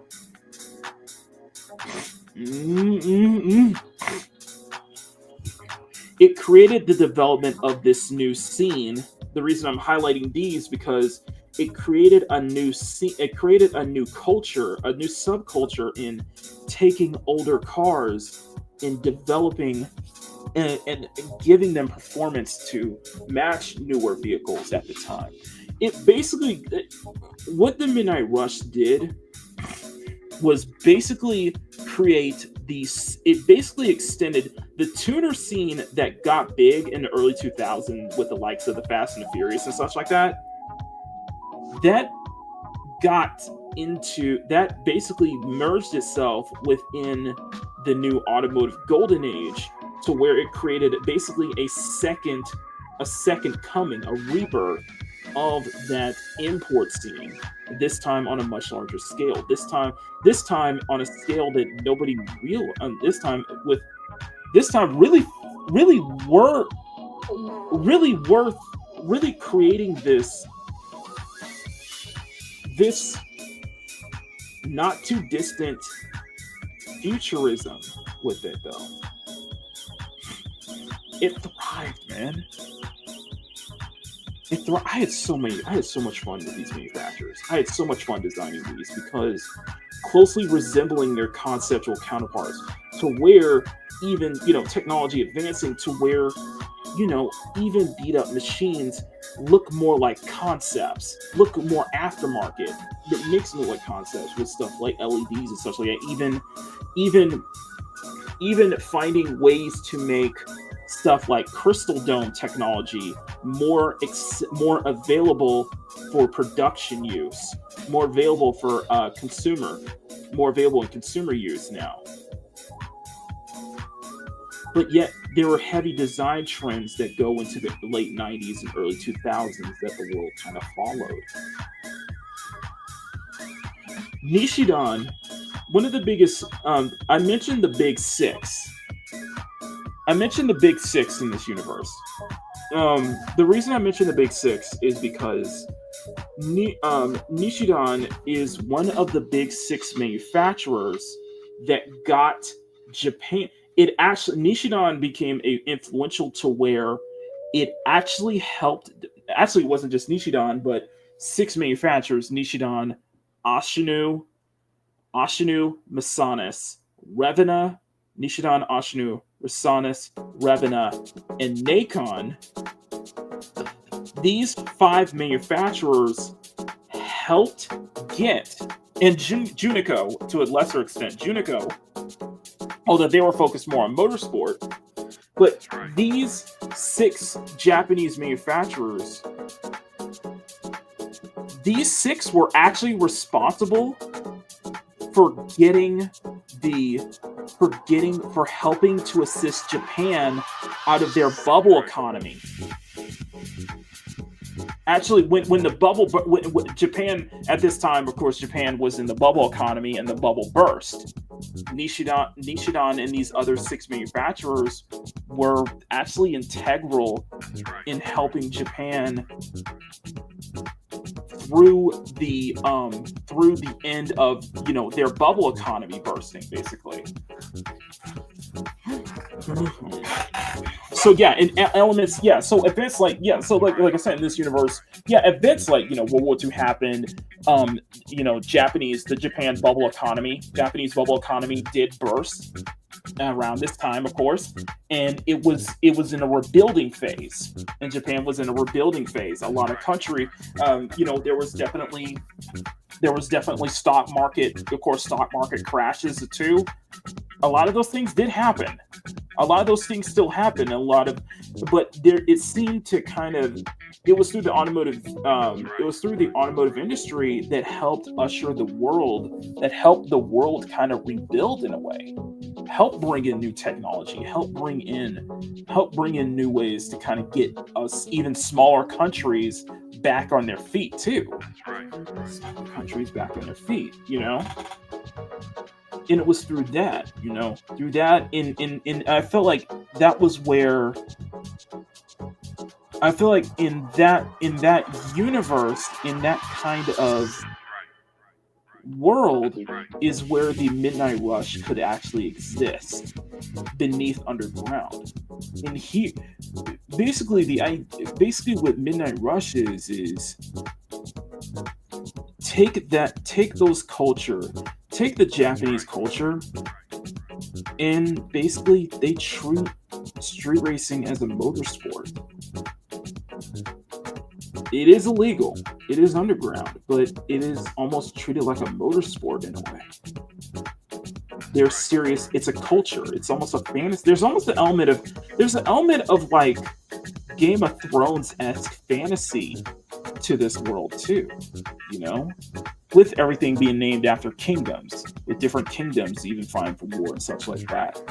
You know, there's a cyberpunk, yeah, there's definitely a cyberpunk-esque, there's a cyberpunk-esque world, there's a cyberpunk-esque, you know, element to it as well. And yet it's, yeah, Mitsubishi became a game changer. Masanis, which is the Mitsubishi of the Midnight Rush universe, is a part of a major part of a major multinational corporation, of course. A multinational Zaibatsu in a way. Zaibatsu. There are many big multinational corporations as well in this universe. But it's almost like there wasn't a, it's almost like it kind of pulled an opposite to where the idea of a corporate war was basically preventing the idea of any corporate wars going on. Governments, governments big and small still exist in this universe, but they seem to kind of see eye to eye. I guess you could say a lot more governments, they kind of do see eye to eye in a way. It's, at least in the automotive side, they do see eye to eye. Kind of let them do their own things, but there's great traditions here. There's great... I was inspired. Needless to say, I was heavily inspired by so many elements here. But to create a really cool futuristic, create a really cool, not too distant futuristic look that is almost has a very positive outlook to it, though. It's a pretty positive outlook for the future. It's not perfect. No, it's not. No, it's still conflict. There's still all kind of shit going on around it. But the story is focused within this city, within this culture. It stays true to that because it's a huge culture. It's a huge world, Teams split into neighborhoods, it is competition. It's competition, Each neighborhood in Pasafina has its own head. Each neighborhood in Pasafina has its own team. There is a ranking. It follows the ranking system. With Baron, unranked, Barons, Knights, Dukes, Rooks, unranked, Baron. You know what? I'm going to do one more thing. I'm going to bring this up. So I know we're done. I'm going too long. I'm sorry. I am so sorry. But thank you guys, everyone. Hopefully people didn't understand this, but people probably will. Now I want to read this little excerpt here. And you guys are going to like this here. So. And it's basically how the world kind of, in the Midnight Rush world within itself, how this world actually works. Okay. Yes. Let me bring up world lore. Okay. Kingdom's ranks. All right.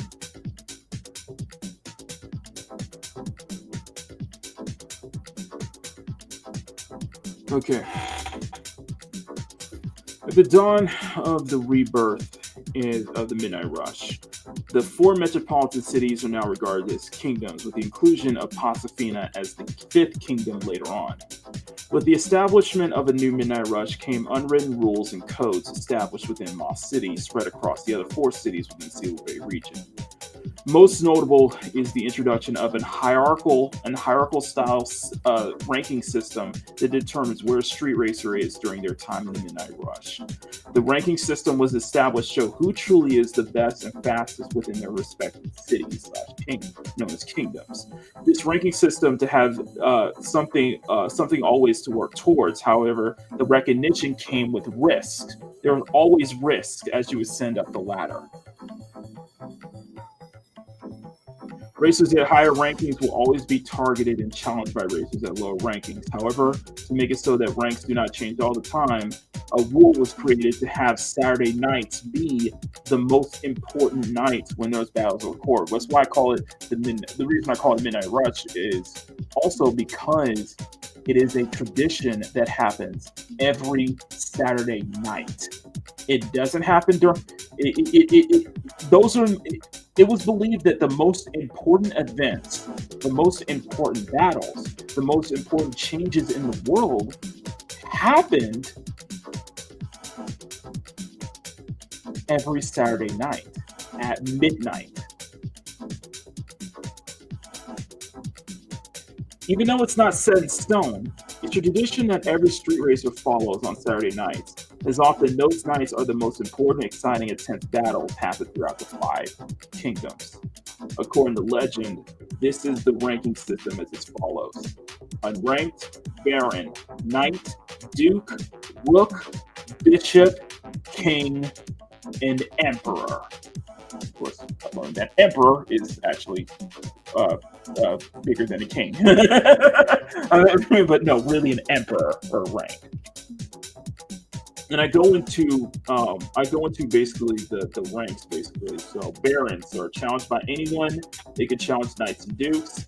The risk is very low. If defeated, they can be sent back to an unranked. However, there are instances where barons who have lost can still hold on to their ranks. Basically, a simple requirement: first, secure your first few victories and challenge any racer to a baron rank on Saturday night. They're the first step in a racer's journey if they want to become emperor of their respective kingdom. Any racer can ascend to baron rank with having a few victories under their belt. Even during a battle of 2 unranked racers, one can earn their baron rank if they already acquired a few victories. Even possible, the weakest racer on the established team can earn you a baron ranked. Baron rank can also skip past knights if they defeat a racer of the duke rank, or to a degree of that happening can vary from kingdom to kingdom, city to city. Barons are the starting rank in where they have the lowest rank. Often barons are meant for racers who just scored their first win or just getting started, and it's competitive. Knights can challenge dukes, and they also can be challenged by barons who are unranked. It's still low risk. However, defeated, they can be demoted to baron, but however, due to a racer's history, there will be instances where knights can still hold on to their ranking if undefeated. If defeated. Challenge any racer of a knight rank to ascend to a knight ranking. They're the second most common among behind barons. This ranking is reserved for solos, or I guess you could say wanderers. Solos or wanderers who get their name out there within the neighborhood. Most members of a team are usually knights or barons.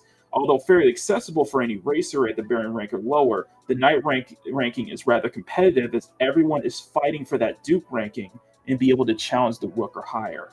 Well-known racers who are at the higher ranks, such as bishop and kings, will be demoted to baron, down to duke or knight and they will have to work their way back up if they're defeated. Barons can skip past the knight ranking if they can challenge them, if they can be able to defeat a racer ranking of a duke and defeat them.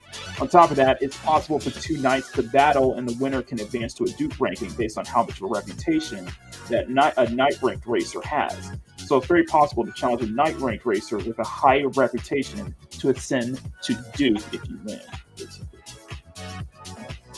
Speaking of which, dukes have a moderate risk. They can be challenged by knights or barons, and they're the only ones who can challenge a rook. If defeated, dukes are demoted to a knight ranking. However, that ranking gives leeway as duke racers must have few consecutive defeats before being demoted. Basically, a reputation system. Requirements: challenge a duke ranked racer on a Saturday night, or defeat a knight ranked racer with an established presence. This is where the risk comes for a risk instance for any street racer. In this ranking, promotion and demotion must be a direct challenge from a knight or a baron. Dukes can have more to lose than the lower ranks, with either consecutive defeats or a racer who once was a bishop rank or higher. However, the risks are warranted as ascending the duke grants you the ability to challenge a rook. Dukes are often reserved for solos who have an established name within their neighborhood or across multiple neighborhoods. Often, leaders of established teams can be a duke as well. At a duke ranking, a racer needs to take their machine and their driving much more seriously if they want to ascend the ladder and not lose their ranks. Dukes bring a bit of experience with them, as most duke racers who are wanting to build their name by going out and defeating various races and teams from across their respective cities. So not just being stuck in one neighbor, you're basically not being stuck to one neighborhood. You really want to ascend that rank, you do got to get your experience out there and go challenge other neighborhoods. Even similar ways to kind of what you saw with Initial D with Project D, going to other mountains and prefectures to challenge teams there. This is where a racer has to be serious if they wish to become a rook and recognized as one of the biggest names in the city. And this is where the most important ones are. Rooks. Rooks can only be challenged by dukes and certain knight ranks who are demoted from king or higher. They can challenge bishops, though. A moderately high risk, and if defeated, can be demoted straight to a knight ranking. Requirements: you have to challenge a rook. Dukes can only challenge rooks. To be a rook is to put yourself up there with one of the top racers in your respective city. As such, the risk for rooks is much higher than that of dukes because one defeat can send a duke racer straight to a knight, basically. Rook rank racers are given some leeway as they have the freedom. They have the freedom to turn down any challenge by a duke. However, if a rook is seen declining too many challenges, then their reputation can take a hit and they can put their ranking into question. Most rooks will have qualifications set in place for duke or knight to complete the challenge, to challenge them. Therefore, most dukes are inclined to build their reputation up by traveling around to various meets and battling other racers and teams throughout the city. Rooks will have to do the same in sharpening their skills. They're ready to challenge a bishop and to ascend to the ranking. Although it's speculated in rumor, hearsay, it's possible that one city can have more than one rook amongst the rankings. For most racers, if they reach that rook ranking or lose it, being a rook means having a taste of knowing that you're amongst the Midnight Rush's the top racers in your city and become a legendary team. Bishops. Bishops is where it gets really serious. They can only be challenged by rooks. They can challenge kings, and the risk is high. If defeated, a bishop can be demoted to a baron. And bishops are amongst the most elite of each kingdom, and it's a big responsibility for anyone who is able to achieve such a ranking. At this ranking, racers are highly regarded and respected amongst their peers. However, this ranking carries a higher risk as those at the rook ranking, as they do not have leeway to decline a rook. So bishops do not have leeway to decline a rook. And if defeated, the bishops will be demoted all the way back to barons. So yes, rooks get much more leeway to directly challenge a bishop, and bishops have to accept it. However, like rooks, bishop rank racers can set their own requirements for rooks to prove that they are worthy enough to challenge them. Both ranks take themselves and their skills seriously and will put in the work to earn the right to challenge a high rank racer. For bishops, it takes more time as the next ranking is king, and it's worth the time and effort to put a challenge, and the reward if they achieve victory is regarded if not one of, if not the fastest racer in their kingdom. Bishops are often where racers become a legend, basically. Not just them, but their machine will be etched into lore as with a mythology centered around them. Bishops have produced many legendary racers within Midnight Rush. When a bishop rank racer challenges a king, it becomes a spectacle with all eyes glued to that battle. The second highest ranked is king. Kings are only challenged by bishops and possibly other kings, but they're the only racers that can challenge an emperor. The risk is very high, and if they're defeated, they are demoted straight to a knight rank, if not even lower. Awaiting them is the ability to be crowned one of, if not the fastest racer in their respective kingdom. As a king ranked, they have challenged and defeated most of, if not all of the solos and teams residing in their respective cities, and have a seat at the table amongst the legendary team, the Midnight Emperors. At this rank, a racer's name and machine are well known not just in their city, but other cities around Silver Bay will take notice as well. When a king is challenged, it's spread throughout the respective city. When a king challenges an emperor, everyone in the Midnight Rush knows about it. This is why the risks are so high, and a battle for a king rank has to be planned weeks in advance, sometimes a month. Kings have to prepare themselves, whether it be advancing to the emperor ranking or lose their title. A racer has to prove that they deserve the crown, and a king can fend off a bishop holding on to their ranking. Their names will be etched into history. Unfortunately, the chances of king rank racers defending their title is few and far between, as kings can often change. Not just that, but kings will face demotion down to a knight rank, not just by bishops, but other kings from other cities, making this rank the only ranking in the Midnight Rush where you can be demoted by high-ranked racers from outside your kingdom. However, the respect is very high, as kings now represent the best in their kingdom and often take representing their Midnight Rush and representing their city in the Midnight Rush very seriously. For a king is demoted, they're not just dropped down to a knight, but their reputation will take a major blow. In rare occasions, it can leave a racer to quit street racing for good. The exhaustingly high risk is much warranted as what awaits them to be crowned the fastest racer in your kingdom. Yes. And that can vary. Pink slips can vary from city to city. It can vary from neighborhood to neighborhood, depending on how the neighborhood customs go. However, it can be seen in the Midnight Rush world. Pink slips can also be seen as it can be a double-edged sword, as higher-ups may not look too kind on racers who are willing to put their machines on the line, something that they actually pour their heart and soul into, or it can be looked down. It's a double-edged sword. It can be seen as appraisal, but it can also be seen as looked down upon, because even bishops, even rooks and higher would be stupid enough to put their own machine as a line. But in some cases, putting their own pride and joy can also be seen as a medal, as a medal of honor, as a sign of accomplishment. However, it only happens it varies from neighborhood to neighborhood.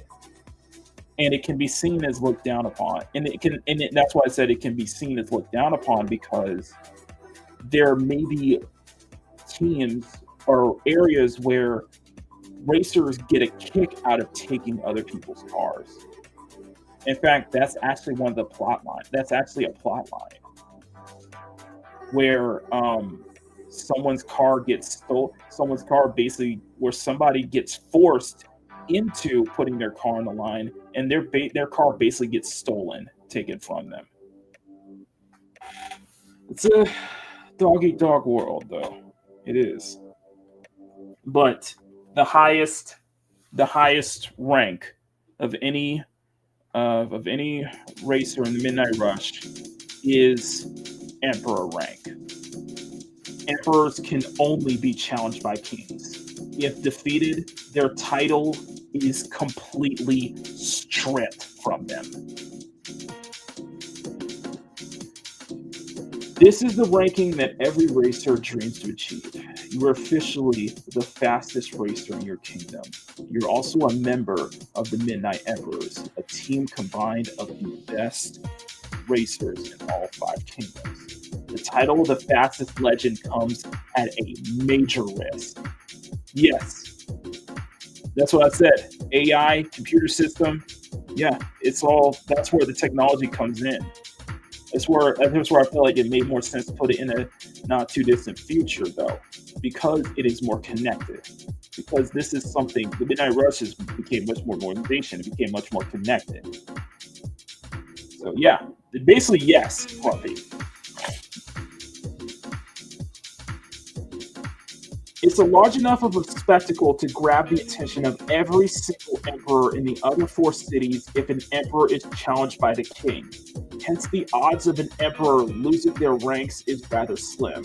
The risk also applied to a king rank. They must take the time needed to prepare for their battle against the emperor. Not just that, but emperors can see kings as a threat to their title and can have exclusive power and jurisdiction to demote a king if they're defeated.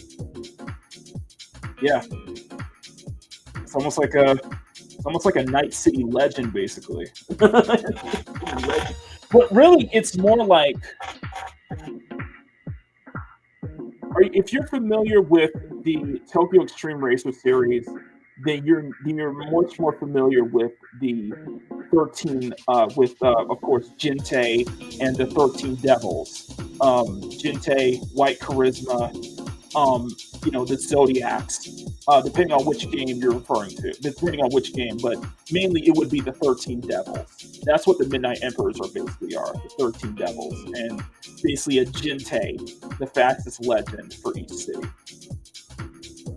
Where rooks, bishops, and kings faced rough consequences of the defeat, emperors face a harsher one. As if they're defeated, their title is completely stripped from them, and they're sent all the way back to the bottom as an unranked racer. For most street racers who are granted this opportunity, the thought of their title being stripped from them and sent back to the bottom is enough for them to give up altogether. Since the dawn of the Rebirth era, there have been only 2 recorded instances of emperors losing their titles. So it's a big deal in the Midnight Rush. Emperors are often the fastest in their kingdom, seen as gods towards the other racers. When you achieve an emperor rank, your dreams are fulfilled. You are forever engraved into the history, and your name will forever be remembered in the streets that you drive on. The city is yours. In this way, emperors also have a huge influence. If you think about it, emperors do have a major influence, not just with how they command their presence, but also how they can command teams as well. There are instances, and I think in this story you'll see that the strongest team in Pontefina are comprised of members who command other teams as well. There are also instances where, due to the nature of the Midnight Rush, death can be an occurrence. That's a risk, It's a risk that they're willing to take because this is the life they wanted to live,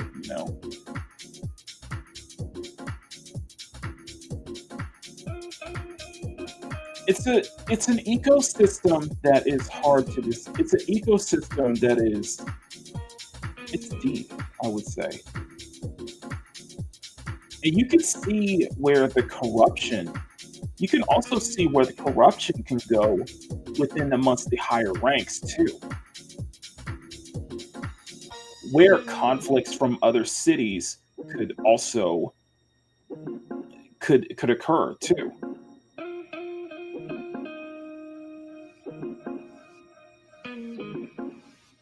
You're eaten alive in this world. There's even that myth that due to the illegal and the underground nature, the emperor can't hold their title forever. At some point, they're going to slip up. And either their title will be completely stripped from them, or it'll either be death catching you or losing your title. It happens. Only a few emperors have been able to last this long. Let's put it that way. It's going to last this long. There's always someone faster. There's always someone faster. There's always something faster, but it's competition, you know?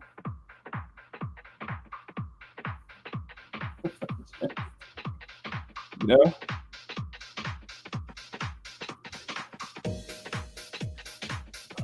But it's a world, it's a culture, and it's something I wanted to create, you know? Anyway, I'm so sorry about that, guys. I went off on a tangent right there. My bad. But I will be working on this later today. I got some food. I gotta run some errands right now. But thank you guys so much for hanging out with me on this extended stream. Smash that like button, make it jiggle. Smash the subscribe button, make it jiggle. I'll have the line art for Briannah up by this evening.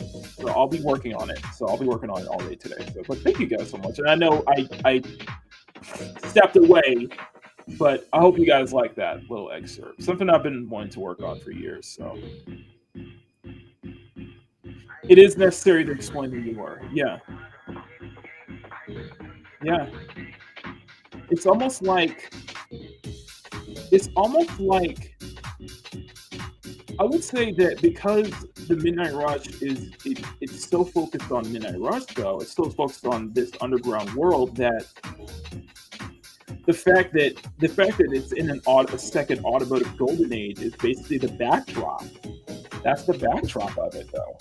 You know, the future is the backdrop of it.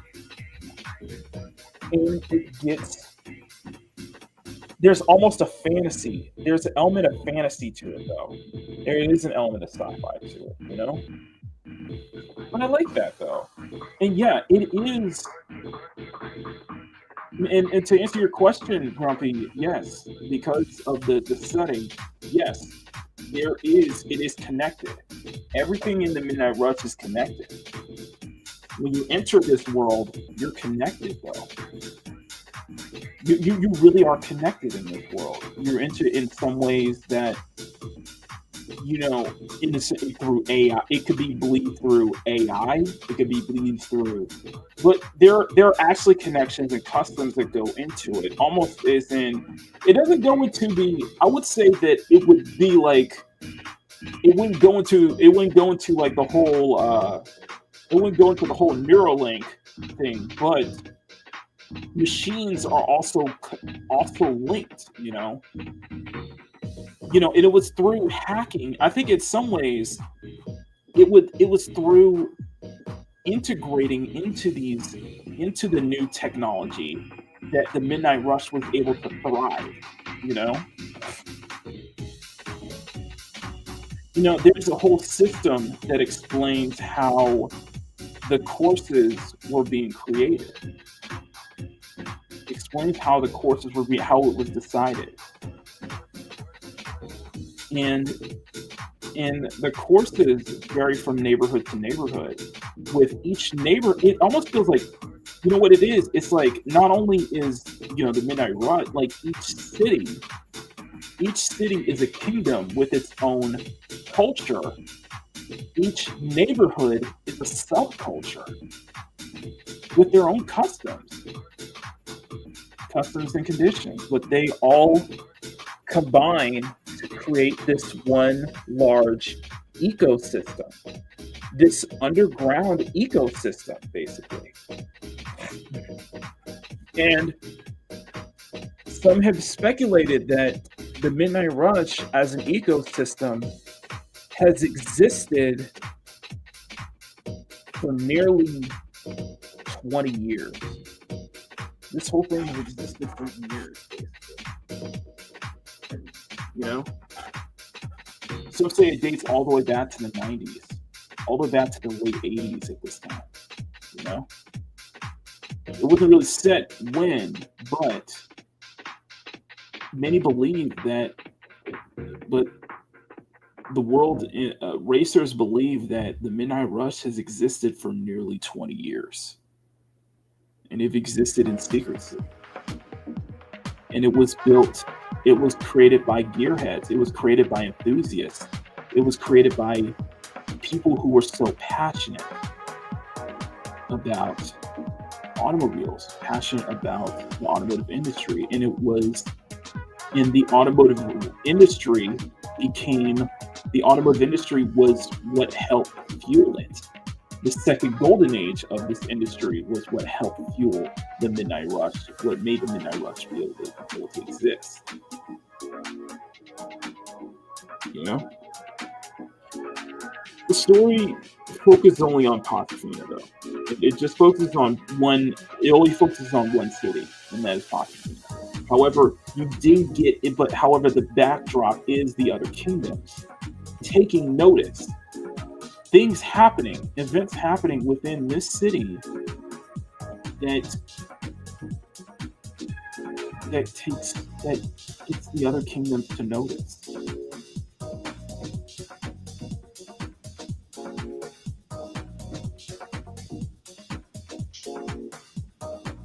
Grumpy?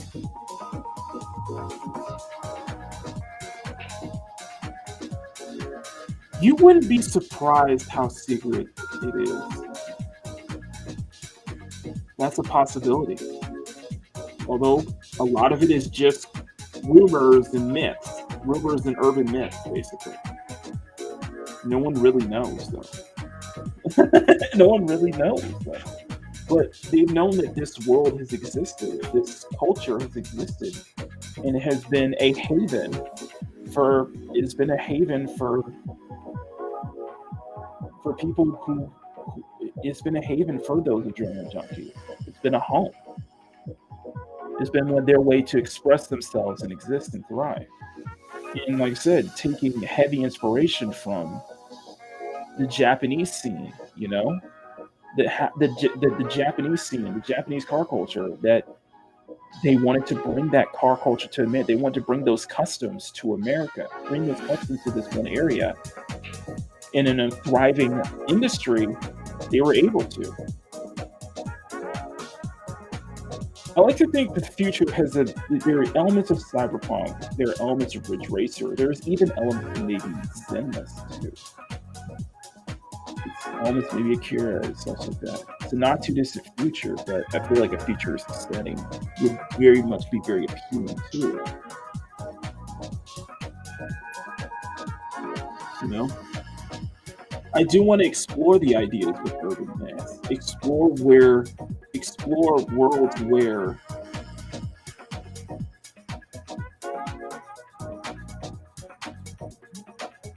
maybe they have ways. There's some rumors that believe that there are rumors out there that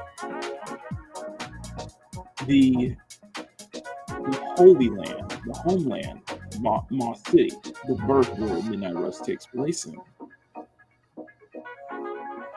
The Midnight Rush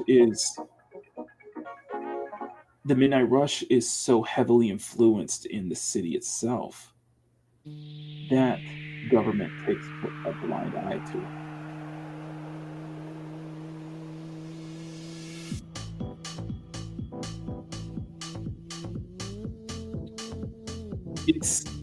It's a culture of people who take this as a way of life. And it's like, no matter, and you understand, like, and I want to get into stories where you have characters where no matter what they do, they can't leave the Midnight Rush. They just can't, because it's so integrated within their lives. So it became a part of who they are, you know? There have always been racers who left this world for good, left this Midnight Rush for good, for better or worse reasons. It's just, there are many of those out there who just, it's become such a part of who they are now. It's become how they define themselves.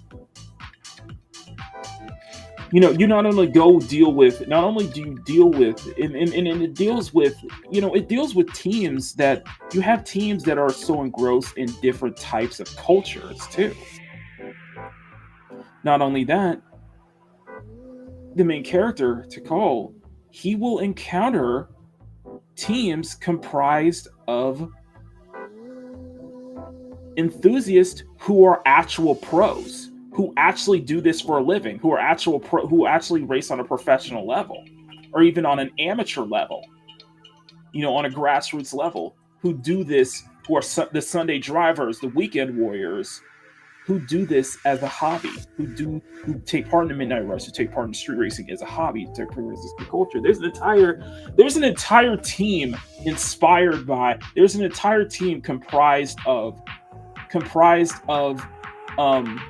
honorably discharged Navy honorably discharged veterans. Honorably discharged veterans, well, I guess you could say military brats who got engrossed in the culture, who got engrossed in Japanese car culture while they were stationed in Japan during their military term. That they came back here and they wanted to be a part of that. There's an entire team based off of that. There are entire teams that are. This is where brand recognition plays this is where the whole thing of brand loyalty comes in, because there are teams out there who are so dedicated to one brand, even one machine. There are teams who are inspired by. There's a team inspired by the Kanjo-zoku, the Osaka Night Fighter tribe, the old highway, the Kanjo Civic teams back in Japan. There's a lot of influence there. There's a lot of inspiration there, And it is mostly a JDM focused culture, but even that I have a lot of fun with, though. Even that I have a lot of fun with, because the thriving automotive industry allowed Japan to not only allow Japan to make a killing on selling JDMs in the States. I forgot to bring this up, but in this universe, there have been major pushes to get the import laws go down from 25 years now to 15 years. So that meant a lot of Japanese imported machinery were able to make a lot of machines from Europe and from other countries, from Europe and Asia, were able to be imported to the States. Finally be able to make it be an import stateside, because the laws have been relaxed to now, from instead of 25-year rule, it's now 15 years. Not only that, Japan, because the JDM scene dominated, the JDM scene not only they dominated the American market, but they also dominated the European market as well. So much so that European manufacturers went into the sport coupe scene to challenge the likes of Nishidan, to challenge the likes of Nishidan and Nikon, a lot of the Japanese manufacturers, because they were, it was stealing business from them too, America, not only that, but Japan was very forward thinking. You'll notice that I like to think that a lot of the machines that you see here are not just right-hand drive, but also left-hand drive or North American spec, which also explains the idea that there have been North American spec machinery actually have the same performance figures as their JDM counterparts. Just the big difference being left-hand drive instead of right-hand drive, so fitted for a North American market. Yeah, you have both. There are left-hand drive machines, there are right-hand drive machines. What you find out, in fact, what you may find out later is the Hero car turns out to be in North American spec, which is left-hand drive, or NA spec. They're yes, a lot of the popular sport coupes and JDMs have been built here, have also been manufactured specifically for North America because of how big the car market became in North America as well. Its market is in North America, so it's really cool. And the thing is, I don't get into when you see that automotive directory that I've been putting together. Exotics are very much off limits, off the table, because that's something that maybe nobody can really afford. That they don't feel exotic. Exotics do exist. More high-end exotics do exist in the Midnight Rush universe, but they're seen as unicorns. They're seen as practically unicorns in a world of sport tuners, in a world of sport compacts, in a world of even this is a world where even muscle cars have gotten their second win thanks to the embracing the pro touring lifestyle, a pro touring lifestyle culture where they're able to compete on an even footing. European cars are a rarity, yeah. In this universe, Europeans are exotics are. It's just it's so rare though. It's so rare. They're like unicorns. You literally have. In fact, one of the most well-known street racers in the Midnight Rush, in the whole of the Midnight Rush universe, is literally named Unicorn. Literally goes by the code name of Unicorn because their machine is literally a unicorn.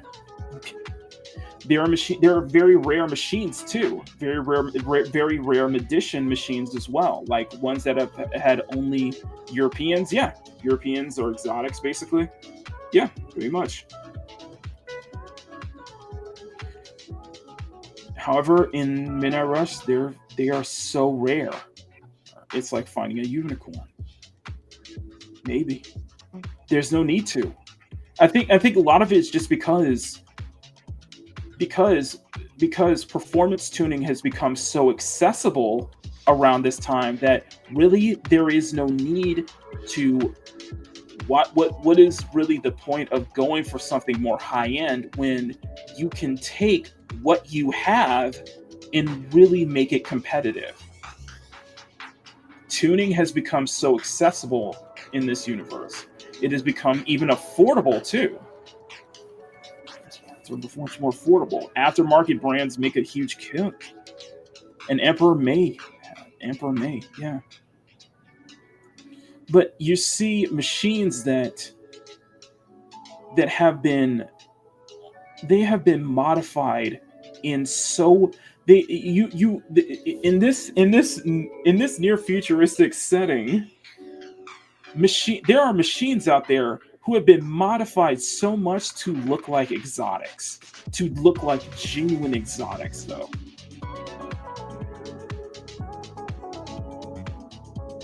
That shows how advanced in the technology too, how it's been able to make it from a consumer standpoint. It almost like exactly.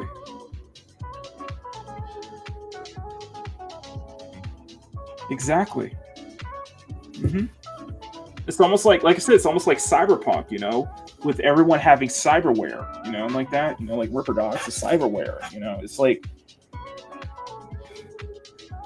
it's a thriving industry, I guess you could say. It became the automotive industry it went into a second golden age where it became very thriving.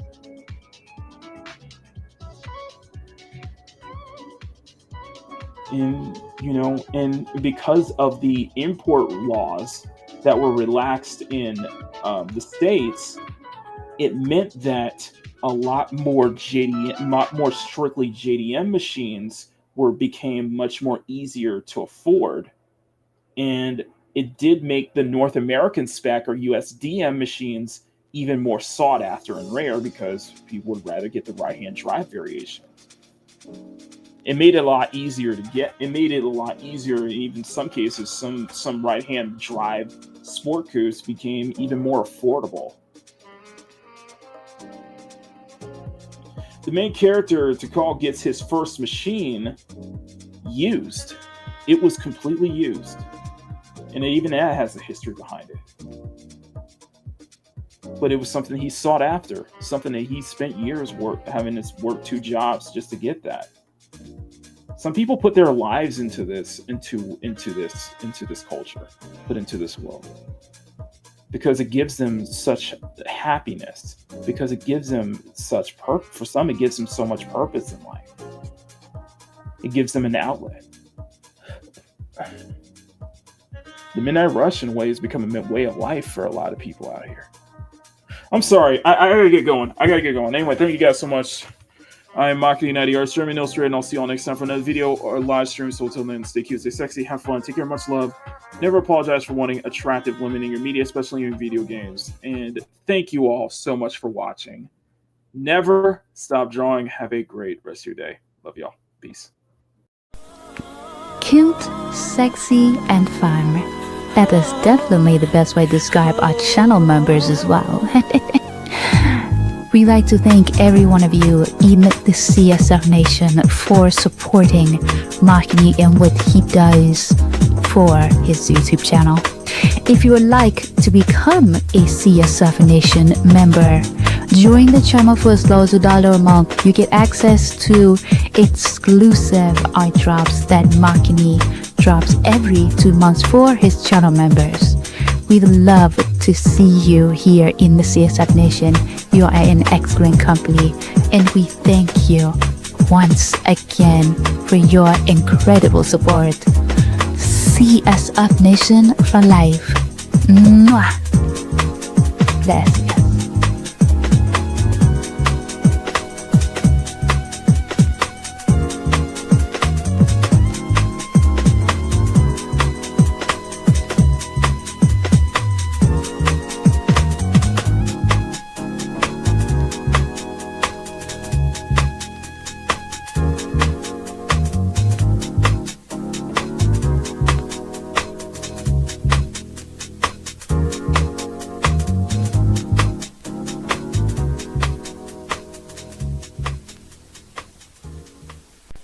Thank you for tuning in to Makini in the morning, including your morning started off on the right foot with us.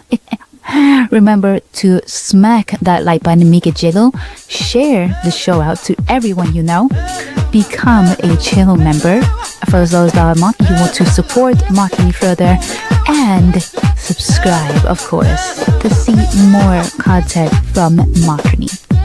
I am Maddie Soteli, producer and weather girl, and we wish you a wonderful rest of your day. We will see you all here next time on Makini in the Morning.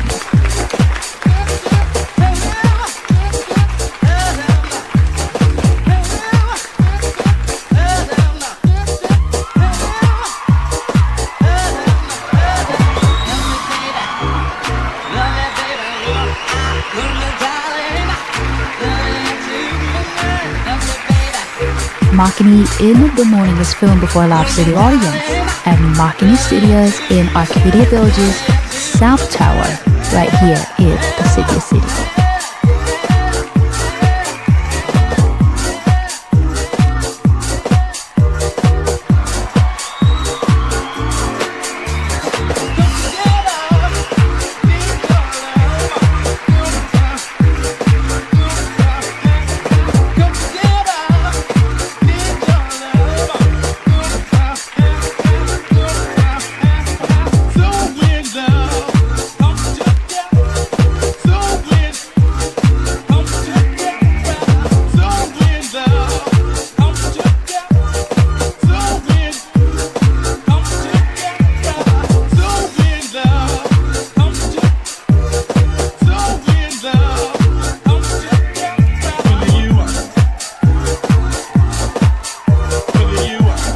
Want to be a part of the next Makini in the Morning live show audience? Well, all you have to do is visit youtube.com/Makini90 or call 765-9077 toll free.